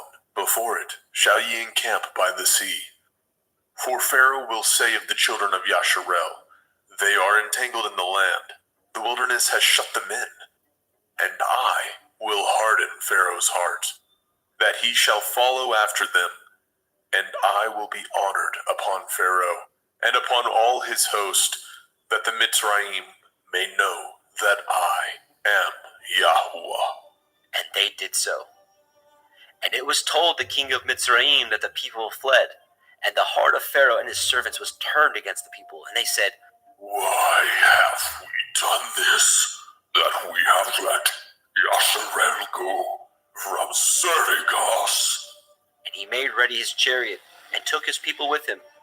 And he took 600 chosen chariots, and all the chariots of Mitzrayim, and captains over every one of them. And Yahweh hardened the heart of Pharaoh, king of Mitzrayim, and he pursued after the children of Yasharel. And the children of Yasharel went out with a high hand. But the Mitzrayim pursued after them, all the horses and chariots of Pharaoh, and his horsemen, and his army, and overtook them encamping by the sea, beside Pi Hachiroth, before Baal Zephon. And when Pharaoh drew nigh, the children of Yasharel lifted up their eyes, and behold, the Mitzrayim marched after them, and they were sore afraid. And the children of Yasharel cried out unto Yahweh. And they said unto Moshe, Because there were no graves in Mitzrayim, have ye taken us away to die in the wilderness? Wherefore have you dealt thus with us, to carry us forth out of Mitzrayim? Is not this the word that we did tell you in Mitzrayim, saying, Let us alone, that we may serve the Mitzrayim? For it had been better for us to serve the Mitzrayim, than that we should die in the wilderness. And Moshe said unto the people, Fear ye not, stand still, and see the Yeshua of Yahweh, which he will show you today. For the Mitzrayim who ye have seen today, ye shall see them again no more forever. Yahweh shall fight for you, and ye shall hold your peace. And Yahweh said unto Moshe, Wherefore cry you unto me? Speak unto the children of Yasharel, that they go forward. But lift up your rod, and stretch out your hand over the sea, and divide it. And the children of Yasharel shall go on dry ground through the midst of the sea. And I, behold, I will harden the hearts of the Mitzrayim, and they shall follow them, and I will get me honor upon Pharaoh, and upon all his host, upon his chariots, and upon his horsemen. And the Mitzrayim shall know that I am Yahweh, when I have gotten me honor upon Pharaoh, upon his chariots, and upon his horsemen. And the angel of Elohim, which went before the camp of Yasharel, removed and went behind them. And the pillar of the cloud went from before their face, and stood behind them. And it came between the camp of the Mitzrayim and the camp of Yasharel. and it was a cloud and darkness to them, but it gave light by night to these, so that the one came not near the other all night. And Moshe stretched out his hand over the sea, and Yahweh caused the sea to go back by a strong east wind all that night, and made the sea dry land, and the waters were divided. And the children of Yasharel went into the midst of the sea upon the dry ground, and the waters were a wall unto them on their right hand and on their left. And the Mitzrayim pursued, and went in after them into the midst of the sea, even all Pharaoh's horses, his chariots, and his horsemen. And it came to pass that in the morning watch Yahweh looked unto the host of the Mitzrayim through the pillar of fire and of the cloud, and troubled the host of the Mitzrayim, and took off their chariot wheels, that they drove them heavily, so that the Mitzrayim said, Let us flee from the face of Yasharel, for Yahweh fights for them against the Mitzrayim. And Yahweh said unto Moshe, Stretch out your hand over the sea, that the waters may come again upon the Mitzrayim, upon their chariots, and upon their horsemen. And Moshe stretched forth his hand over the sea, and the sea returned to his strength when the morning appeared, and the Mitzrayim fled against it. Yahweh overthrew the Mitzrayim in the midst of the sea, and the waters returned, and covered the chariots, and the horsemen, and all the host of Pharaoh that came into the sea after them.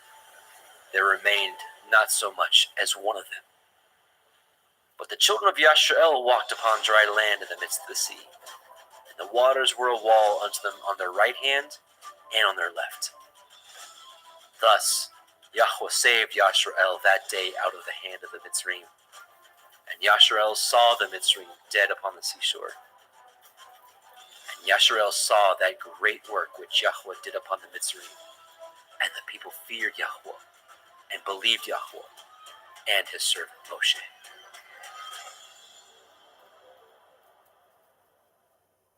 Shemot, Exodus, chapter 15. Then sang Moshe and the children of Yasharel this song unto Yahweh, saying, I will sing unto Yahweh, for he has triumphed gloriously. The horse and the rider has he thrown into the sea. Yah is my strength and song, and he has become my Yeshua. He is my El, and I will prepare him a habitation. My father's Elohai, and I will exalt him. Yahweh is a man of war. Yahweh is his name. Pharaoh's chariots and his host has he cast into the sea. His chosen captains also are drowned in the Red Sea. The depths have covered them. They sank into the bottom as a stone. Your right hand, O Yahweh, is become glorious in power. Your right hand, O Yahweh, has dashed in pieces the enemy, and in the greatness of your excellency, you have overthrown them that rose up against you.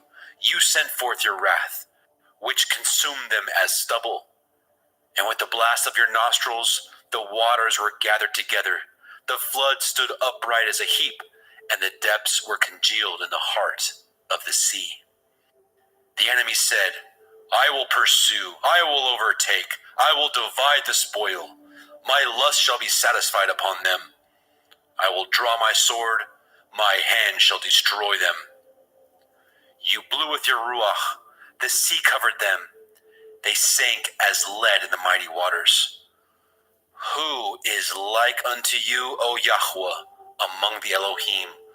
Who is like you, glorious in holiness, fearful in praises, doing wonders? You stretched out your right hand, the earth swallowed them. You and your mercy have led forth the people which you have redeemed. You have guided them in your strength unto your holy habitation. The people shall hear and be afraid. Sorrow shall take hold on the inhabitants of Pelesheth.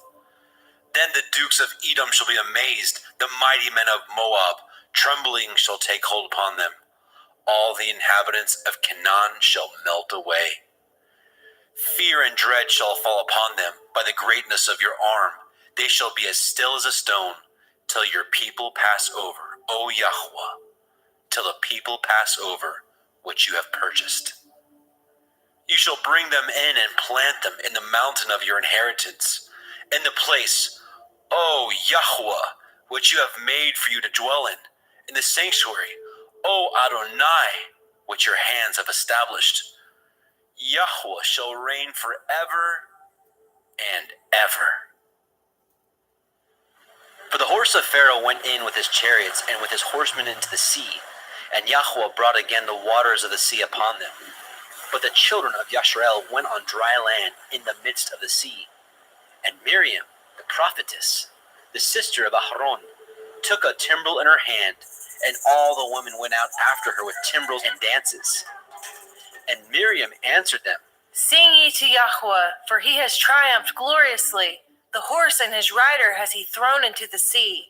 So Moshe brought Yasharel from the Red Sea, and they went out into the wilderness of Shur. And they went 3 days in the wilderness and found no water.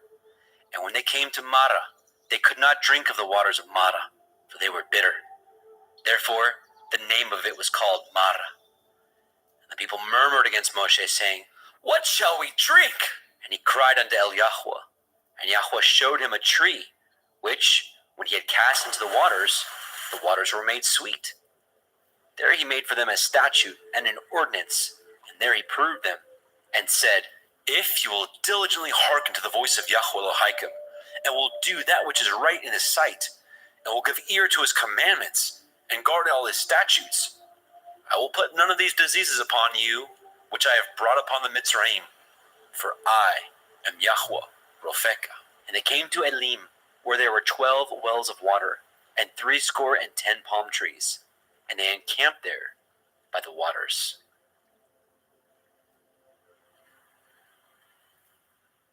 Shemot, Exodus, chapter 16. And they took their journey from Elim, and all the assembly of the children of Yasharel came unto the wilderness of Sin, which is between Elim and Sinai, on the 15th day of the 2nd month after their departing out of the land of Mitzrayim. And the whole assembly of the children of Yasharel murmured against Moshe and Aharon in the wilderness. And the children of Yasharel said unto them, Would to Elohim we had died by the hand of Yahweh in the land of Mitzrayim. But we sat by the flesh pots, and when we did eat bread to the full. For ye have brought us forth into this wilderness to kill this whole assembly with hunger. Then said Yahweh unto Moshe, Behold, I will rain bread from heavens for you, and the people shall go out and gather a certain rate every day, that I may prove them, whether they will walk in my Torah or no. And it shall come to pass that on the 6th day they shall prepare that which they bring in, and it shall be twice as much as they gather daily. And Moshe and Aharon said unto all the children of Yasharel, At evening, then ye shall know what Yahweh has brought out of the land of Mitzrayim. And in the morning, then ye shall see the glory of Yahweh, for that he hears your murmurings against Yahweh. And what are we, that ye murmur against us? And Moshe said, This shall be, when Yahweh shall give you in the evening flesh to eat, and in the morning bread to the full, for that Yahweh hears your murmurings which you murmur against him. And what are we? Your murmurings are not against us, but against Yahweh. And Moshe spoke unto El Aharon, Say unto all the assembly of the children of Yasharel, Come near before Yahweh, for he has heard your murmurings. And it came to pass, as Aharon spoke unto the whole assembly of the children of Yasharel, that they looked toward the wilderness, and behold, the glory of Yahweh appeared in the cloud. And Yahweh spoke unto Moshe, saying, I have heard the murmurings of the children of Yasharel. Speak unto them, saying, At evening ye shall eat flesh, and in the morning ye shall be filled with bread, and ye shall know that I am Yahweh Elohim. And it came to pass that at evening the quails came up and covered the camp, and in the morning the dew lay round about the host. And when the dew that lay was gone up, behold, upon the face of the wilderness there lay a small round thing, as small as the hoarfrost on the ground. And when the children of Yasharel saw it, they said one to another, It is manna, for they knew not what it was. And Moshe said unto them, This is the bread which Yahweh has given you to eat. This is the thing which Yahweh has commanded. Gather of it every man according to his eating, an omer for every man, according to the number of your persons. take you every man for them which are in his tents. And the children of Yasharel did so, and gathered some more, some less. And when they did meet it with an omer, he that gathered much had nothing over, and he that gathered little had no lack. They gathered every man according to his eating. And Moshe said, Let no man leave of it till the morning. Notwithstanding they hearkened not unto Moshe. But some of them left of it until the morning, and it bred worms, and stank. And Moshe was wroth with them. And they gathered it every morning, every man according to his eating. And when the sun waxed hot, it melted. And it came to pass that on the 6th day they gathered twice as much bread, 2 omers for one man. And all the rulers of the assembly came and told Moshe. And he said unto them, This is that which Yahweh has said. Tomorrow is the rest of the holy Shabbat unto Yahweh. Bake that which you will bake today, and seethe that you will seethe, and that which remains over lay up for you to be kept until the morning. And they laid it up until the morning as Moshe bade, and it did not stink, neither was there any worm therein. And Moshe said, Eat that today, for today is a Shabbat unto Yahweh. Today ye shall not find it in the field. 6 days shall ye gather it, but on the 7th day, which is the Shabbat, in it there shall be none. And it came to pass that there went out some of the people on the 7th day for to gather, and they found none. And Yahweh said unto Moshe, How long refuse ye to guard my commandments and my Torah? See for that Yahuwah has given you the Sabbath. Therefore, he gives you on the 6th day the bread of 2 days. Abide ye every man in his place. Let no man go out of his place on the 7th day. So the people rested on the 7th day. And the house of Yasharel called the name thereof Manna. And it was like coriander seed, white, and the taste of it was like wafers made with honey. And Moshe said, This is the thing which Yahweh commands. Fill an omer of it to be kept for your generations, that they may see the bread wherewith I have fed you in the wilderness, when I brought you forth from the land of Mitzrayim. And Moshe said unto Aaron, Take a pot, and put an omer full of manna therein, and lay it up before Yahweh, to be kept for your generations. As Yahweh commanded Moshe, so Aaron laid it up before the testimony to be kept. And the children of Yasharel did eat manna 40 years, until they came to a land inhabited. They did eat manna until they came unto the borders of the land of Canaan.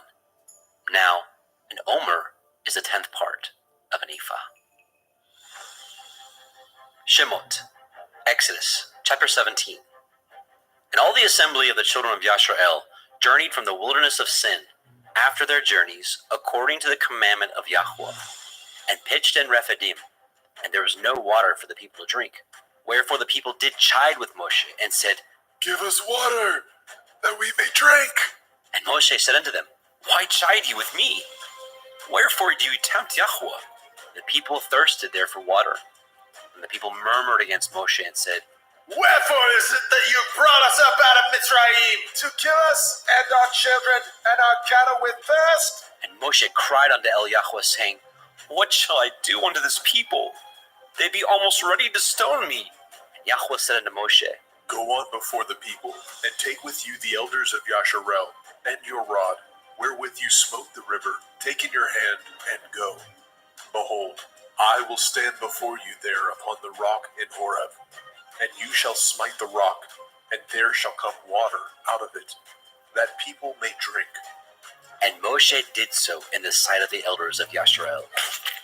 And he called the name of the place Massa and Meribah, because of the chiding of the children of Yasharel, and because they tempted Yahweh, saying, Is Yahweh among us or not? Then came Amalek, and fought with Yasharel and Rephidim. And Moshe said unto Yahusha, Choose us out men, and go out, fight with Amalek. Tomorrow I will stand on the top of the hill with the rod of Elohim in my hand. So Yahusha did as Moshe had said to him, and fought with Amalek. And Moshe, and Aharon, and Hur went up to the top of the hill. And it came to pass, when Moshe held up his hand, that Yasharel prevailed. And when he let down his hand, Amalek prevailed. But Moshe's hands were heavy, and he took a stone, and put it under him, and he sat thereon. And Aharon and Hur stayed up his hands, the one on the one side, and the other on the other side. And his hands were steady until the going down of the sun. And Yahusha discomfited Amalek and his people with the edge of the sword. And Yahweh said unto Moshe, Write this for a memorial in a sefer, and rehearse it in the ears of Yahusha, for I will utterly put out the remembrance of Amalek from under the heavens. And Moshe built an altar, and called the name of it Yahweh Nisai. For he said, Because Yah has sworn that Yahweh will have war with Amalek from generation to generation. Shemot, Exodus, chapter 18.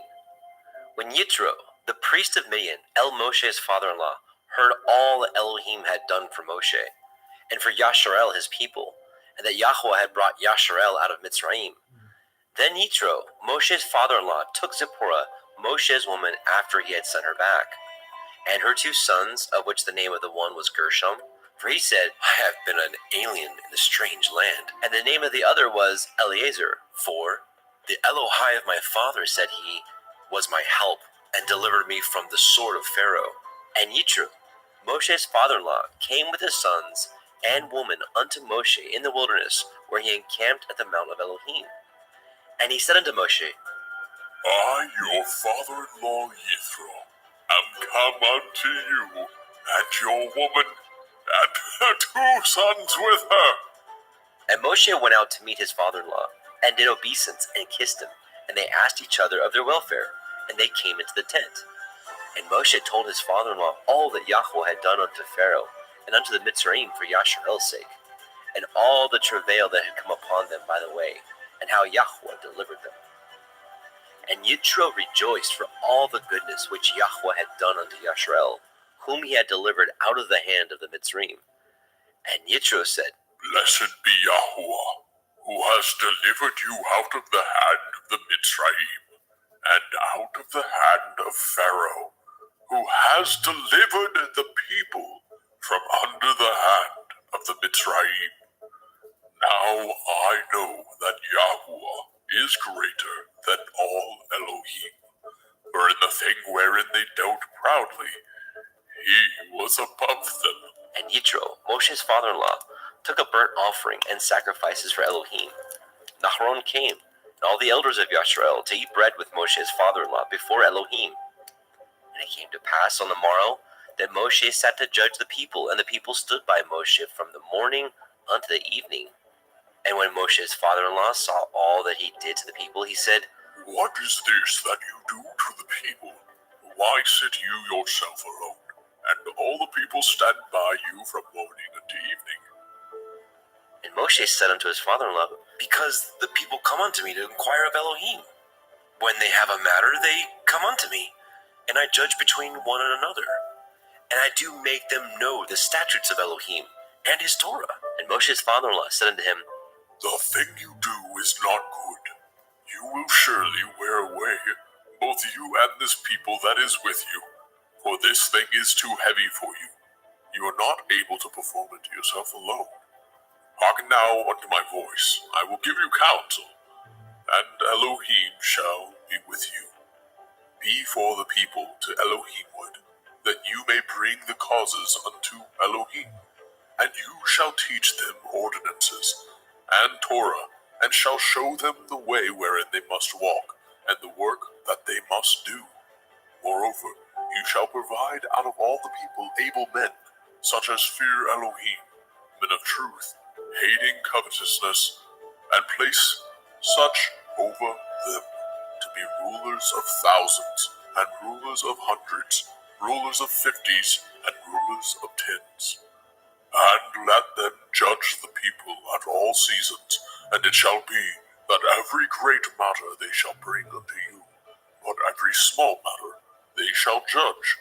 So shall it be easier for you, and they shall bear the burden with you. If you shall do this thing, and Elohim command you so, then you shall be able to endure, and all this people shall also go to their place in peace.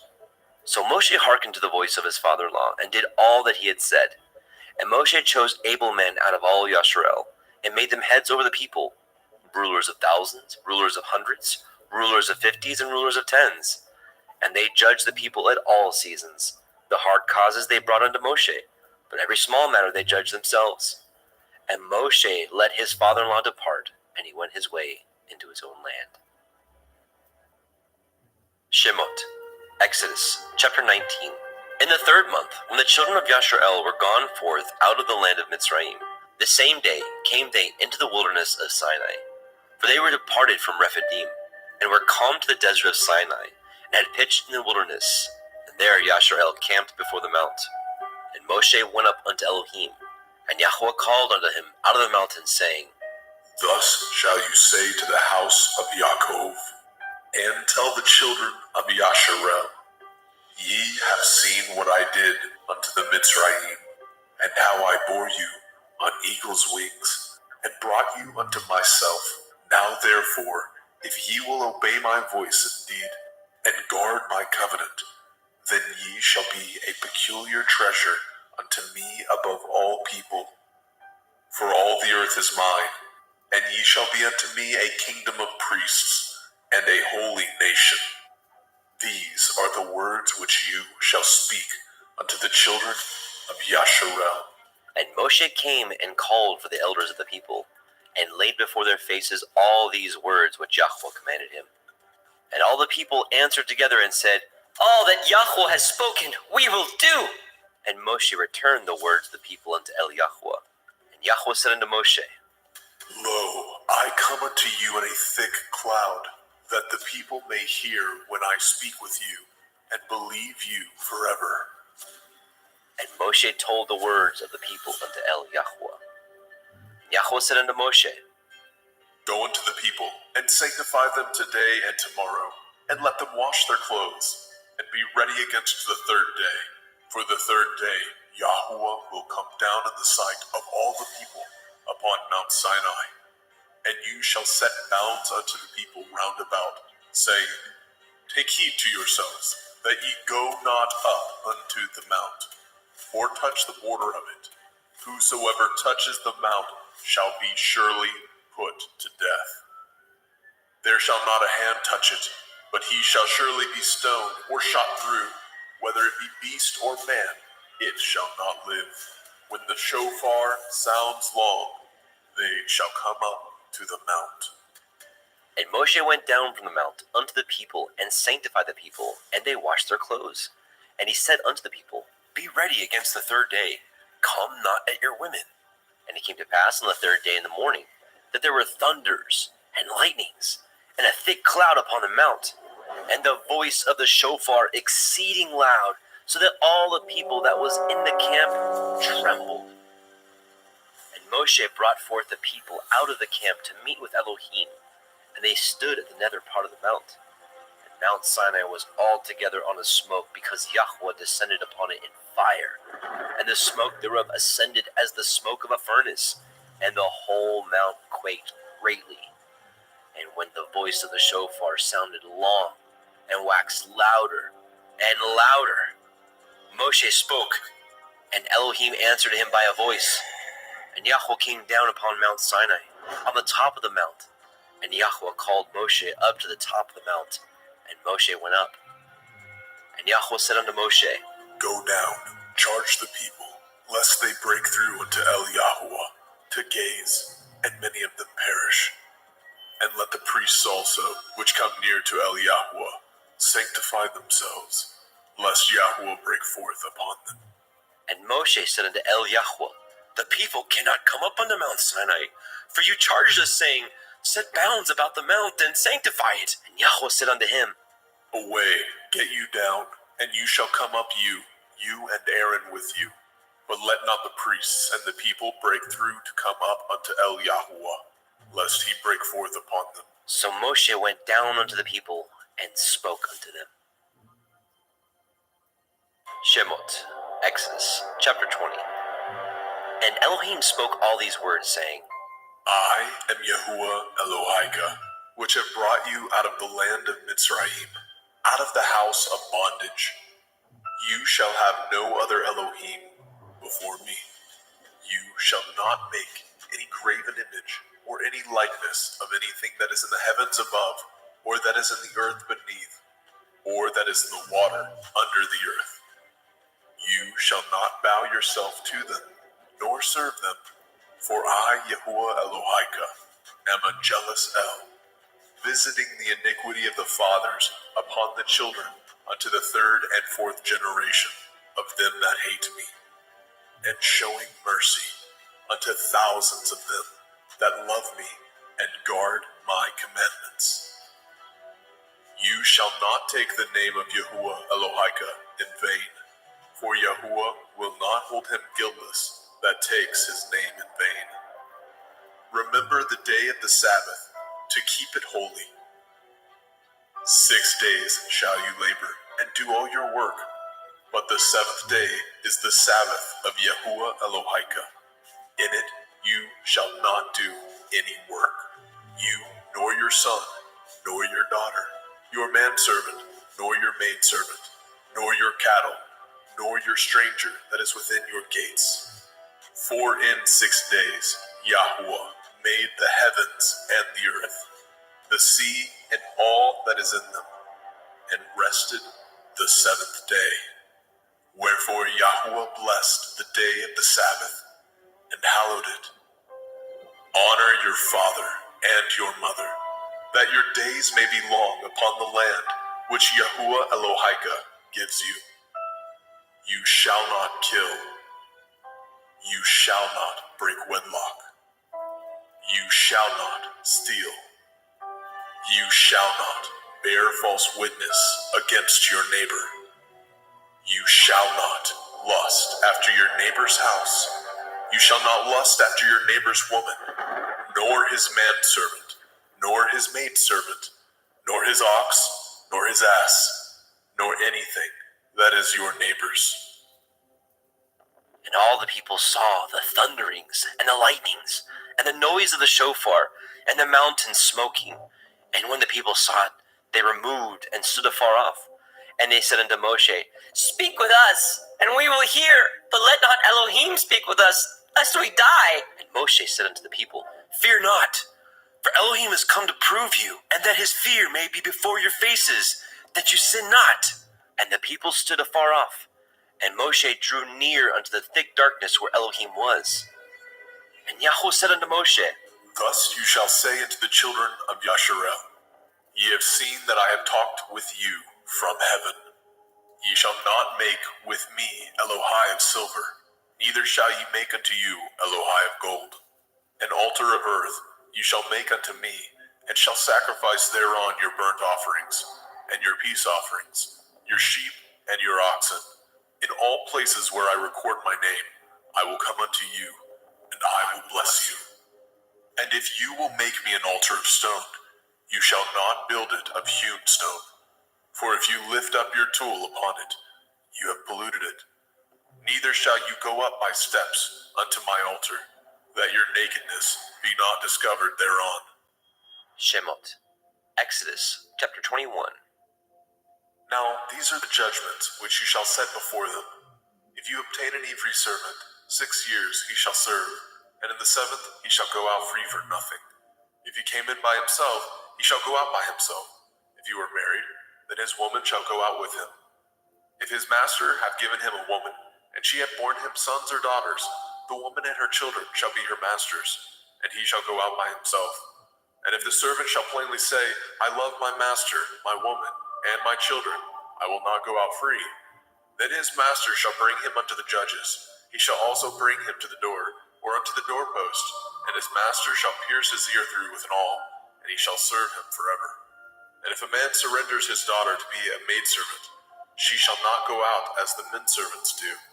If she please not her master, who has betrothed her to himself, then shall he let her be redeemed. To surrender her unto a strange nation, he shall have no power, seeing he has dealt deceitfully with her. If he have betrothed her unto his son, he shall deal with her after the manner of daughters.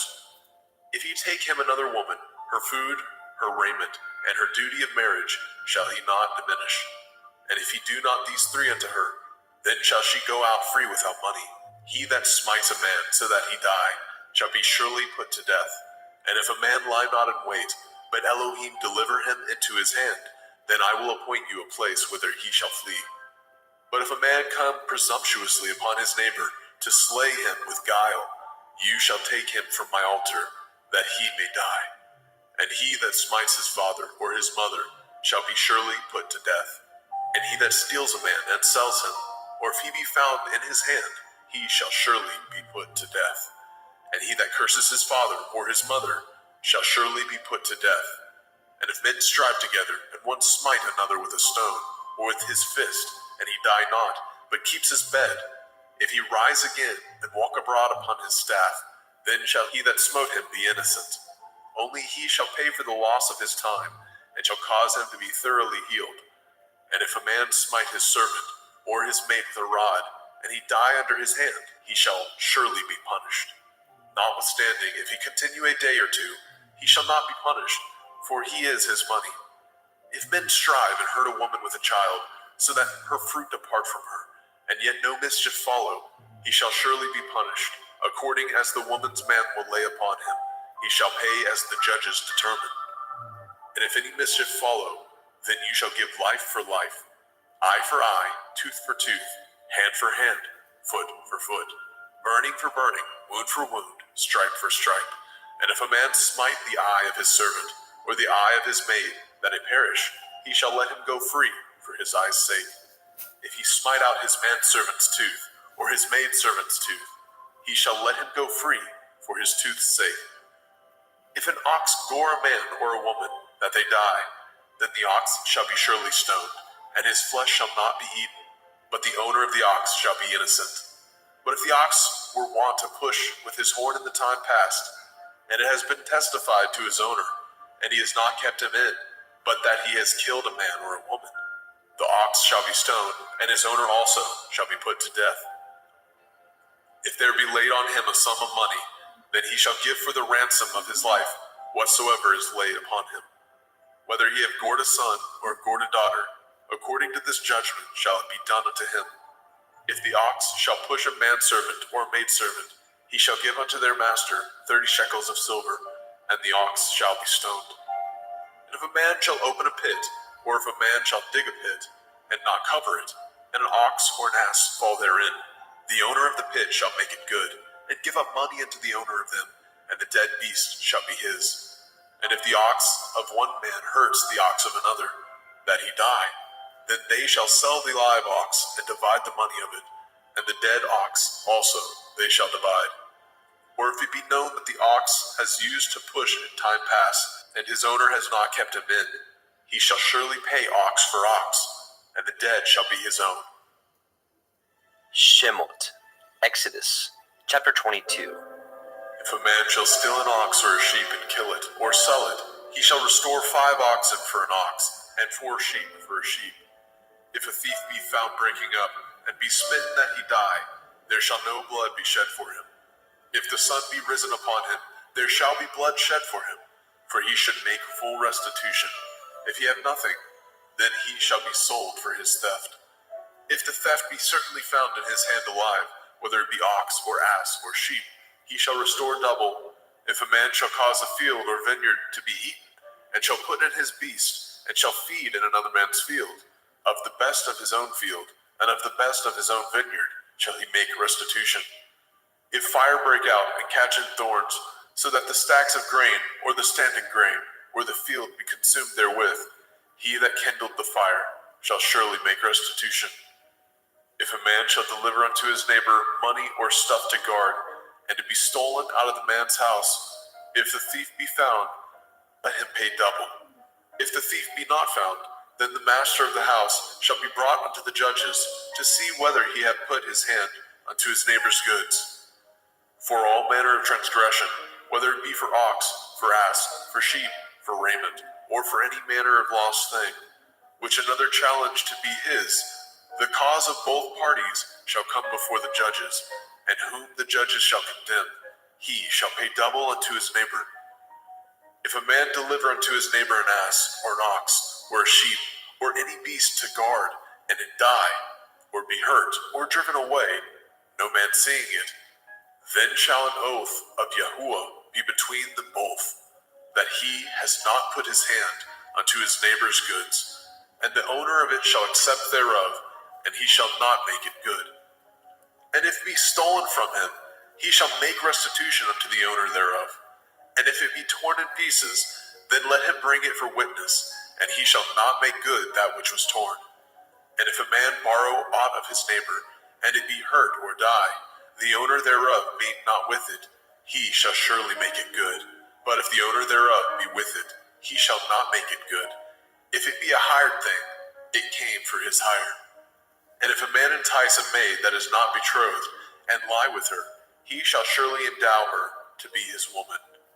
And if a father utterly refuse to give her unto him, he shall pay money according to the dowry of virgins. You shall not suffer a witch to live. Whosoever lies with a beast shall surely be put to death. He that sacrifices unto the Elohim, save unto Yahweh only, he shall be utterly destroyed. You shall neither vex a stranger nor oppress him, for ye were strangers in the land of Mizraim. Ye shall not afflict any widow or fatherless child. If you afflict them in any wise, and they cry at all unto me, I will surely hear their cry. And my wrath shall wax hot, and I will kill you with the sword, and your women shall be widows, and your children fatherless. If you lend money to any of my people that is poor by you, you shall not be to him as a usurer, neither shall you lay upon him usury. If you at all take your neighbor's raiment to pledge, you shall deliver it unto him by the time that the sun goes down. For that is his covering only, it is his raiment for his skin, wherein shall he sleep. And it shall come to pass, when he cries unto me, that I will hear, for I am gracious. You shall not revile the Elohim, nor curse the ruler of your people.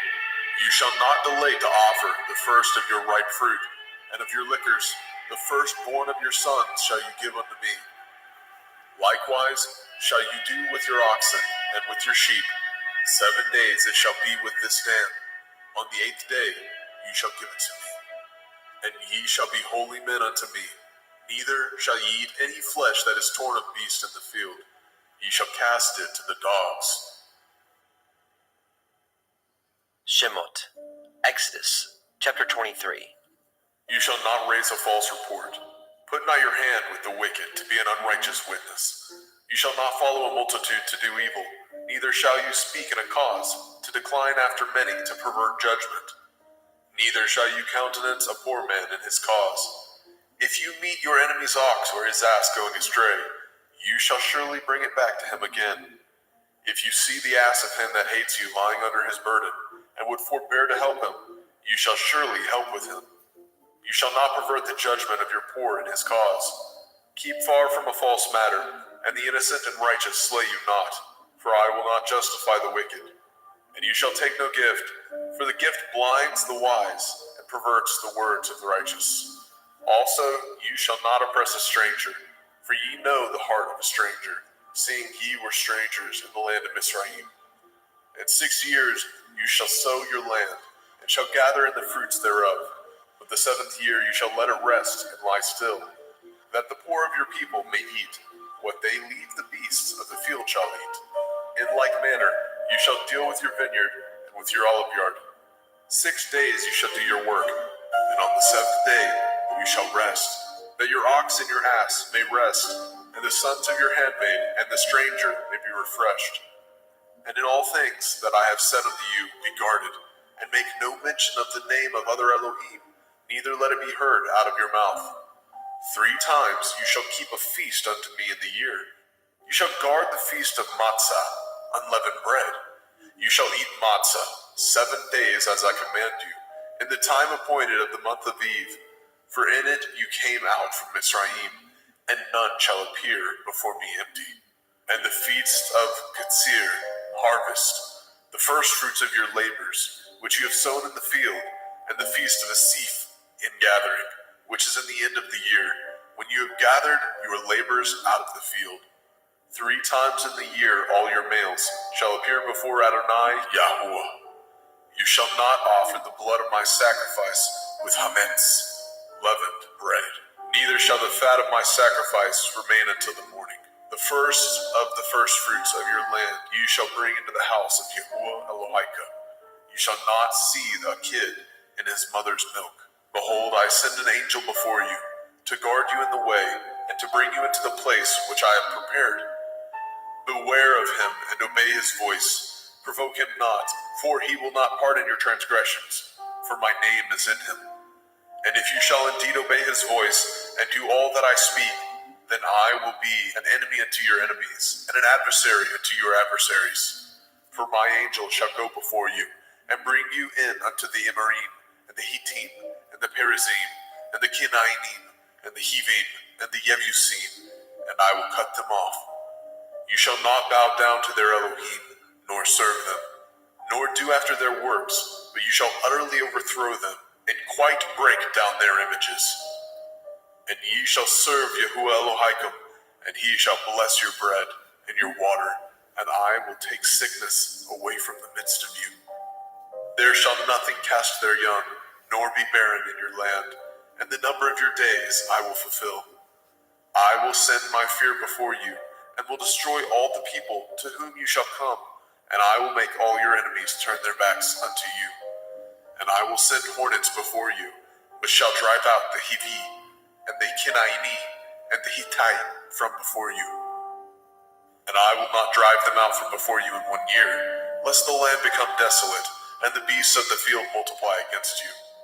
By little and little I will drive them out before you, until you be increased and inherit the land. And I will set your bonds from the Red Sea, even unto the sea of the Pelishtim, and from the desert unto the river. For I will deliver the inhabitants of the land unto your hand, and you shall drive them out before you. You shall cut no covenant with them, nor with their Elohim. They shall not dwell in your land, lest they make you sin against me. For if you serve their Elohim, it will surely be a snare unto you. Shemot, Exodus, chapter 24. And he said unto Moshe, Come up unto Eliyahu, you and Aaron, Nadav and Abihu, and 70 of the elders of Yasharel, and worship ye afar off. And Moshe alone shall come near Eliyahu, but they shall not come nigh, neither shall the people go up with him. And Moshe came and told the people all the words of Yahuwah, and all the judgments. And all the people answered with one voice and said, All the words which Yahuwah said, we will do. And Moshe wrote all the words of Yahuwah, and rose up early in the morning, and built an altar unto the hill, and 12 pillars, according to the 12 tribes of Yasharel. And he sent young men of the children of Yasharel, which offered burnt offerings, and sacrificed peace offerings of oxen unto Yahuwah. And Moshe took half of the blood, and put it in the basins, and half of the blood he sprinkled on the altar. And he took the sefer of the covenant, and read it in the audience of the people. And they said, All that Yahuwah has said, we will do, and be obedient. And Moshe took the blood, and sprinkled it on the people, and said, Behold, the blood of the covenant, which Yahuwah has cut with you, concerning all these words. Then went up Moshe, and Aaron, Nadab, and Abihu, and 70 of the elders of Yasharel. And they saw the Elohai of Yasharel, and there was under his feet, as it were, a paved work of sapphire stone, and as it were the body of heaven in his clearness. And upon the nobles of the children of Yasharel he laid not his hand. Also they saw Elohim, and did eat and drink. And Yahuwah said unto Moshe, Come up to me into the mount, and be there, and I will give you sapphire stones, and a Torah, and commandments which I have written, that you may teach them. And Moshe rose up, and his minister Yahusha, and Moshe went up into the mount of Elohim. And he said unto the elders, Tarry ye here for us, until we come again unto you. And behold, Aaron and Horai are with you. If any man have any matters to do, let him come unto them. And Moshe went up into the mount, and a cloud covered the mount. And the glory of Yahuwah abode upon Mount Sinai, and the cloud covered it 6 days. And the seventh day he called unto Moshe out of the midst of the cloud. And the sight of the glory of Yahweh was like devouring fire on the top of the mount in the eyes of the children of Yashrael. And Moshe went into the midst of the cloud and got him up into the mount. And Moshe was in the mount 40 days and 40 nights. Shemot, Exodus chapter 25. And Yahweh spoke unto Moshe, saying, Speak unto the children of Yasharel, that they bring me an offering. Of every man that gives it willingly with his heart, ye shall take my offering. And this is the offering which ye shall take of them: gold, and silver, and brass, and blue, and purple, and scarlet, and fine linen, and goat's hair, and ram skin dyed red, and badger skin, and shittim wood, oil for the light, spices for anointing oil, and for sweet incense, onyx stones, and stones to be set in the ephod, in the breastplate. And let them make me a sanctuary, that I may dwell among them. According to all that I show you, after the pattern of the tabernacle, and the pattern of all the instruments thereof, even so shall ye make it. And they shall make an ark of shittim wood, 2 cubits and a half shall be the length thereof, and a cubit and a half the breadth thereof, and a cubit and a half the height thereof. And you shall overlay it with pure gold. Within and without shall you overlay it, and shall make upon it a crown of gold round about. And you shall cast 4 rings of gold for it, and put them in the corners thereof. And 2 rings shall be in the one side of it, and 2 rings on the other side of it. And you shall make staves of shittim wood, and overlay them with gold. And you shall put the staves into the rings by the sides of the ark, that the ark may be borne with them. The staves shall be in the rings of the ark, they shall not be taken from it. And you shall put into the ark the testimony which I give you. And you shall make a mercy seat of pure gold. 2 cubits and a half shall be the length thereof, and a cubit and a half the breadth thereof. And you shall make 2 cherubim of gold, of beaten work shall you make them, in the 2 ends of the mercy seat. And make 1 cherub on one end, and the other cherub on the other end. Even of the mercy seat shall ye make the cherubim on the 2 ends thereof. And the cherubim shall stretch forth their wings on high, covering the mercy seat with their wings, and their faces shall look one to another. Towards the mercy seat shall the faces of the cherubim be. And you shall put the mercy seat above upon the ark, and in the ark you shall put the testimony that I shall give you. And there I will meet with you, and I will commune with you from above the mercy seat, from between the 2 cherubim, which are upon the ark of the testimony, of all things which I give you in commandment unto the children of Yasharel. You shall also make a table of shittim wood. 2 cubits shall be the length thereof, and a cubit the breadth thereof, and a cubit and a half the height thereof. And you shall overlay it with pure gold, and make thereto a crown of gold round about. And you shall make unto it a border of a handbreadth round about. And you shall make a golden crown to the border thereof round about. And you shall make it 4 rings of gold, and put the rings in the 4 corners that are on the 4 feet thereof. Over against the border shall the rings be for places of the staves to bear the table. And you shall make the staves of shittim wood, and overlay them with gold, that the table may be borne with them. And you shall make dishes thereof, and spoons thereof, and covers thereof, and bowls thereof. To cover withal of pure gold shall you make them. And you shall set upon the table showbread before me always. And you shall make a menorah, 7-branched candlestick of pure gold. Of beaten work shall the menorah be made. His shaft and his branches, his bowls, his knobs, and his flowers shall be of the same. And 6 branches shall come out of the sides of it, 3 branches of the menorah out of the one side, and 3 branches of the menorah out of the other side. 3 bowls made like unto almonds, with a knop and a flower in one branch, and 3 bowls made like almonds in the other branch, with a knop and a flower, so with the 6 branches that come out of the menorah. And in the menorah shall be 4 bowls, made like unto almonds, with their knops and their flowers. And there shall be a knop under 2 branches of the same, and a knop under 2 branches of the same, and a knop under 2 branches of the same, according to the 6 branches that proceed out of the menorah. Their knops and their branches shall be of the same. All of it shall be one beaten work of pure gold. And you shall make the 7 lamps thereof, and they shall light the lamps thereof, that they may give light over against it. And the tongs thereof, and the snuff dishes thereof, shall be of pure gold. Of a talent of pure gold shall he make it, with all these vessels. And look that you make them after the pattern, which was showed you in the mount. Shemot, Exodus chapter 26.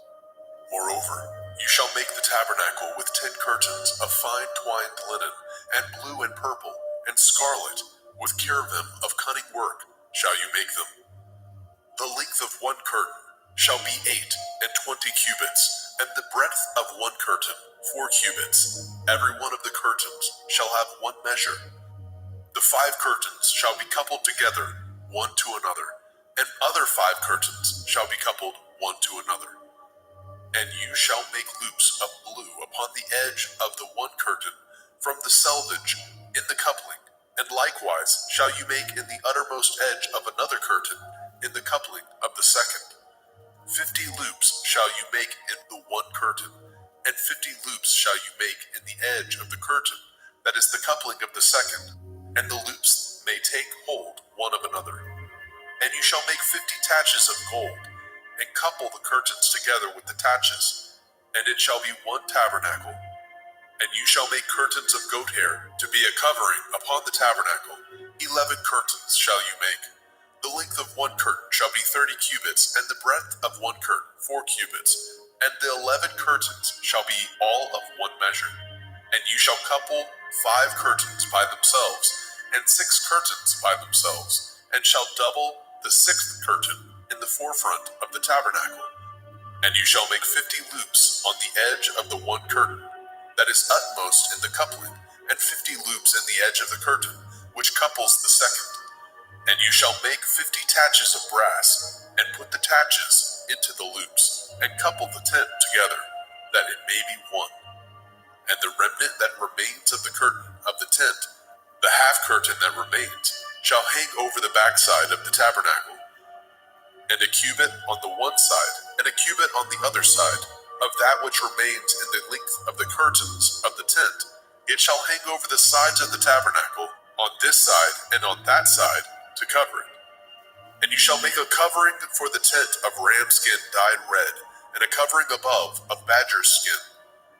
And you shall make the boards for the tabernacle of shittim wood, standing up.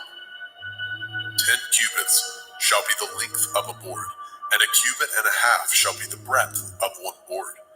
2 tenons shall be in one board, set in order one against another.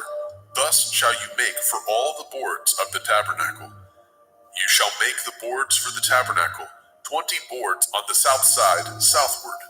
And you shall make 40 sockets of silver under the 20 boards, 2 sockets under one board for his 2 tenons, and 2 sockets under another board for his 2 tenons. And for the second side of the tabernacle, on the north side, there shall be 20 boards, and their 40 sockets of silver, 2 sockets under one board, and 2 sockets under another board. And for the sides of the tabernacle westward, you shall make 6 boards, and 2 boards shall you make for the corners of the tabernacle in the 2 sides.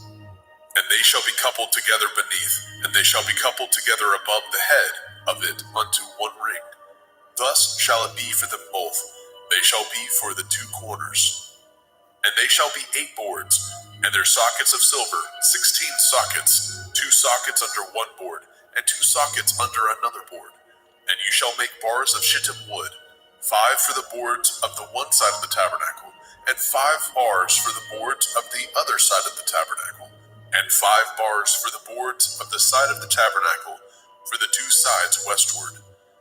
And the middle bar in the middle of the boards shall reach from end to end. And you shall overlay the boards with gold, and make their rings of gold for places for the bars. And you shall overlay the bars with gold. And you shall rear up the tabernacle according to the fashion thereof, which was showed you in the mount. And you shall make a veil of blue, and purple, and scarlet, and fine twined linen of cunning work, with cherubim shall it be made. And you shall hang it upon the 4 pillars of shittim wood, overlaid with gold. Their hooks shall be of gold, upon the 4 sockets of silver. And you shall hang up the veil under the taches, that you may bring in hither within the veil the ark of the testimony, and the veil shall divide unto you between the holy place and the most holy. And you shall put the mercy seat upon the ark of the testimony in the most holy place. And you shall set the table without the veil, and the menorah, 7-branched candlestick, over against the table on the side of the tabernacle towards the south. And you shall put the table on the north side. And you shall make a hanging for the door of the tent of blue and purple and scarlet and fine twined linen, wrought with needlework. And you shall make for the hanging 5 pillars of shittim wood, and overlay them with gold, and their hooks shall be of gold, and you shall cast 5 sockets of brass for them. Shemot, Exodus chapter 27. And you shall make an altar of shittim wood, 5 cubits long, and 5 cubits broad, and the altar shall be 4 square, and the height thereof shall be 3 cubits. And you shall make the horns of it upon the 4 corners thereof. His horns shall be of the same, and you shall overlay it with brass. And you shall make his pans to receive his ashes, and his shovels, and his basins, and his flesh hooks, and his fire pans. All the vessels thereof you shall make of brass. And you shall make it for a grate of network of brass, and upon the net shall you make 4 brazen rings in the 4 corners thereof. And you shall put it under the compass of the altar beneath, that the net may be even to the midst of the altar. And you shall make staves for the altar, staves of shittim wood, and overlay them with brass. And the staves shall be put into the rings, and the staves shall be upon the 2 sides of the altar, to bear it. Hollow with boards shall you make it, as it was showed you in the mount, so shall they make it. And you shall make the court of the tabernacle. For the south side southward, there shall be hangings for the court of fine twined linen, of 100 cubits long for one side. And the 20 pillars thereof and their 20 sockets shall be of brass. The hooks of the pillars and their fillets shall be of silver. And likewise for the north side in length there shall be hangings of 100 cubits long, and his 20 pillars, and their 20 sockets of brass, the hooks of the pillars and their fillets of silver. And for the breadth of the court on the west side shall be hangings of 50 cubits, their pillars 10, and their sockets 10. And the breadth of the court on the east side eastward shall be 50 cubits. The hangings of one side of the gate shall be 15 cubits, their pillars 3, and their sockets 3. And on the other side shall be hangings 15 cubits, their pillars 3, and their sockets 3. And for the gate of the court shall be hangings of 20 cubits, of blue and purple and scarlet and fine twined linen, wrought with needlework. And their pillars shall be 4, and their sockets 4. All the pillars round about the court shall be filleted with silver. Their hooks shall be of silver, and their sockets of brass.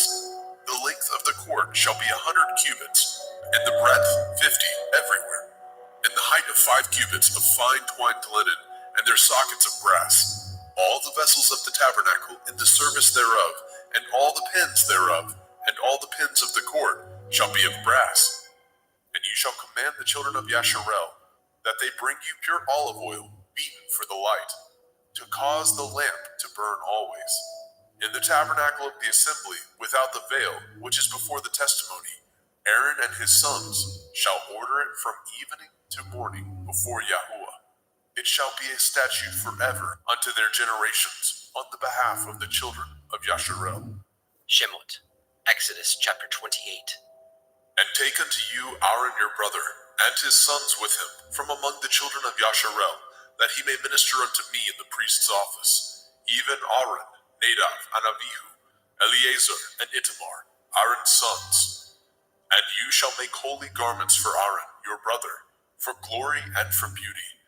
And you shall speak unto all that are wise-hearted, whom I have filled with the Ruach Hakmah, spirit of wisdom, that they may make Aaron's garments to consecrate him, that he may minister unto me in the priest's office. And these are the garments which they shall make: a breastplate, an ephod, and a robe, and a broidered coat, a turban, and a belt. And they shall make holy garments for Aaron your brother and his sons, that he may minister unto me in the priest's office. And they shall take gold, and blue, and purple, and scarlet, and fine linen, and they shall make an ephod of gold, of blue, of purple, of scarlet, and fine twined linen, with cunning work. It shall have the two shoulder pieces thereof joined at the two edges thereof, and so it shall be joined together. And the belt of the ephod, which is upon it, shall be of the same, according to the work thereof, even of gold, of blue, and purple, and scarlet, and fine twined linen.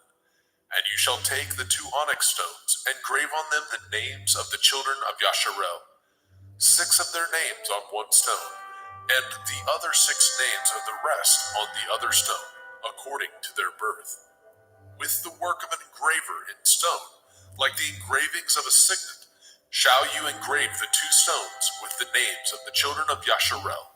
You shall make them to be set in ouches of gold.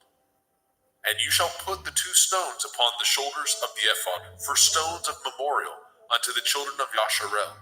And Aaron shall bear their names before Yahweh upon his 2 shoulders for a memorial. And you shall make ouches of gold, and 2 chains of pure gold at the ends of wreathen work shall you make them, and fasten the wreathen chains to the ouches. And you shall make the breastplate of judgment with cunning work. After the work of the ephod you shall make it, of gold, of blue, and of purple, and of scarlet, and of fine twined linen shall you make it.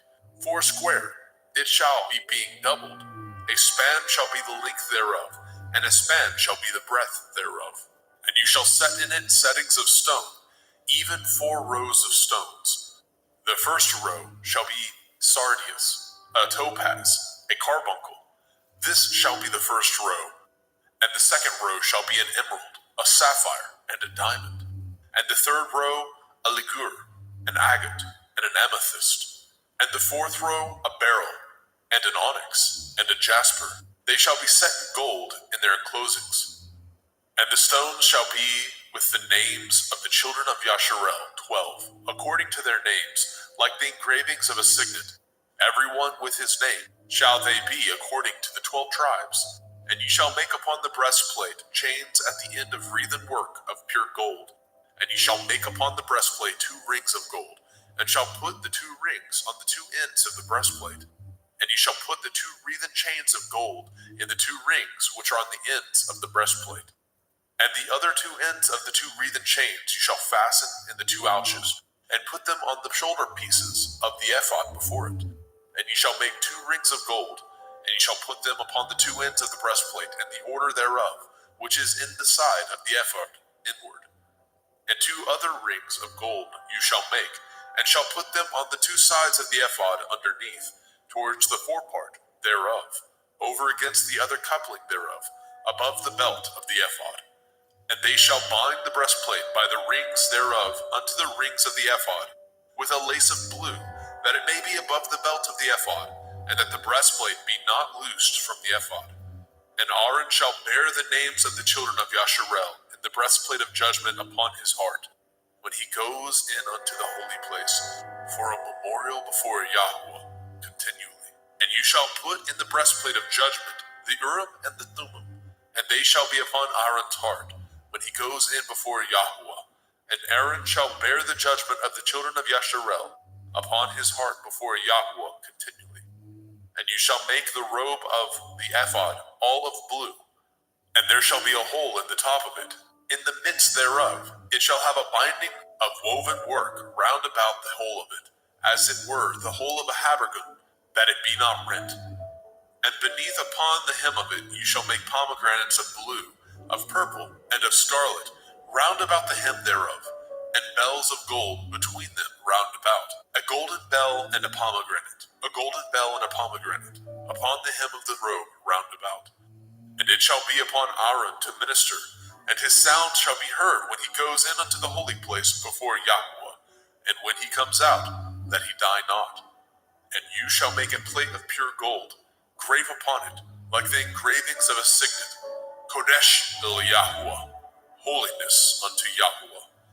And you shall put it on a blue lace, that it may be upon the turban. Upon the forefront of the turban it shall be, and it shall be upon Aaron's forehead, that Aaron may bear the iniquity of the holy things, which the children of Yasharel shall hallow in all their holy gifts, and it shall be upon his forehead, that they may be accepted before Yahweh. And you shall embroider the coat of fine linen, and you shall make the turban of fine linen, and you shall make the belt of needlework. And for Aaron's sons you shall make coats, and you shall make for them belts, and bonnets shall you make for them, for glory and for beauty. And you shall put them upon Aaron your brother, and his sons with him, and shall anoint them, and consecrate them, and sanctify them, that they may minister unto me in the priest's office. And you shall make them linen breeches to cover their nakedness, from the loins even unto the thighs they shall reach. And they shall be upon Aaron and upon his sons, when they come in unto the tabernacle of the assembly, or when they come near unto the altar to minister in the holy place, that they bear not iniquity and die. It shall be a statute forever unto him and his seed after him. Shemot, Exodus chapter 29. And this is the thing that you shall do unto them, to hallow them, to minister unto me in the priest's office.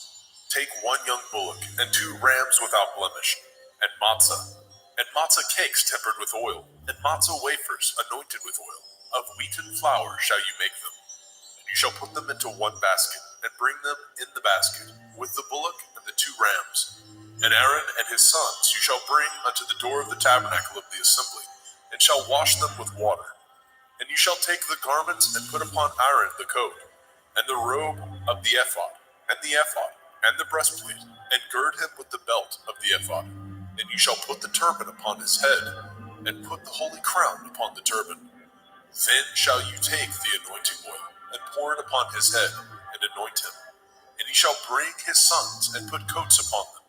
And he shall gird them with belts, Aaron and his sons, and put the bonnets on them. And the priest's office shall be theirs for a perpetual statute. And you shall consecrate Aaron and his sons. And you shall cause a bullock to be brought before the tabernacle of the assembly. And Aaron and his sons shall put their hands upon the head of the bullock. And you shall kill the bullock before Yahweh, by the door of the tabernacle of the assembly. And you shall take the blood of the bullock, and put it upon the horns of the altar with your finger, and pour all the blood beside the bottom of the altar. And you shall take all the fat that covers the inwards, and the caul that is above the liver, and the 2 kidneys, and the fat that is upon them, and burn them upon the altar. But the flesh of the bullock, and his skin, and his dung, shall you burn with fire without the camp. It is a sin offering. You shall also take 1 ram, and Aaron and his sons shall put their hands upon the head of the ram. And you shall slay the ram, and you shall take his blood, and sprinkle it round about upon the altar. And you shall cut the ram in pieces, and wash the inwards of him, and his legs, and put them unto his pieces, and unto his head. And ye shall burn the whole ram upon the altar. It is a burnt offering unto Yahweh. It is a sweet savor, an offering made by fire unto Yahweh. And you shall take the other ram, and Aaron and his sons shall put their hands upon the head of the ram. And you shall kill the ram, and take his blood, and put it upon the tip of the right ear of Aaron, and upon the tip of the right ear of his sons, and upon the thumb of their right hand, and upon the great toe of their right foot, and sprinkle the blood upon the altar round about. And ye shall take the blood that is upon the altar, and of the anointing oil, and sprinkle it upon Aaron, and upon his garments, and upon his sons, and upon the garments of his sons with him, and he shall be hallowed, and his garments, and his sons' garments with him. Also you shall take of the ram the fat and the rump, and the fat that covers the inwards, and the caul above the liver, and the 2 kidneys, and the fat that is upon them, and the right shoulder, for it is a ram of consecration. And 1 loaf of bread, and 1 cake of oiled bread, and 1 wafer out of the basket of the matzah that is before Yahweh. And you shall put it all in the hands of Aaron, and in the hands of his sons, and shall wave them for a wave offering before Yahweh. And you shall receive them of their hands, and burn them upon the altar for a burnt offering, for a sweet savor before Yahweh. It is an offering made by fire unto Yahweh. And you shall take the breast of the ram of Aaron's consecration, and wave it for a wave offering before Yahweh, and it shall be your part. And you shall sanctify the breast of the wave offering, and the shoulder of the heave offering, which is waved, and which is heaved up, of the ram of the consecration, even of that which is for Aaron, and of that which is for his sons. And it shall be Aaron and his sons by a statute forever from the children of Yasharel, for it is a heave offering, and it shall be a heave offering from the children of Yasharel, of the sacrifice of their peace offerings, even their heave offering unto Yahweh. And the holy garments of Aaron shall be his sons after him, to be anointed therein, and to be consecrated in them. And that son, that is priest in his stead, shall put them on 7 days, when he comes into the tabernacle of the assembly to minister in the holy place. And you shall take the ram of the consecration, and seethe his flesh in the holy place. And Aaron and his sons shall eat the flesh of the ram, and the bread that is in the basket by the door of the tabernacle of the assembly. And they shall eat those things wherewith the atonement was made, to consecrate and to sanctify them. But a stranger shall not eat thereof, because they are holy. And if aught of the flesh of the consecrations, or of the bread, remain unto the morning, then you shall burn the remainder with fire. It shall not be eaten, because it is holy. And thus shall you do unto Aaron and to his sons, according to all things which I have commanded you. 7 days shall you consecrate them. And you shall offer every day a bullock for a sin offering, for atonement. And you shall cleanse the altar when you have made an atonement for it, and you shall anoint it to sanctify it. 7 days you shall make an atonement for the altar, and sanctify it, and it shall be an altar most holy. Whatsoever touches the altar shall be holy.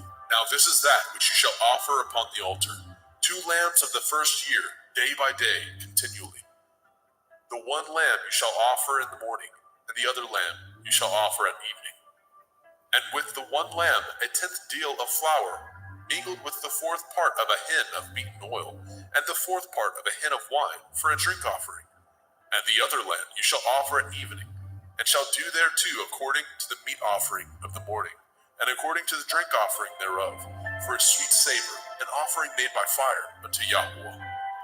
This shall be a continual burnt offering throughout your generations, at the door of the tabernacle of the assembly, before Yahweh, where I will meet you, to speak there unto you.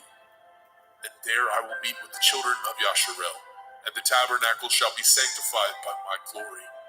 And I will sanctify the tabernacle of the assembly and the altar, and I will sanctify also both Aaron and his sons to minister to me in the priest's office. And I will dwell among the children of Yasharel, and will be their Elohim. And they shall know that I am Yahweh Elohim, that brought them forth out of the land of Mitzrayim, that I may dwell among them. I am Yahweh Elohim. Shemot, Exodus chapter 30. And you shall make an altar to burn incense upon. Of shittim wood shall you make it. A cubit shall be the length thereof, and a cubit the breadth thereof. 4 squares shall it be, and 2 cubits shall be the height thereof. The horns thereof shall be of the same. And you shall overlay it with pure gold, the top thereof, and the sides thereof round about, and the horns thereof. And you shall make unto it a crown of gold round about. And 2 golden rings shall you make it under the crown of it. By the 2 corners thereof, upon the 2 sides of it, shall you make it, and they shall be for places for the staves to bear it withal. And you shall make the staves of shittim wood, and overlay them with gold. And you shall put it before the veil that is by the ark of the testimony, before the mercy seat that is over the testimony, where I will meet with you. And Aaron shall burn thereon sweet incense every morning. When he dresses the lamps, he shall burn incense upon it. And when Aaron lights the lamp at evening, he shall burn incense upon it, a perpetual incense before Yahweh throughout your generations. Ye shall offer no strange incense thereon, nor burnt sacrifice, nor meat offering, neither shall ye pour drink offering thereon. And Aaron shall make an atonement upon the horns of it once in a year, with the blood of the sin offering of atonement. Once in the year shall he make atonement upon it throughout your generations. It is most holy unto Yahweh. And Yahweh spoke unto Moshe, saying, When you take the sum of the children of Yasharel after their number, then shall they give every man a ransom for his soul unto Yahweh, when you number them, that there be no plague among them when you number them. This they shall give, every one that passes among them that are numbered, half a shekel after the shekel of the sanctuary. A shekel is 20 gerahs. A half shekel shall be the offering of Yahweh. Every one that passes among them that are numbered, from 20 years old and above, shall give an offering unto Yahweh. The rich shall not give more, and the poor shall not give less than half a shekel, when they give an offering unto Yahweh to make an atonement for your souls. And you shall take the atonement money of the children of Yasharel, and shall appoint it for the service of the tabernacle of the assembly, that it may be a memorial unto the children of Yasharel before Yahweh, to make an atonement for your souls. And Yahweh spoke unto Moshe, saying, You shall also make a laver of brass, and his foot also of brass, to wash withal, and you shall put it between the tabernacle of the assembly and the altar, and you shall put water therein. For Aaron and his sons shall wash their hands and their feet thereat. When they go into the tabernacle of the assembly, they shall wash with water, that they die not, or when they come near to the altar to minister, to burn offering made by fire unto Yahweh. So they shall wash their hands and their feet, that they die not, and it shall be a statute forever to them, even to him and to his seed throughout their generations. And Yahweh spoke unto Moshe, saying, Take also unto you principal spices of pure myrrh, 500 shekels, and of sweet cinnamon, half so much, even 250 shekels, and of sweet calamus, 250 shekels, and of cassia, 500 shekels, after the shekel of the sanctuary, and of olive oil, a hin. And you shall make it an oil of holy ointment, an ointment compound after the art of the apothecary. It shall be holy anointing oil. And ye shall anoint the tabernacle of the assembly therewith, and the ark of the testimony, and the table and all his vessels, and the menorah and his vessels, and the altar of incense, and the altar of burnt offering with all his vessels, and the laver and his foot. And ye shall sanctify them, that they may be most holy. Whatsoever touches them shall be holy. And ye shall anoint Aaron and his sons, and consecrate them, that they may minister unto me in the priest's office. And you shall speak unto the children of Yasharel, saying, This shall be a holy anointing oil unto me throughout your generations. Upon man's flesh shall it not be poured, neither shall ye make any other like it. After the composition of it, it is holy, and it shall be holy unto you. Whosoever compounds any like it, or whosoever puts any of it upon a stranger, shall even be cut off from his people. And Yahweh spoke unto Moshe, saying, Take unto you sweet spices, stacte, and onycha, and galbanum. These sweet spices and pure frankincense, of each shall be a like weight. And you shall make it a perfume, a confection after the art of the apothecary, tempered together, pure and holy. And you shall beat some of it very small, and put of it before the testimony in the tabernacle of the assembly, where I will meet with you. It shall be unto you most holy. And as for the perfume which you shall make, ye shall not make to yourselves according to the composition thereof. It shall be unto you holy for Yahweh. Whosoever shall make like unto that, to smell thereto, shall even be cut off from his people.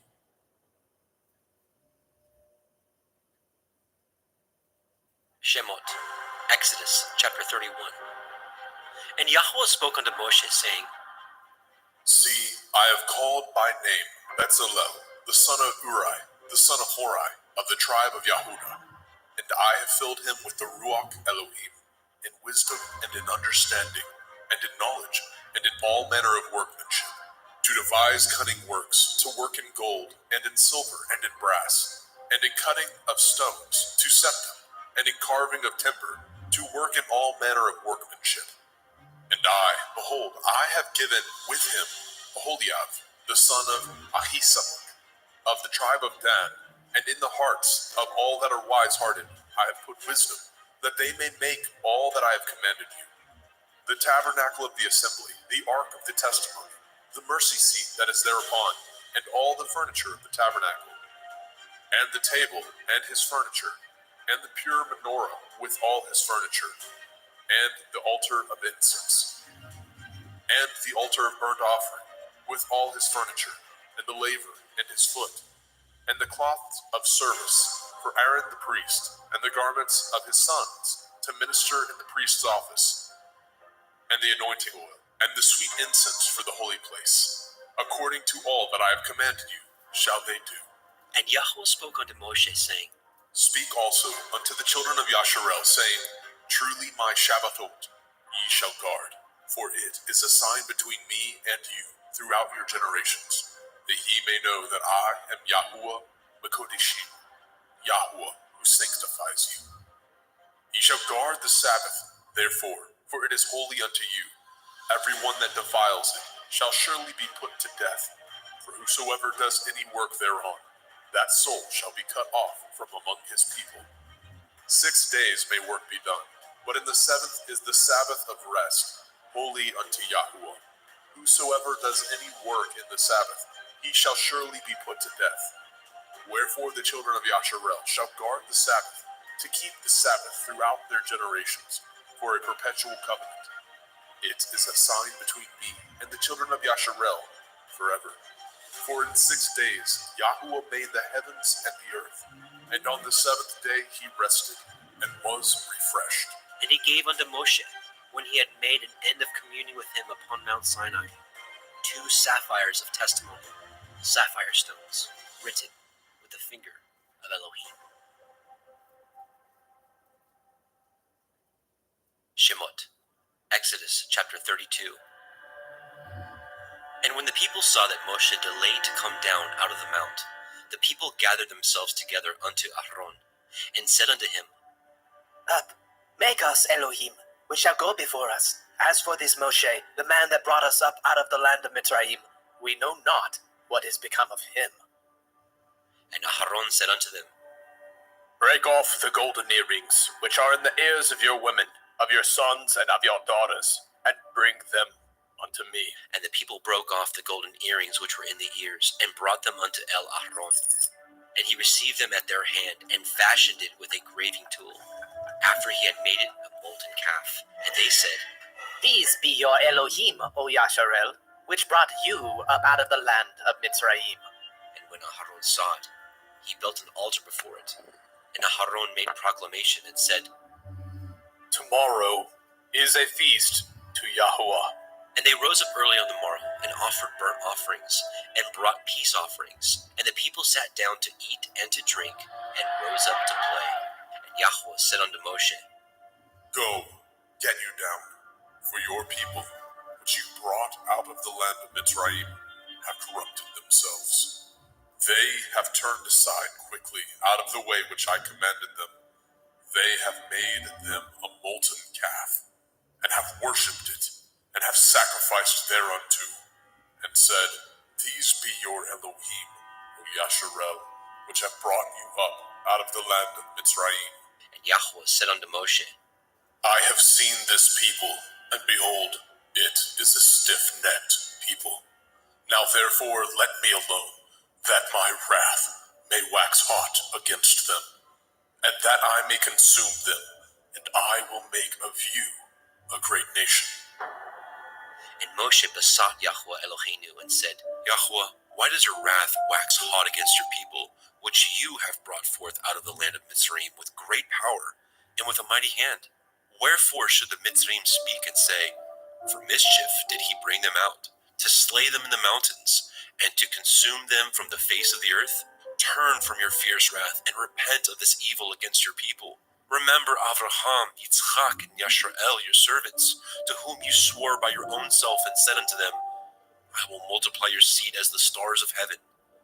And all this land that I have spoken of will I give unto your seed, and they shall inherit it forever.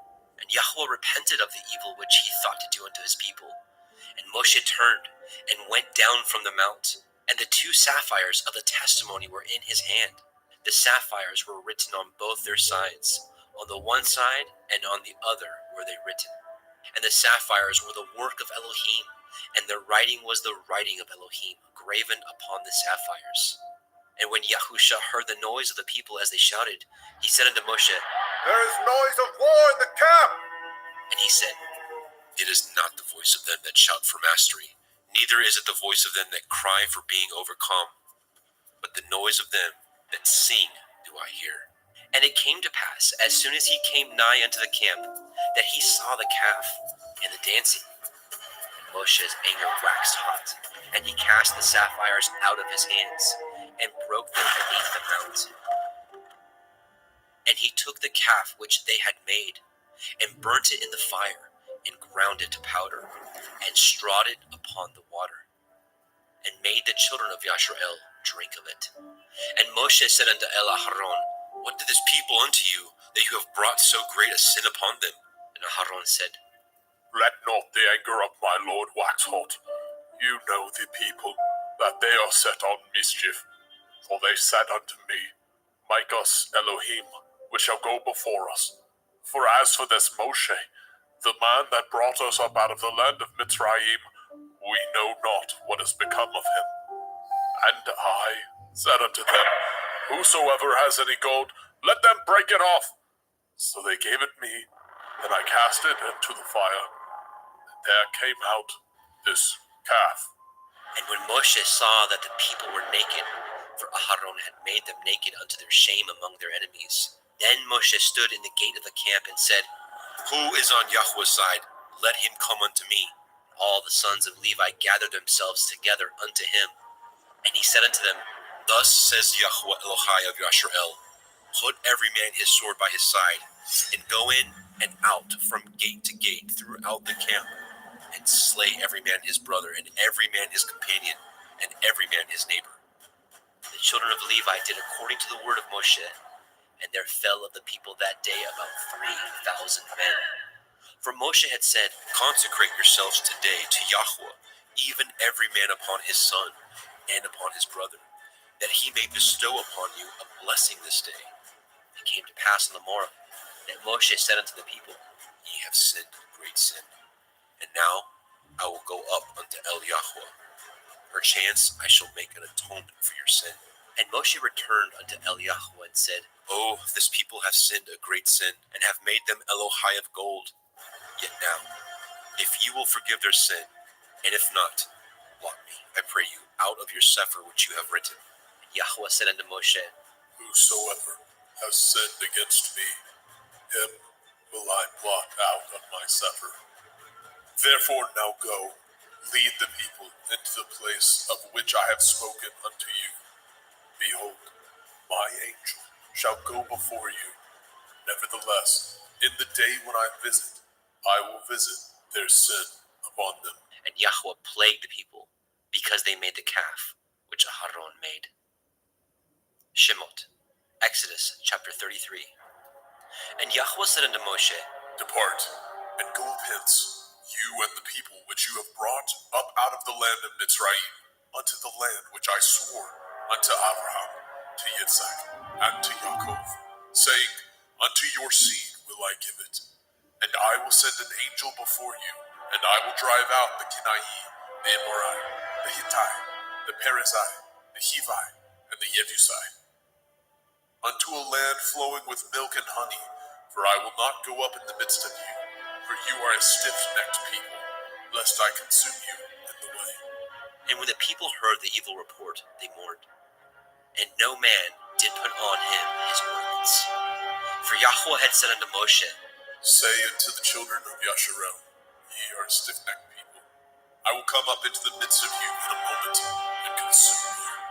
Therefore now put off your ornaments from you, that I may know what to do unto you. And the children of Yashrael stripped themselves of their ornaments by the Mount Horeb. And Moshe took the tabernacle, and pitched it without the camp, afar off from the camp, and called it the tabernacle of the assembly. And it came to pass, that everyone which sought Yahweh went out unto the tabernacle of the assembly, which was without the camp.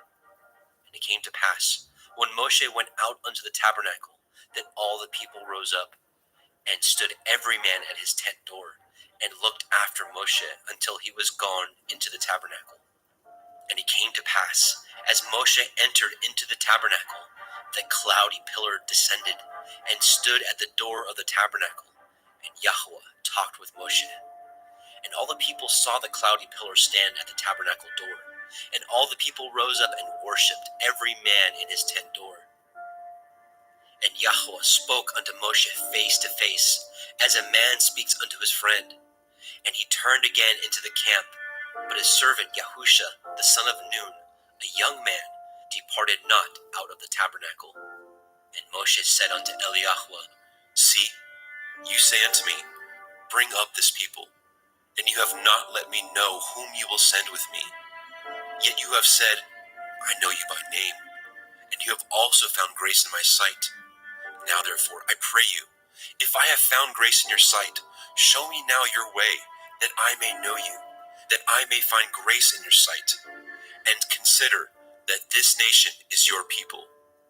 And he said, My presence shall go with you, and I will give you rest. And he said unto him, If your presence go not with me, carry us not up hence. For wherein shall it be known here that I and your people have found grace in your sight? Is it not in that you go with us?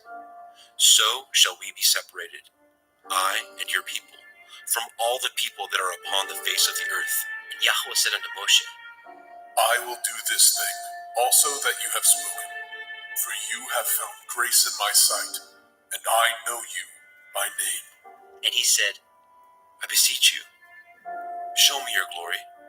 And he said, I will make all my goodness pass before you, and I will proclaim the name of Yahweh before you, and will be gracious to whom I will be gracious, and will show mercy on whom I will show mercy.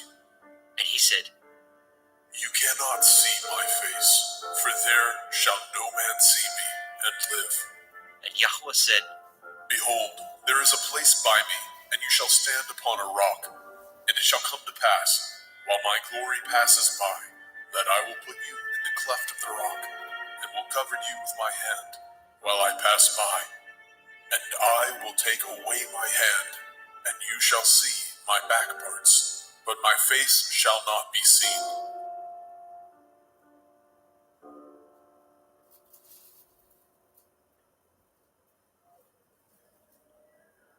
Shemot, Exodus chapter 34. And Yahweh said unto Moshe, Hew you 2 sapphire stones like unto the first, and I will write upon these sapphires the words that were in the first sapphires, which you broke. And be ready in the morning, and come up in the morning unto Mount Sinai, and present yourself there to me in the top of the mount. And no man shall come up with you, neither let any man be seen throughout all the mount, neither let the flocks nor herds feed before that mount. And he hewed 2 sapphire stones like unto the first. And Moshe rose up early in the morning, and went up unto Mount Sinai as Yahweh had commanded him, and took in his hand the 2 sapphire stones. And Yahweh descended in the cloud, and stood with him there, and proclaimed the name of Yahweh. Yahuwah, And Yahweh passed by before him, and proclaimed, Yahuwah, Yahuwah El, merciful and gracious, long-suffering and abundant in goodness and truth, keeping mercy for thousands, forgiving iniquity and transgression and sin, and that will by no means clear the guilty, visiting the iniquity of the fathers upon the children, and upon the children's children, unto the 3rd and 4th generation. And Moshe made haste, and bowed his head toward the earth, and worshipped. And he said, If now I have found grace in your sight, O Adonai, let my Adonai, I pray you, go among us, for it is a stiff-necked people, and pardon our iniquity and our sin, and take us for your inheritance. And he said, Behold, I cut a covenant before all your people. I will do wonders, such as have not been done in all the earth, nor in any nation. And all the people among which you are shall see the work of Yahuwah. For it is a terrible thing that I will do with you. Guard that which I command you this day. Behold, I drive out before you the Emori, the Kenani, the Hittite, and the Perizzai, and the Hivi, and the Yebusai. Take heed to yourselves, lest you cut a covenant with the inhabitants inhabitants of the land whither you go, lest it be for a snare in the midst of you. But ye shall destroy their altars, break their images, and cut down their Asherah poles. For you shall worship no other El, for Yahuwah Kana, Yahuwah is jealous, is my name. He is a jealous El.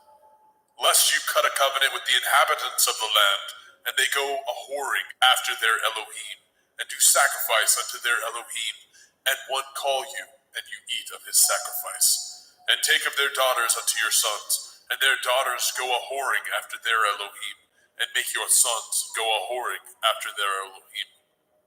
You shall make no molten Elohai. The feast of matzah, unleavened bread, shall you guard. 7 days you shall eat matzah, unleavened bread, as I commanded you, in the time of the month of Eve. For in the month of Eve you came out from Mitzrayim. All that opens the womb is mine, and every firstling among your cattle, whether ox or sheep, that is male. But the firstling of an ass you shall redeem with a lamb, and if you redeem him not, then shall you break his neck. All the firstborn of your sons you shall redeem, and none shall appear before me empty. 6 days you shall work, but on the 7th day you shall rest. In earing time and in harvest you shall rest. And you shall observe the feast of Katsir, harvest, of the first fruits of wheat harvest, and the feast of Asif, ingathering, at the year's end. Thrice in the year shall all your men children appear before Adonai Yahuwah, the Elohai of Yasharel.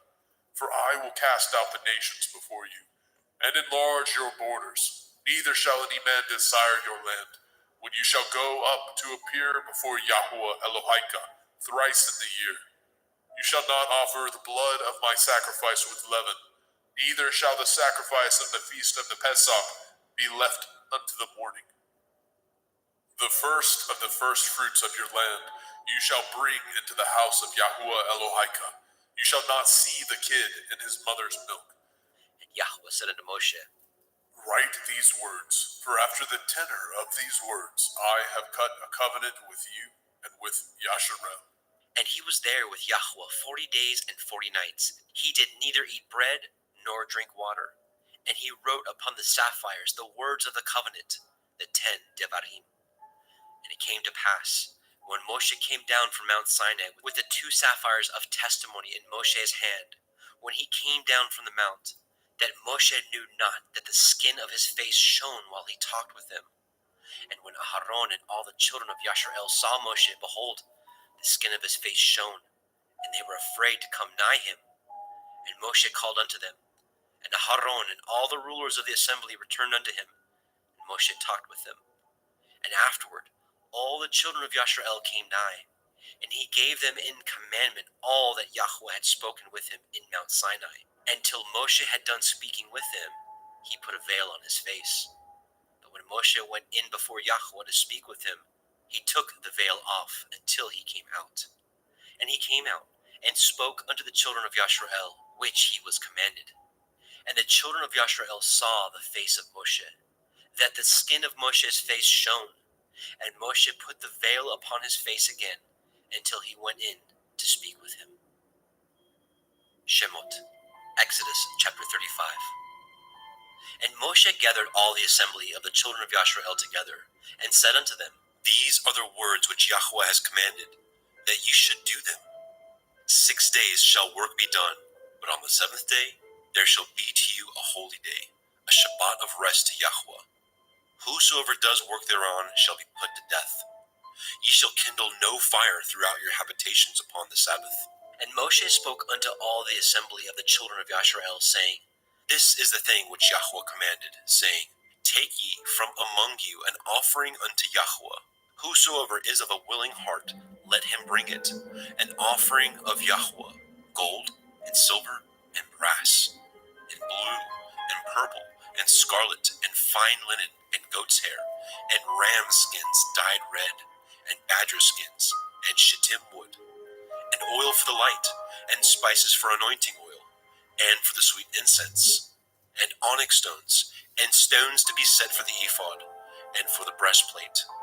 And every wise-hearted among you shall come, and make all that Yahweh has commanded: the tabernacle, his tent, and his covering, his taches, and his boards, his bars, his pillars, and his sockets, the ark, and the staves thereof, with the mercy seat, and the veil of covering, the table, and his staves, and all his vessels, and the showbread, the menorah, also for the light, and his furniture, and his lamps, with the oil for the light, and the incense altar, and his staves, and the anointing oil, and the sweet incense, and the hanging for the door at the entering in of the tabernacle, the altar of burnt offering, with his brazen grate, his staves, and all his vessels, the laver and his foot, the hangings of the court, his pillars, and their sockets, and the hanging for the door of the court, the pins of the tabernacle, and the pins of the court, and their cords, the cloths of service, to do service in the holy place, the holy garments for Aharon the priest, and the garments of his sons, to minister in the priest's office. And all the assembly of the children of Yasharel departed from the presence of Moshe. And they came, everyone whose heart stirred him up, and everyone whom his ruach made willing, and they brought Yahweh's offering to the work of the tabernacle of the assembly, and for all his service, and for the holy garments. And they came, both men and women, as many as were willing-hearted, and brought bracelets, and earrings, and rings, and tablets, all jewels of gold. And every man that offered an offering of gold unto Yahweh. And every man with whom was found blue, and purple, and scarlet, and fine linen, and goat's hair, and red skins of rams, and badger skins, brought them. Everyone that did offer an offering of silver and brass brought Yahweh's offering. And every man with whom was found shittim wood for any work of the service brought it. And all the women that were wise-hearted did spin with their hands, and brought that which they had spun, both of blue, and of purple, and of scarlet, and of fine linen. And all the women whose heart stirred them up in wisdom spun goat's hair. And the rulers brought onyx stones, and stones to be set for the ephod, and for the breastplate, and spice, and oil for the light, and for the anointing oil, and for the sweet incense. The children of Yasharel brought a willing offering unto Yahweh, every man and woman, whose heart made them willing to bring for all the manner of work, which Yahweh had commanded to be made by the hand of Moshe. And Moshe said unto the children of Yasharel, See, Yahweh has called by name Betzalel, the son of Uri, the son of Horai, of the tribe of Yehudah, and he has filled him with the Ruach Elohim, in wisdom, in understanding, and in knowledge, and in all manner of workmanship, and to devise curious works, to work in gold, and in silver, and in brass, and in the cutting of stones, to set them, and in carving of wood, to make any manner of cunning work. And he has put in his heart that he may teach both he and Aholiab, the son of Achisamach, of the tribe of Dan.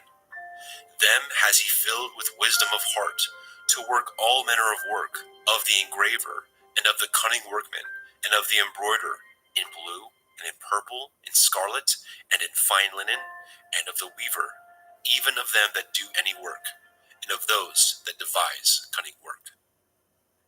Shemot, Exodus chapter 36. Then wrought Betzalel and Aholiab, and every wise-hearted man, in whom Yahweh put wisdom and understanding, to know how to work all manner of work for the service of the sanctuary, according to all that Yahweh had commanded.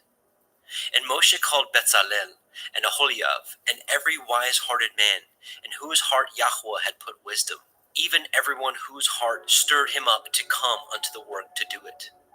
And they received of Moshe all the offering, which the children of Yasharel had wrought for the work of the service of the sanctuary, to make it withal.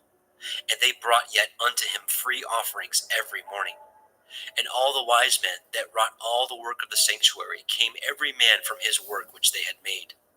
And they spoke unto Moshe, saying, The people bring much more than enough for the service of the work which Yahweh commanded to make. And Moshe gave commandment, and they caused it to be proclaimed throughout the camp, saying, Let neither man nor woman make any more work for the offering of the sanctuary.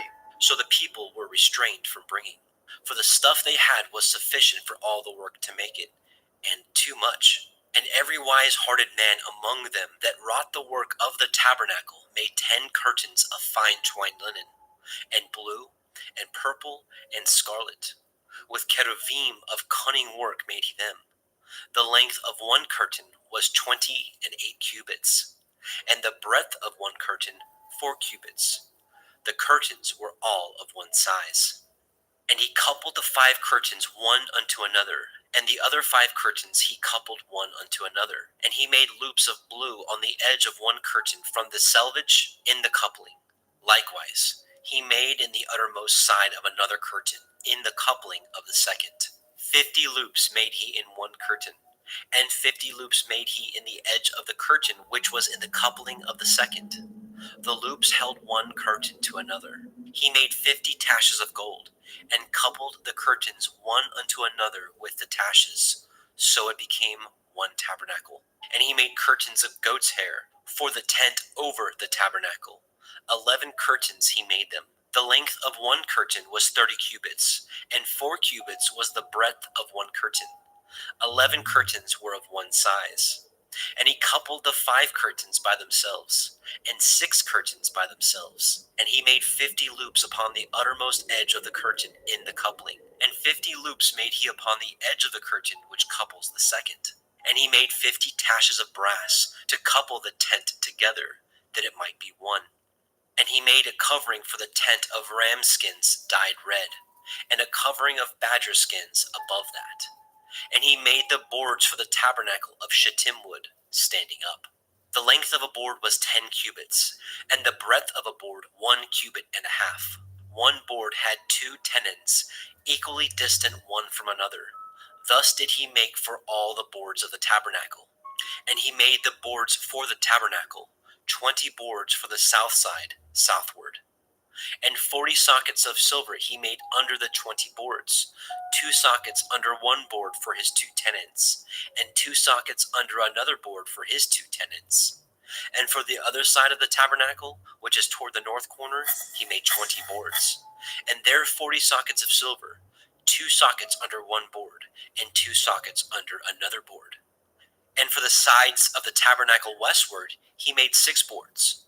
And 2 boards made he for the corners of the tabernacle and the 2 sides.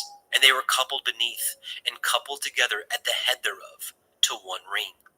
Thus he did to both of them in both of the corners. And there were 8 boards, and their sockets were 16 sockets of silver, and under every board 2 sockets. And he made bars of shittim wood, 5 for the boards of the one side of the tabernacle, and 5 bars for the boards of the other side of the tabernacle, and 5 bars for the boards of the tabernacle for the sides westward. And he made the middle bar to shoot through the boards from the one end to the other. And he overlaid the boards with gold, and made their rings of gold, to be places for the bars, and overlaid the bars with gold. And he made a veil of blue, and purple, and scarlet, and fine twined linen. With cherubim he made it of cunning work. And he made thereunto 4 pillars of shittim wood, and overlaid them with gold. Their hooks were of gold. And he cast for them 4 sockets of silver. And he made a hanging for the tabernacle door of blue, and purple, and scarlet, and fine twined linen of needlework. And the 5 pillars of it, their hooks, and he overlaid their chapiters and their fillets with gold. But their 5 sockets were of brass. Shemot, Exodus chapter 37. And Bezalel made the ark of shittim wood. 2 cubits and a half was the length of it, and a cubit and a half the breadth of it, and a cubit and a half the height of it. And he overlaid it with pure gold, within and without, and made a crown of gold to it round about. And he cast for it 4 rings of gold, to be set by the 4 corners of it, even 2 rings upon the one side of it, and 2 rings upon the other side of it. And he made staves of shittim wood, and overlaid them with gold. And he put the staves into the rings by the sides of the ark, to bear the ark. And he made the mercy seat of pure gold. 2 cubits and a half was the length thereof, and 1 cubit and a half the breadth thereof. And he made 2 cherubim of gold. beaten out of one piece made he them, on the two ends of the mercy seat, one keruv on the end of this side, and another keruv on the other end of that side. Out of the mercy seat made he the cherubim on the two ends thereof, and the cherubim spread out their wings on high, and covered with their wings over the mercy seat, with their faces one to another, even to the mercy seatward were the faces of the cherubim. And he made the table of shittim wood. 2 cubits was the length thereof, and a cubit the breadth thereof, and a cubit and a half the height thereof. And he overlaid it with pure gold, and made thereunto a crown of gold round about. Also he made thereunto a border of a handbreadth round about, and made a crown of gold for the border thereof round about. And he cast for it 4 rings of gold, and put the rings upon the 4 corners that were in the 4 feet thereof. Over against the border were the rings, the places for the staves to bear the table. And he made the staves of shittim wood, and overlaid them with gold, to bear the table. And he made the vessels which were upon the table, his dishes, and his spoons, and his bowls, and his covers to cover withal of pure gold. And he made the menorah of pure gold, of beaten work he made the menorah, his shaft, and his branch, his bowls, his knops, and his flowers were of the same. And 6 branches going out of the sides thereof, 3 branches of the menorah out of the one side thereof, and 3 branches of the menorah out of the other side thereof. 3 bowls made after the fashion of almonds in one branch, a knop and a flower, and 3 bowls made like almonds in another branch, a knop and a flower. So throughout the 6 branches going out of the menorah.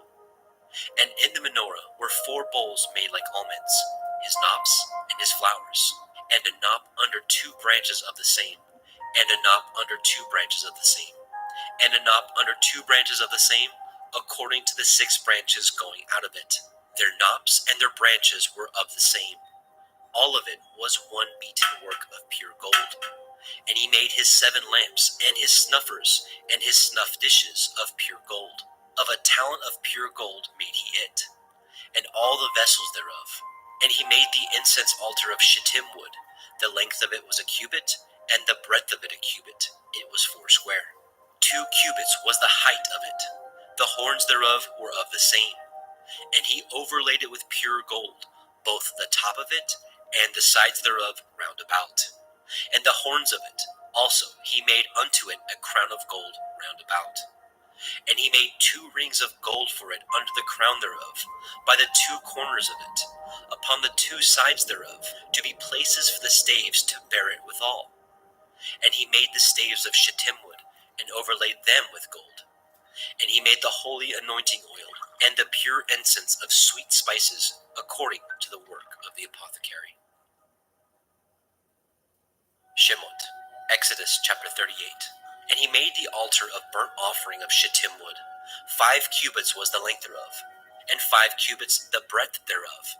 It was 4 square, and 3 cubits the height thereof. And he made the horns thereof on the 4 corners of it. The horns thereof were of the same, and he overlaid it with brass. And he made all the vessels of the altar, the pots, the shovels, and the basins, and the flesh hooks, and the fire pans, all the vessels thereof he made of brass. And he made for the altar a brazen grate of network under the compass thereof, beneath unto the midst of it. And he cast 4 rings for the 4 ends of the grate of brass, to be places for the staves. And he made the staves of shittim wood, and overlaid them with brass. And he put the staves into the rings on the sides of the altar, to bear it withal. He made the altar hollow with boards. And he made the laver of brass, and the foot of it brass, of the looking glasses of the women assembling, which assembled at the door of the tabernacle of the assembly. And he made the court on the south side southward. The hangings of the court were of fine twined linen, 100 cubits. Their pillars were 20, and their brazen sockets 20. The hooks of the pillars and their fillets were of silver. And for the north side the hangings were 100 cubits. Their pillars were 20, and their sockets of brass 20. The hooks of the pillars and their fillets of silver. And for the west side were hangings of 50 cubits. Their pillars 10, and their sockets 10. The hooks of the pillars and their fillets of silver. and for the east side, eastward, 50 cubits. The hangings of the one side of the gate were 15 cubits, their pillars 3, and their sockets 3. And for the other side of the court gate, on this hand and on that hand, were hangings of 15 cubits, their pillars 3, and their sockets 3. All the hangings of the court round about were of fine twined linen, and the sockets for the pillars were of brass, the hooks of the pillars and their fillets of silver, and the overlaying of their chapiters of silver, and all the pillars of the court were filleted with silver. And the hanging for the gate of the court was needlework of blue, and purple, and scarlet, and fine twined linen, and 20 cubits was the length, and the height in the breadth was 5 cubits, answerable to the hangings of the court. And their pillars were 4, and their sockets of brass 4, their hooks of silver, and the overlaying of their chapiters and their fillets of silver. And all the pins of the tabernacle and of the court round about were of brass. This is the sum of the tabernacle, even of the tabernacle of the assembly, as it was counted according to the commandment of Moshe, for the service of the Leviim, by the hand of Ithamar, son to Aaron the priest. And Bezalel, the son of Uri, the son of Horai, of the tribe of Yehudah, made all that Yahweh commanded Moshe, and with him was Aholibav, son of Achisamach, of the tribe of Dan, an engraver, and a cunning workman, and an embroiderer in blue, and in purple, and in scarlet, and fine linen. All the gold that was occupied for the work in all the work of the holy place, even the gold of the offering, was 29 talents, and 730 shekels, after the shekel of the sanctuary. And the silver of them that were numbered of the assembly was 100 talents, and 100,703 shekels, after the shekel of the sanctuary.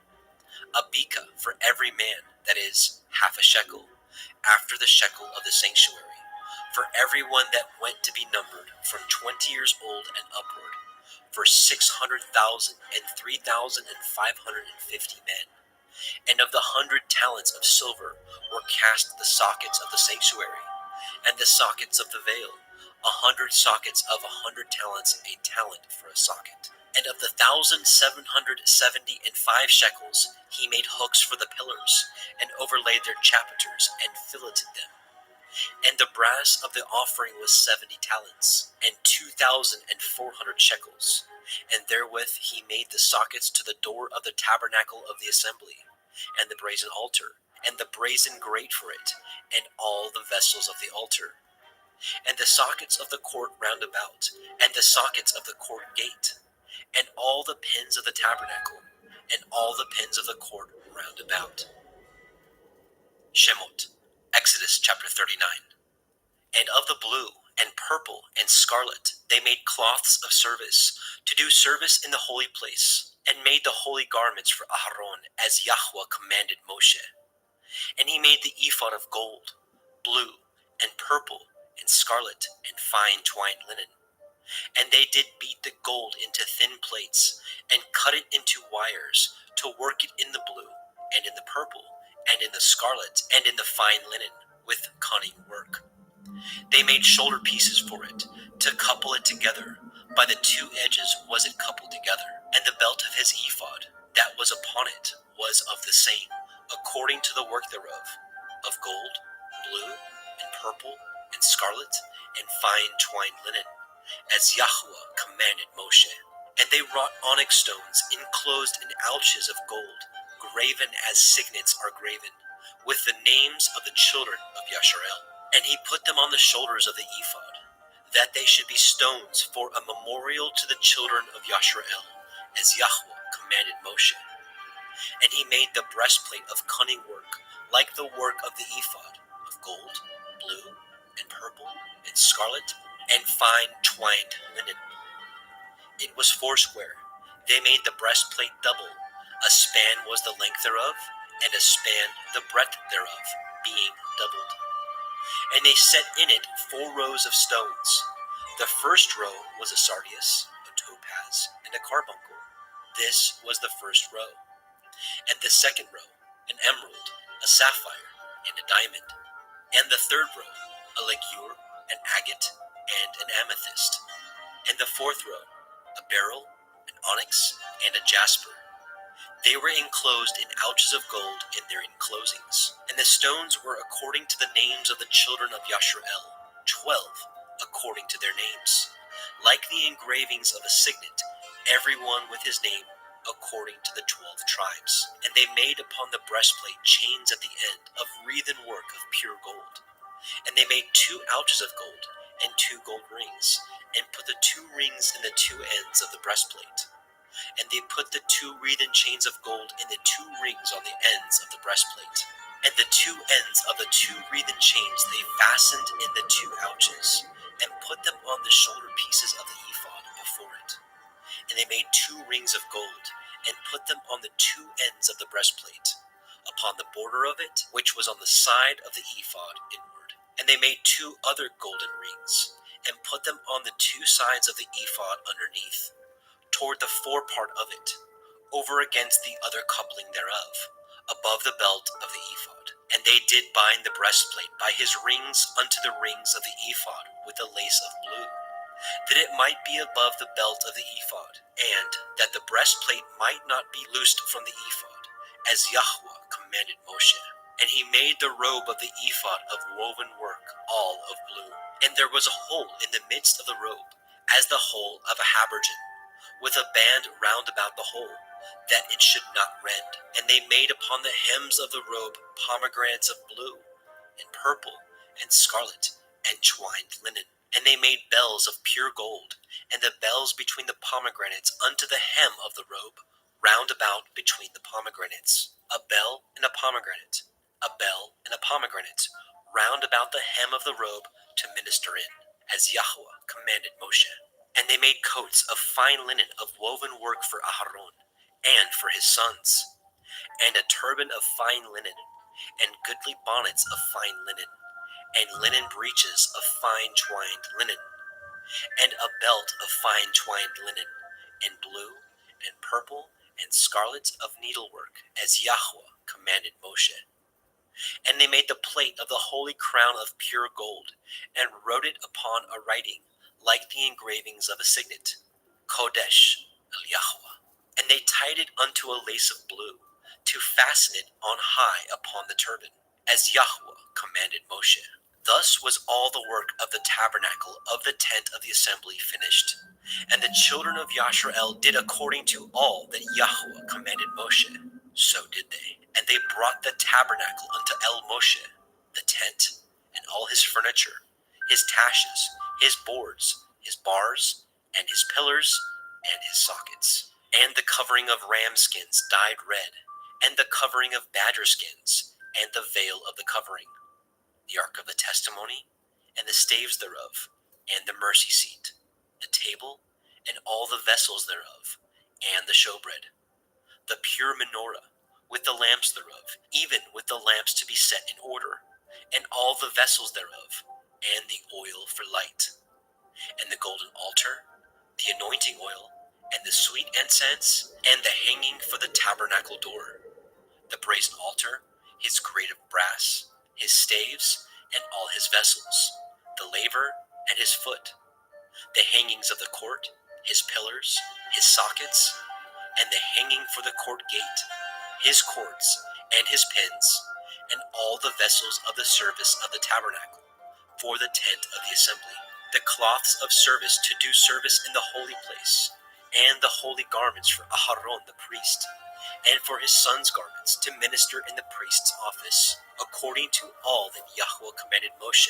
So the children of Yashrael made all the work. And Moshe did look upon all the work, and behold, they had done it as Yahweh had commanded. Even so had they done it, and Moshe blessed them.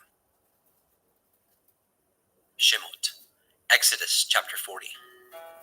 And Yahweh spoke unto Moshe, saying, On the first day of the first month shall you set up the tabernacle of the tent of the assembly, and you shall put therein the ark of the testimony, and cover the ark with the veil. And you shall bring the table, and set in order the things that are to be set in order upon it. You shall bring the menorah, and light the lamps thereof. And you shall set the altar of gold for the incense before the ark of the testimony, and put the hangings of the door to the tabernacle. And you shall set the altar of burnt offering before the door of the tabernacle of the tent of the assembly. And you shall set the laver between the tent of the assembly and the altar, and shall put water therein.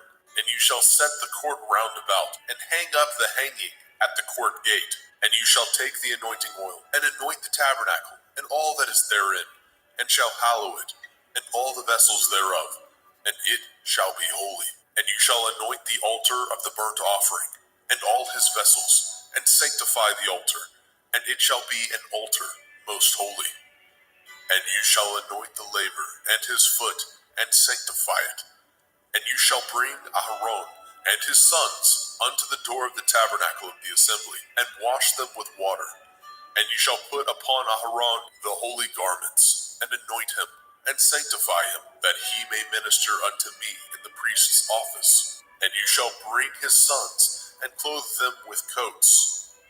And you shall anoint them, as you anointed their father, that they may minister unto me in the priest's office.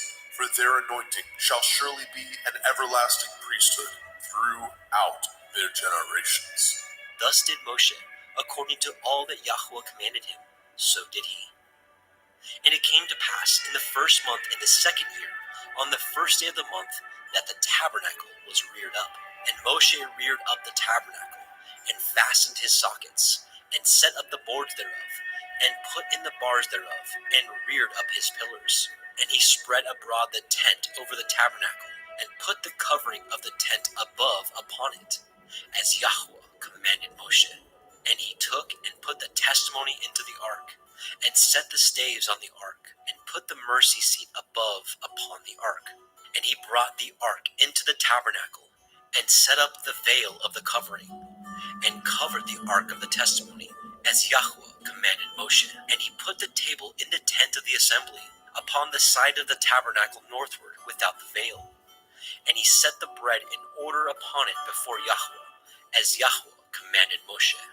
And he put the menorah in the tent of the assembly, over against the table, on the side of the tabernacle southward. And he lighted the lamps before Yahweh, as Yahweh commanded Moshe. And he put the golden altar in the tent of the assembly before the veil. And he burnt sweet incense thereon, as Yahweh commanded Moshe. And he set up the hanging at the door of the tabernacle. And he put the altar of burnt offering by the door of the tabernacle of the tent of the assembly, and offered upon it the burnt offering and the meat offering, as Yahweh commanded Moshe. And he set the laver between the tent of the assembly and the altar, and put water therein to wash withal. And Moshe and Aharon and his sons washed their hands and their feet thereat, when they went into the tent of the assembly, and when they came near unto the altar, they washed, as Yahweh commanded Moshe. And he reared up the court round about the tabernacle and the altar, and set up the hanging of the court gate. So Moshe finished the work. Then a cloud covered the tent of the assembly, and the glory of Yahweh filled the tabernacle. And Moshe was not able to enter into the tent of the assembly, because the cloud abode thereon, and the glory of Yahweh filled the tabernacle. And when the cloud was taken up over the tabernacle, the children of Yasharel went onward in all their journeys.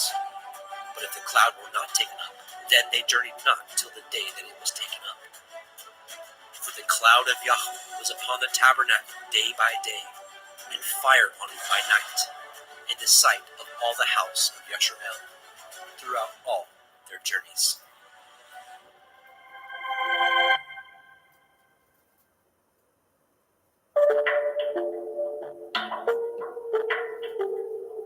We could have been born at any time in history, and the Most High Yahweh chose for us to be here and now, a time when knowledge has increased and many go to and fro. We find ourselves in the time of the end, according to the book of Daniel, and as we have seen, comes with both blessings and spiritual trials like no other. The book of Revelation, the field manual to the end times, tells us what to expect and how to prepare.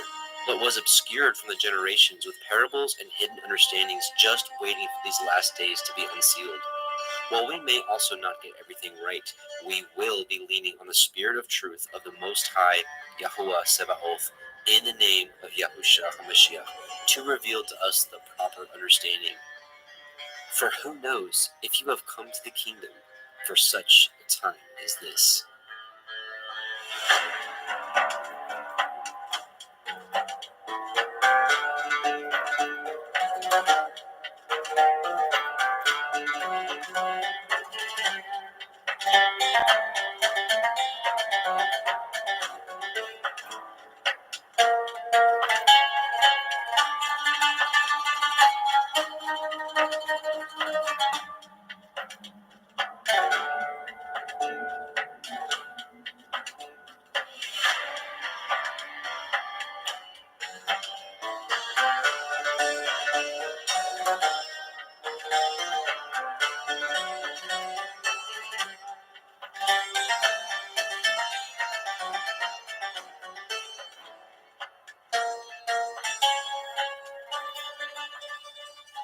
And sisters, welcome to the Parable of the Vineyard YouTube live stream. My name is Adam, your host, and I welcome you. Brothers and sisters, welcome to what may be one of the most important line-by-line studies we have done on Parable of the Vineyard. The book of Revelation has truly been veiled over the centuries, and I do believe that Yahweh has begun to unseal it over the past few years. Now, with that being said, let it be known that I am merely a student of the Word and have felt led to share the little bit of wisdom that Yahweh may have bestowed upon me, which means that I will not get everything right.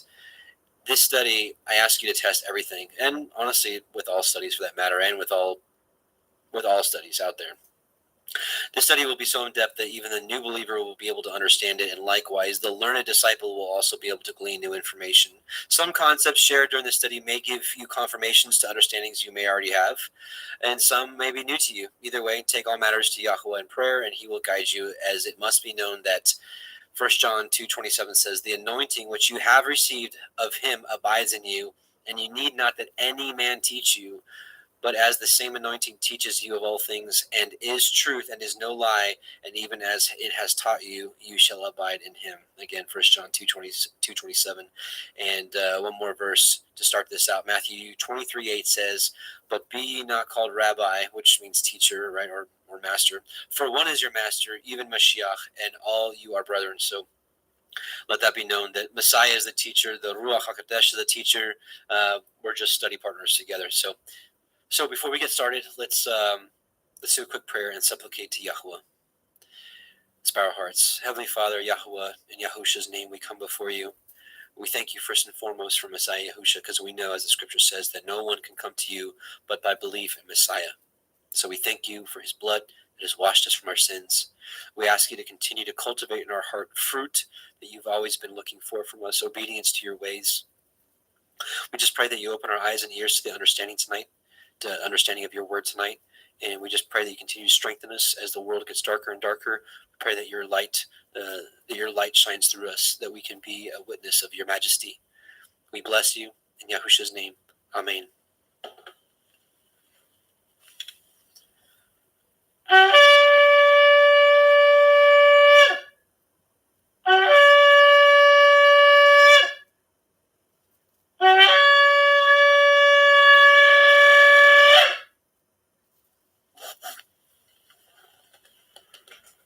Let's get into it. So last week in part 1, we got through Revelation 1:1 through 1:13. Hopefully it was beneficial to you. If you're just watching this and you haven't seen part 1, I would recommend watching part 1 first, but definitely not needed, because you can pick back up at any time. So I want to address a few things. Many of you actually had questions regarding the two witnesses, and please keep the questions and rebuttals coming, because when we get to Revelation chapter 11, we're going to do an even deeper study on the two witnesses, and I'm going to do my best to answer every question, as I know that this is a sensitive topic to many, just like the 144,000. These are studies that people really dig their heels in once they kind of make their mind up. So, which I don't blame you. I don't. We all kind of tend to do that.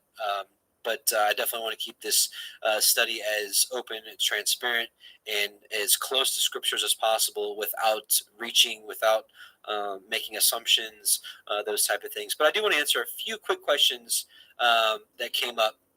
Now, a lot of you are really sticking to it's two physical men coming here, breathing fire on everybody like a dragon, and that kind of stuff. And that may be the case. I will address the Enoch Elijah or Moses Elijah theory real quick. Think about this. What if it's like kind of a dual understanding? And by the way, I am addressing what we talked about last week. For those of you that may just be stumbling upon this live or as recording, we talked a lot about the two witnesses. But what if it's not just two physical men? What if it's the spirit of Elijah and the spirit of Enoch, or the spirit of Moses and the spirit of Elijah, whatever you kind of hold to? Because it's kind of reminds me a little bit of what we saw with John the Baptist. And let me pull up a little scripture if you don't mind, and let's get this study started. So in Malachi 4:4-6, it says, "Remember ye the Torah of Moshe, my servant, which I command." The Hebrew word here for law is Torah. "Remember ye the Torah of Moshe, my servant, which I commanded unto him in Horeb," which is Mount Sinai, "for all Israel with the statutes and judgments. Behold, I will send you Elijah the prophet before the coming of the great and dreadful day of Yahuwah, and he shall turn the heart of the fathers to the children, and the heart of the children to their fathers, lest I come and smite the earth with a curse." All right, so this is what was kind of left out there, hanging out there before Messiah Yahusha came. So let's see what Messiah said about this. Matthew 17:10-13 says, "And his disciples asked him, saying, Why then say the scribes that Elias," which is Elijah, "must first come? And Yahusha answered and said unto him, Elias truly shall first come and restore all things. But I say unto you that Elias is come already, and they knew him not, but have done unto him whatsoever they listed. Likewise shall also the Son of Man suffer of them. Then the disciples understood that he spake unto them of John the Baptist," Yehochanan the Baptist, the immerser. So what we're seeing here is it wasn't physically Elijah coming back, the first fulfillment of it. It was his spirit. The spirit of Elijah was in John the Baptist. And so I say to you, we know that history repeats itself.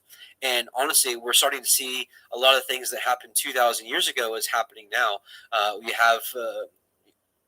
you had Messiah come on the scene 2,000 years ago, rebuking at that time modern day traditions of men that made of no effect the commandments of Yahuwah, and he came to teach. I think he's sending that spirit again, and we're learning. We're coming back to Torah. We're coming back to his covenant, and people are rejecting it. People are still clinging to their doctrines of men and whatnot. And I think that a lot of us, which my conclusion last week was that Israel, his two houses, the house of Ephraim and the house of Judah, are his two witnesses. It's the two candlesticks, as we see as we saw in Zechariah 4. We had the two olive branches pouring out oil into the candlestick, which it's interesting that that came up in last week's Torah portion and this week. Specifically, this week it talks about in Exodus 28 talks about how the children of Israel are to bring oil for the lamp, for the light to burn continually. And we know through Solomon, in the wisdom of Solomon in Proverbs, it's Proverbs 6:23. It says that the Torah is light, right? The commandment is a lamp, and the Torah is light. And we know that the commandment was for the light to burn continually. So my point being is, I really do believe that he's raising up his remnant. He's raising up his witnesses, and we're starting to share what he's given to us, and so I think he may be endowing us with the spirit of Enoch, the spirit of Elijah. Let's talk about the spirit of Elijah really quickly and kind of what that may look like. We saw with John the Baptist, right? I mean, he was reproving the people. He's like, turn them back, repent, bring forth fruits worthy of repentance. What's the fruit has always been? The fruit has always been, if you don't mind here, those of you that are familiar with this or are regulars here, you're very familiar with Psalm 1:1-3. "Blessed is the man that walketh not in the counsel of the ungodly, nor standeth in the way of sinners, nor sitteth in the seat of the scornful, but his delight is in the Torah of Yahuwah, and in his Torah doth he meditate day and night. And he," so the person that delights in the Torah and meditates on it, "he shall be like a tree planted by the rivers of water that bringeth forth his fruit in his season. His leaf also shall not wither, and whatsoever he doeth shall prosper." That's the fruit that Yahweh's always been seeking from us. We're his planting, we're his creation. Just like when he creates a tomato plant, he expects that tomato plant to bring forth a tomato. He plants the olive tree, he expects the olive tree to bring forth its olives. What is man supposed to bring forth? This, obedience to his ways. That's what it's always been about. So let's talk about the spirit of Elijah really quickly. We're going to turn to Jubilees chapter 23, Yovelim chapter 23.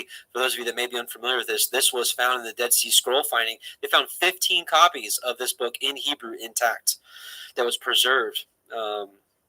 All right, so I want to read verses 16, 19, and 26, and I think this explains the spirit of Elijah. And in that generation, this is the end time generation, in which I believe we are in, and in that generation, the sons shall convict their fathers and their elders of sin and unrighteousness, and of the words of their mouth and the great wickedness which they perpetrate, and concerning their forsaking the covenant which Yahweh made between them and him, that they should observe and do all his commandments and his ordinances and his laws without departing either to the right hand or to the left. Okay, this is part one.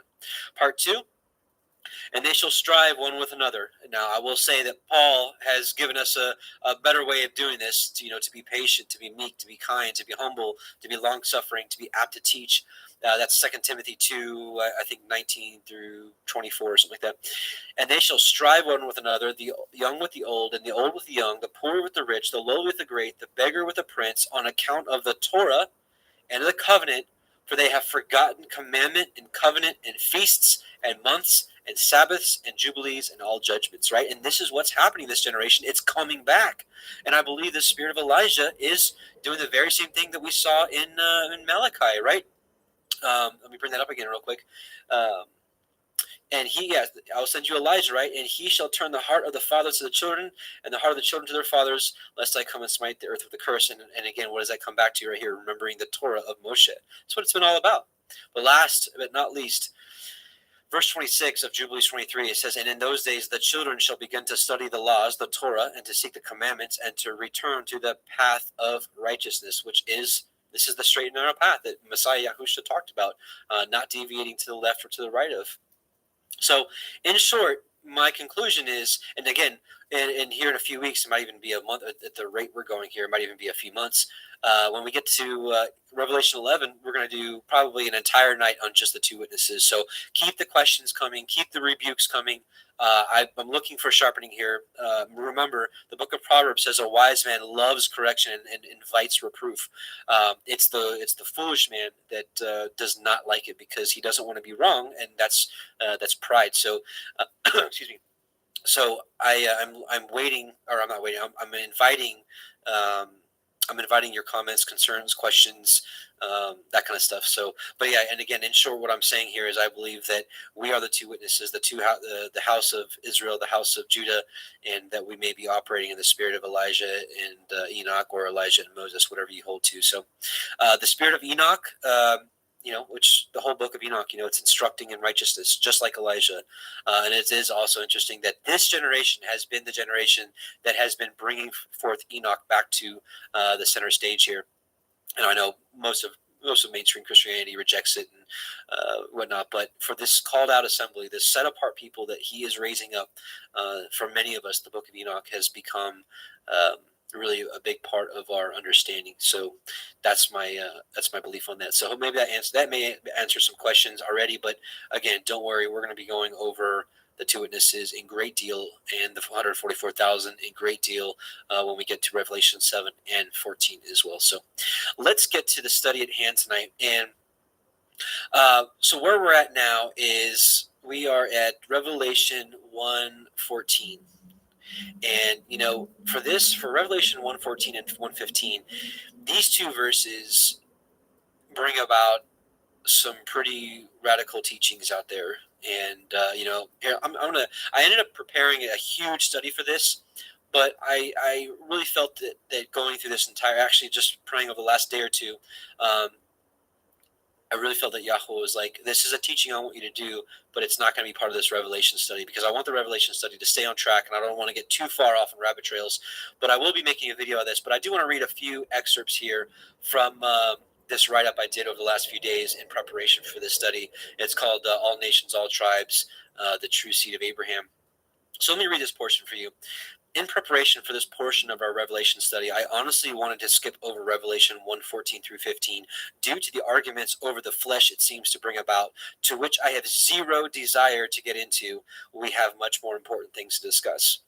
Although after prayer and what seems to be nudges from Yahuwah, as the days leading up to this, I've been targeted once again by those who glory in the flesh and claim superiority due to what they perceive as themselves being the true Israelites.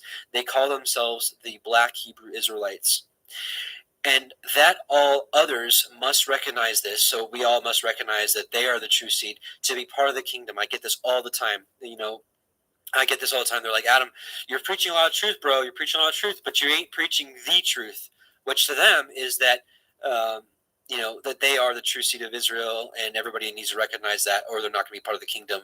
And even if we get into the kingdom, we're going to be like servants to them. And it's just crazy stuff. Anyways, back on track. So we must recognize this to be part of the kingdom and lesser beings at that.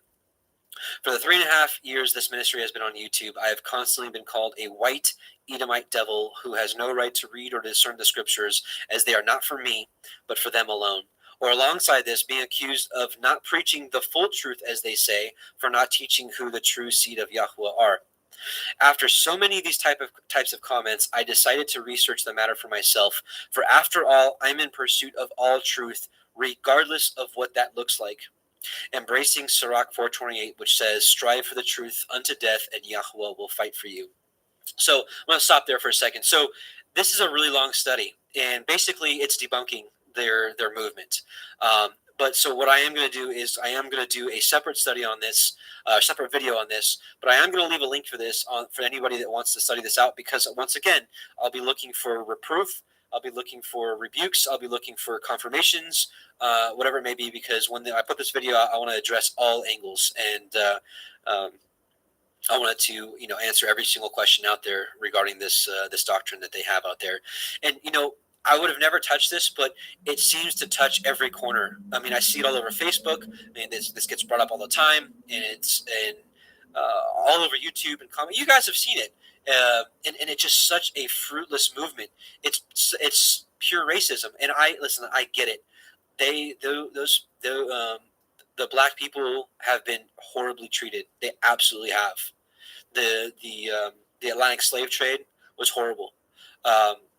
Even in this country, just up until the 50s, 60s, they didn't have the same rights as white people. Like, that's crazy to me. That's horrible. That is not Christ-like. That is not Messiah-like. And so I get it. I get that they have been, trampled on by society. But just that fact doesn't prove that the true Israelites. But we're not gonna get into that right now. But so I get why they're upset. But for those out there that believe this and that hate people, hate white people, like, I didn't do this to you. We didn't do this to you.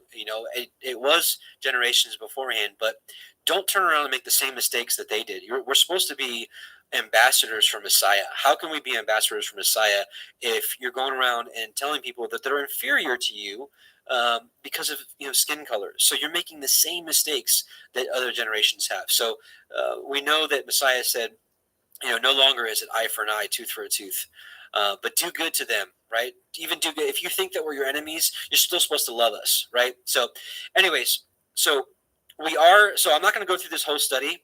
I am going to leave a link for this if you want to study it for yourself, but I am going to be making a video on this in the coming weeks. But I am going to at least go through the part here that talks about Revelation 1:14 and 1:15 that brings about so much strife. So first, it should be made clear that it does not matter to me what skin color we are. We are the true seed by faith in Messiah Yahusha. Beware of anyone who teaches superiority based off skin color or being the true seed because of their race.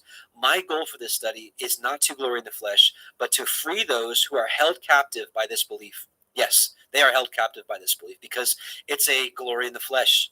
This is not from the Ruach. That there is something to boast about in our racial genealogy. Let's review the scriptures, as with these 3 short passages I'll include will clearly state that the grace and salvation of Yahuwah through Yahusha is free to all men and women who believe, and that this shouldn't even be a topic of discussion. Nevertheless, here we are. And this is not even complete. There's probably 40 verses I could have included here, but I'm just including three sections. Galatians 3:28 through 29 says, there is neither Jew nor Greek, which I would interpret as Gentile. There is neither bond nor free. There is neither male nor female, for you are all one in Messiah Yahusha. And if you be messiahs, then are you Abraham's seed and heirs according to the promise. This right here is the true seed of Israel. Don't let anybody fool you. This is Revelation 7:9. This is a picture of the multitudes saved out of tribulation. After this I beheld, and lo, a great multitude, which no man could number, of all nations and kindreds and peoples and tongues, stood before the throne and before the Lamb, clothed with white robes and palms in their hands. Here it is right here, right? All nations, kindreds, peoples, tongues. This is all races, all of them. White, black, red, yellow, whatever. Acts 10:34 through 36. Then Peter opened his mouth and said, of a truth I perceive that Elohim is no respecter of persons, but in every nation he that feareth him and worketh righteousness is accepted with him. The word which Elohim sent unto the children of Israel, preaching peace by Yahushua HaMashiach, for he is Adonai of all. Amen and hallelujah for the real truth of the real seed, which are those by faith in Messiah and keep his commandments. That's it. That's it. So I'm going to skip all this here. We're going to do another study on that at another time. But I do want to address the conclusion again. So my conclusion remains: skin color should be of no importance to us, nor cause quarrels within the body of Messiah, recognizing the true seed are those who believe in Yahusha, the word and begotten of Yahuwah, and keep his commandments, not a particular skin color or race. When you read opposing comments to this discussion, discern the spirit they carry and the fruits they bear, as this will be the most telling sign as to who is holding the truth. Blessings in Yahusha's name. And I look forward to seeing you all in the great gathering in marriage supper of the Lamb. And actually, excuse me, I forgot to actually go over what is written in Revelation 1:14-15. So what do the scriptures say regarding skin color? Before we go here, I need to reiterate that I despise having to do this. But again, there is a large group of people claiming the heritage of the biblical Israelites based off their skin color. So as with all false doctrine, we must expose it by sharing the truth. And in his infinite wisdom, Yahuwah thought it meet to express the color of his people and his son, Yahushua HaMashiach, through the scripture. So, Yahusha, Revelation 1:14 says, his head and his hairs were white like wool, as white as snow, and his eyes were as a flame of fire. Now, interestingly enough, this movement that I'm talking about actually uses this verse to say that they're the true race. But it says right here, right, his head and his hair. So actually, let me read it here. So notice it emphasizes the color twice. It does not say his hair was the texture of wool, but the color. Then continues to reinforce his complexion being white as snow. Backing up to the beginning of that verse, it says his head was also white alongside his hair. What do we do with that? Other than take it at face value, have we not learned our lesson with biblical earth, i.e. pillars, immovable or unmovable, the compass upon the face of the deep, etc., etc.? Then Revelation 1:15, it says, and his feet like unto fine brass, as if they burn in a furnace. So let's look at the Greek word used for fine brass. It's kalkolebanon. All right. So it's a root word, or the root word here, in the implied mean of whiteness or brilliancy. The KJV translated as fine brass twice, and it says some metal like of gold, if not more precious. So let's just read this here.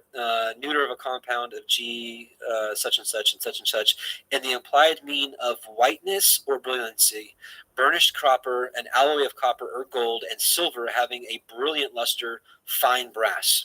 Okay, so that's the best description of what he was actually looking at. So again, this is here. This is what we just read. So skipping here, let's look at what fine brass looks like.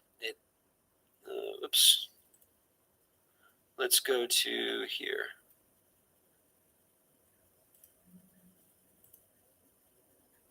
Oh, that's weird. So this is what fine brass looks like. Okay. Let's look at what brass in a furnace looks like. I'm not going to have any sound here, but so this is brass. Yes, most gun shells are or bullet shells are made out of brass. So, anyways, he pours into this little furnace here, right? So this is what brass looks like in a furnace. We'll just skip ahead here. Anyways, and then this is when it's refined. So just to give you an idea of what Yehochanan was saying, and then here's another witness for Yahusha. This is Enoch 46:1, and there I saw one who had a head of days, and his head was white like wool, and with him was another being whose countenance had the appearance of a man, and his face was full of graciousness like one of the holy angels. So just a second witness, and also it's in Daniel as well.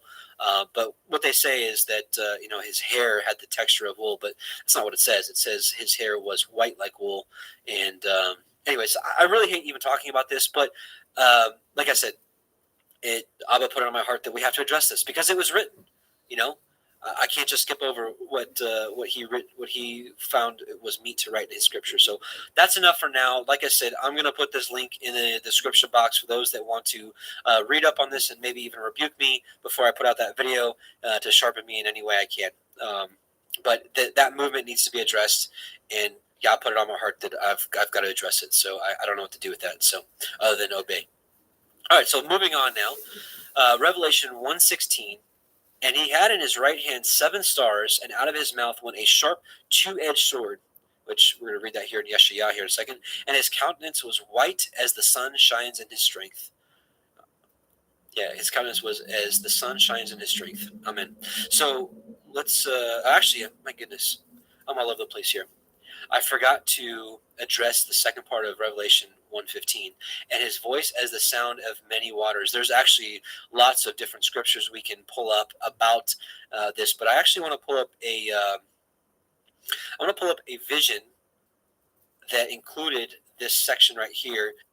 So we're going to take a look at 2 Esdras chapter 6 verses 1 through 28, and this is going to have a little section in here about the sound of many waters. So. And he said to me, at the beginning of the circle of the earth, before the portals of the world were in place, and before the assembled winds blew, and by the way, it is interesting, right? The circle of the earth, just like we see in Yeshayah, in Isaiah 40:22, it reminds me of the compass set upon the face of the deep, right? A circle does not mean a ball. In Isaiah 22, he actually says the word gadur, which is ball. And so he could have said that in Isaiah, but he didn't. He said circle. Anyways, and before the rumblings of the thunder sounded, and before the flashes of lightning shone, and before the foundations of paradise were laid, and before the beautiful flowers were seen, and before the powers of movement were established, and before the innumerable hosts of angels were gathered together, and before the heights of the air were lifted up, and before the measures of the firmaments were named, and before the footstool of Zion was established, and before the present years were reckoned, and before the imaginations of those who now sin were estranged, and before those who stored up treasures of faith were sealed, then I planted these things, and they were made through me and not through another, just as the end shall come through me and not through another. And I answered, this is Ezra speaking, right, to the angel Uriel, and I answered and said, what will be the dividing of times, or when will be the end of the first age and the beginning of the age that follows? And he said to me, from Avraham to Yitzchak, because from him were born Yaakov and Esau. For Jacob's hand held Esau's heel from the beginning. For Esau is the end of this age, and Jacob is the beginning of the age that follows. For the beginning of a man is his hand, and the end of the man is his heel. Between the heel and the hand, seek for nothing else, Ezra. It is interesting that right now, technically, Esau is ruling this earth in the physical sense. With the Rothschilds, the royal families, the DuPonts, the Rockefellers. These are all Esau. Esau is ruling this age, but there's going to be a time at the end of this age when Messiah Yahusha comes back and gives us that sword. Jacob will be the beginning of the age that follows. I answered and said, O sovereign Adonai, if I have found favor in your sight, show your servant the end of the signs which you did show me in part on the previous night. He answered and said to me, rise to your feet, and you will hear a full resounding voice. And if the place where you are standing is greatly shaken while the voice is speaking, do not be terrified, because the word concerns the end, and the foundations of the earth will understand that the speech concerns them, right? The foundations of the earth, right? Just like a house is built, it has foundations it's set upon. They will tremble and be shaken, for they know that their end must be changed. When I heard this, I rose to my feet and listened, and behold, a voice was speaking, and its sound was like the sound of many waters. So what we just saw, right? And his voice, the sound of many waters. This is Messiah Yahusha speaking to Ezra. And it said, Behold, the days are coming, and it shall be that when I draw near to visit the inhabitants of the earth, and when I require from the doers of iniquity the penalty of their iniquity, right? Iniquity is lawlessness. And when the humiliation of Zion is complete, and when the seal is placed upon the age which is about to pass away, then I will show these signs. The book shall be opened before the firmament, which we saw in Daniel, and all shall see it together. Infants a year old shall speak with their voices, and women with child shall give birth to premature children at 3 or 4 months, and these shall live and dance. Now, I will say, this kind of happens. I've had 5 children, and I've had infants at a year speaking with their voices. Now, not full sentences, and maybe this is what this is implying, so maybe we're not there yet. But with modern day medicine, which I hate even saying that word, but I mean, let's just say what it is. I mean, there's technology, and I don't know. I mean, is this the will of Yahweh that this technology came about so that premature preemies that are born at 3 or 4 months, they can live? There's cases out there of preemies born at 3 or 4 months that do live. Now, I don't know if that's what this is implying, but it is interesting to think about. And these shall live and dance. Sown places shall suddenly appear unsown, and full storehouses shall suddenly be found to be empty. And the trumpet shall sound aloud, which we're going to talk about this in a bit. Remember this. And the trumpet shall sound aloud, and when all hear it, they shall suddenly be terrified. At that time, friends shall make war on friends like enemies, and the earth and all those who inhabit it shall be terrified, and the springs of the fountains shall stand still, so that for 3 hours they shall not flow. This is hard for me to understand exactly what's going on here, just being honest. And it shall be that whoever remains after that I have foretold you shall himself be saved. Right, so there's going to be an end times remnant that lasts till the end, and shall see my salvation at the end of my world, and they shall see the men, so a different group, who were taken up, who from their birth have not tasted death, and the heart of the earth's inhabitants shall be changed and converted to a different spirit. For evil shall be blotted out, and deceit shall be quenched. Faithfulness shall flourish, and corruption shall be overcome. And the truth, the Torah, which has been so long without fruit, we talked about this earlier, shall be revealed, which this is happening now. So it is interesting how all this is going on. But remember this trumpet. I think we're going to go over this a little bit later on today, if I have this right. Oh, you know what? I didn't save that. Let's pull it up now. It's what is it? If I remember correctly, it was Joel 2.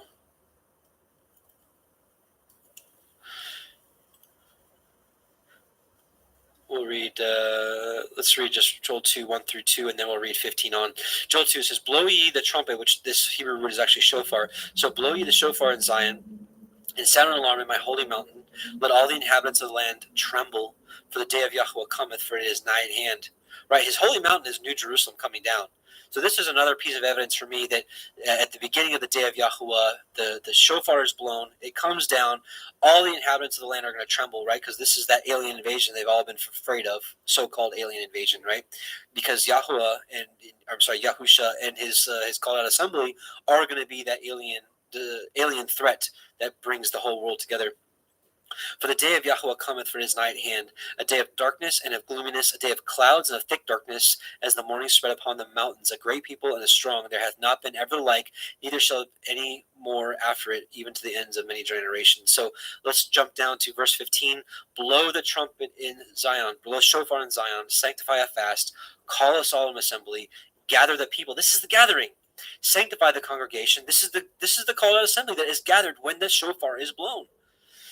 Assemble the elders, gather the children, and those that suck the breast. Let the bridegroom go forth of his chamber, and let the bride out of her closet.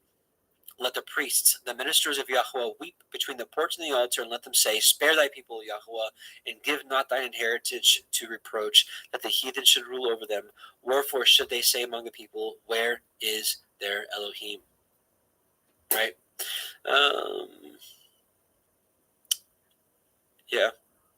Anyways, anyways, so we'll stop there. But it's just really interesting. So I brought up to Esdras because I wanted to let you know about what happens. It says right here, and the shofar shall sound aloud, and when all hear it, they shall suddenly be terrified. And at that time, friends shall make war on friends like enemies. Right. So this is kind of what we see in Matthew 24, nation against nation. People against people, but also another passage later in 2 Esdras, it says at this time also is when people stop this war, and then they unite their forces against Yahusha, which I think we're going to see. Actually, let's pull it up now. It's in 2 Esdras 13. 2 Esdras 13. After 7 days I dreamed a dream in the night, and behold, a wind arose from the sea and stirred up all its waves. And I looked, and behold, this wind made something like the figure of a man come up out of the heart of the sea. And I looked, and behold, that man flew with the clouds of heaven. For those of you that did watch part 1, we did a huge rabbit trail on who the clouds of heaven are. And wherever which is basically his Kodeshim, his called out ones, his assembly, his 144,000, I believe, and maybe possibly the great multitude. I'm not sure exactly how that works, and wherever he turned his face to look, everything under his gaze trembled. And whenever his voice issued from his mouth, all who heard his voice melted as wax melts when it feels the fire. After this I looked, and behold, an innumerable multitude of men were gathered together from the four winds of heaven to make war against the man who came up out of the sea. And I looked, and behold, he carved out for himself a great mountain and flew upon it. And I tried to see the region of place which the mountain was. It was carved, but I could not. And I forgot to also put up Daniel 2. Daniel 2, I think it's 34 to 35, but I'll put 36. Oops. So I may be wrong. Oh. Yeah, here we go. Thou sawest till that stone was cut without hands. So backing up, I know I'm jumping all over the place. Hopefully you can follow me here. This is the dream that Nebuchadnezzar was given, and Daniel interpreted that giant statue that had the head of gold, the chest and arms of silver, the waist and thighs of bronze or brass, and then the feet and the legs of iron and the feet of iron mixed with clay. And then at the end of those kingdoms, the stone that was cut without hands came and broke all these to pieces. And we're going to see what that is. Thou sawest till that stone was cut without hands. Right? And I looked, and behold, he carved out for himself a great mountain. He carved it out, right? So cut without human hands, which smote the image upon his feet that were of iron and clay, and brake them into pieces. Then was the iron, the clay, the brass, the silver, and the gold broken to pieces together, and became like the chaff of the summer threshing floors. And the wind carried them away, that no place was found for them. And the stone that smote the image became a great mountain,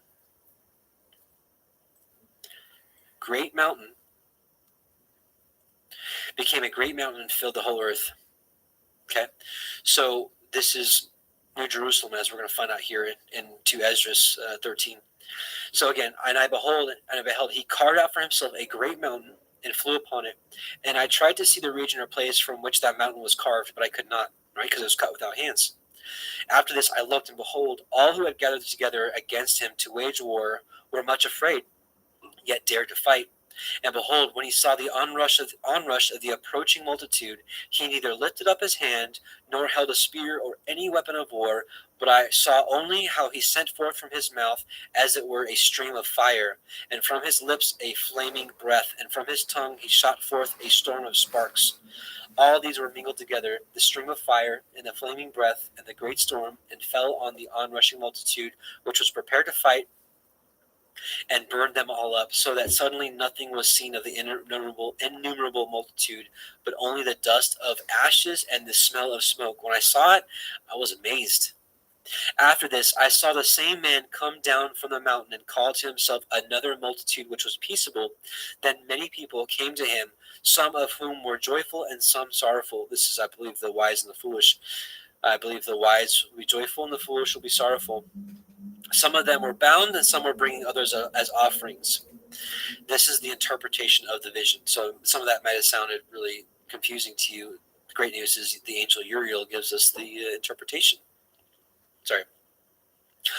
Then in great fear I awoke and besought the Most High, and said, From the beginning thou hast shown thy servant these wonders, and hast deemed me worthy to have my prayer heard by thee. Now show me also the interpretation of this dream, for as I consider it in my mind, alas, for those who will be left in those days, and still more, alas, for those who are not left.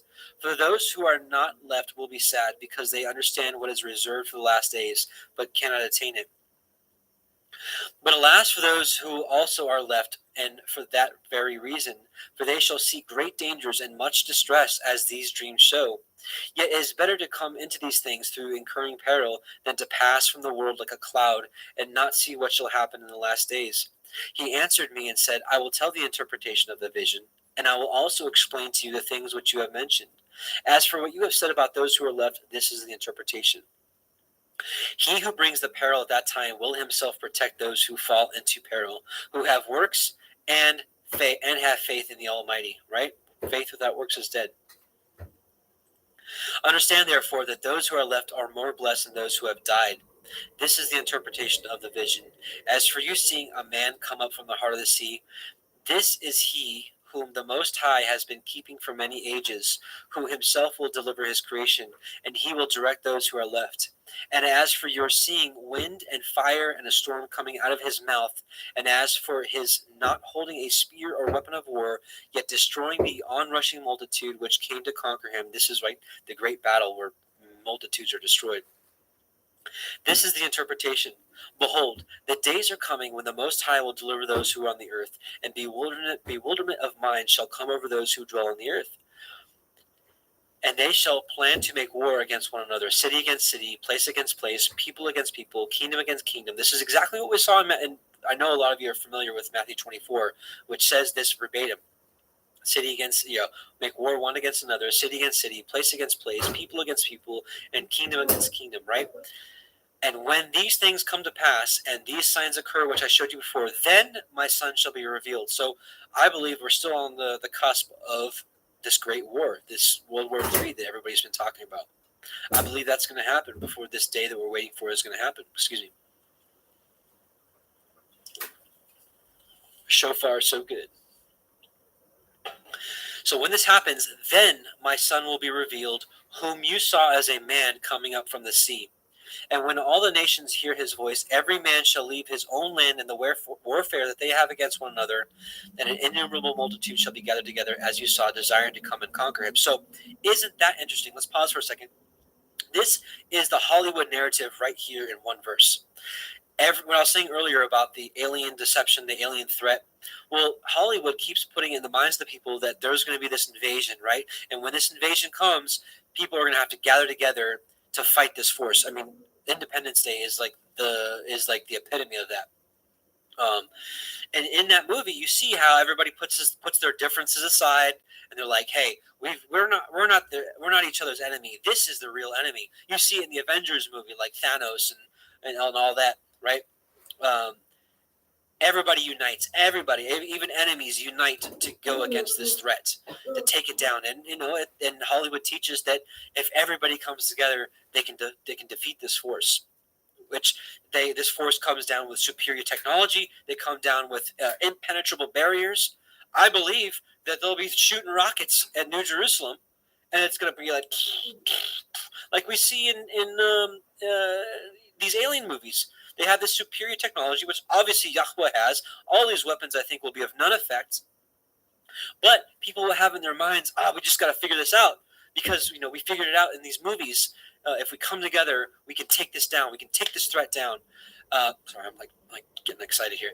But I think this is it right here. So let me read it again. Remember, I think we're going to see great war, people against people, nation against nation. But then this is going to happen right in the middle of that. The shofar is going to sound. The people are going to be gathered.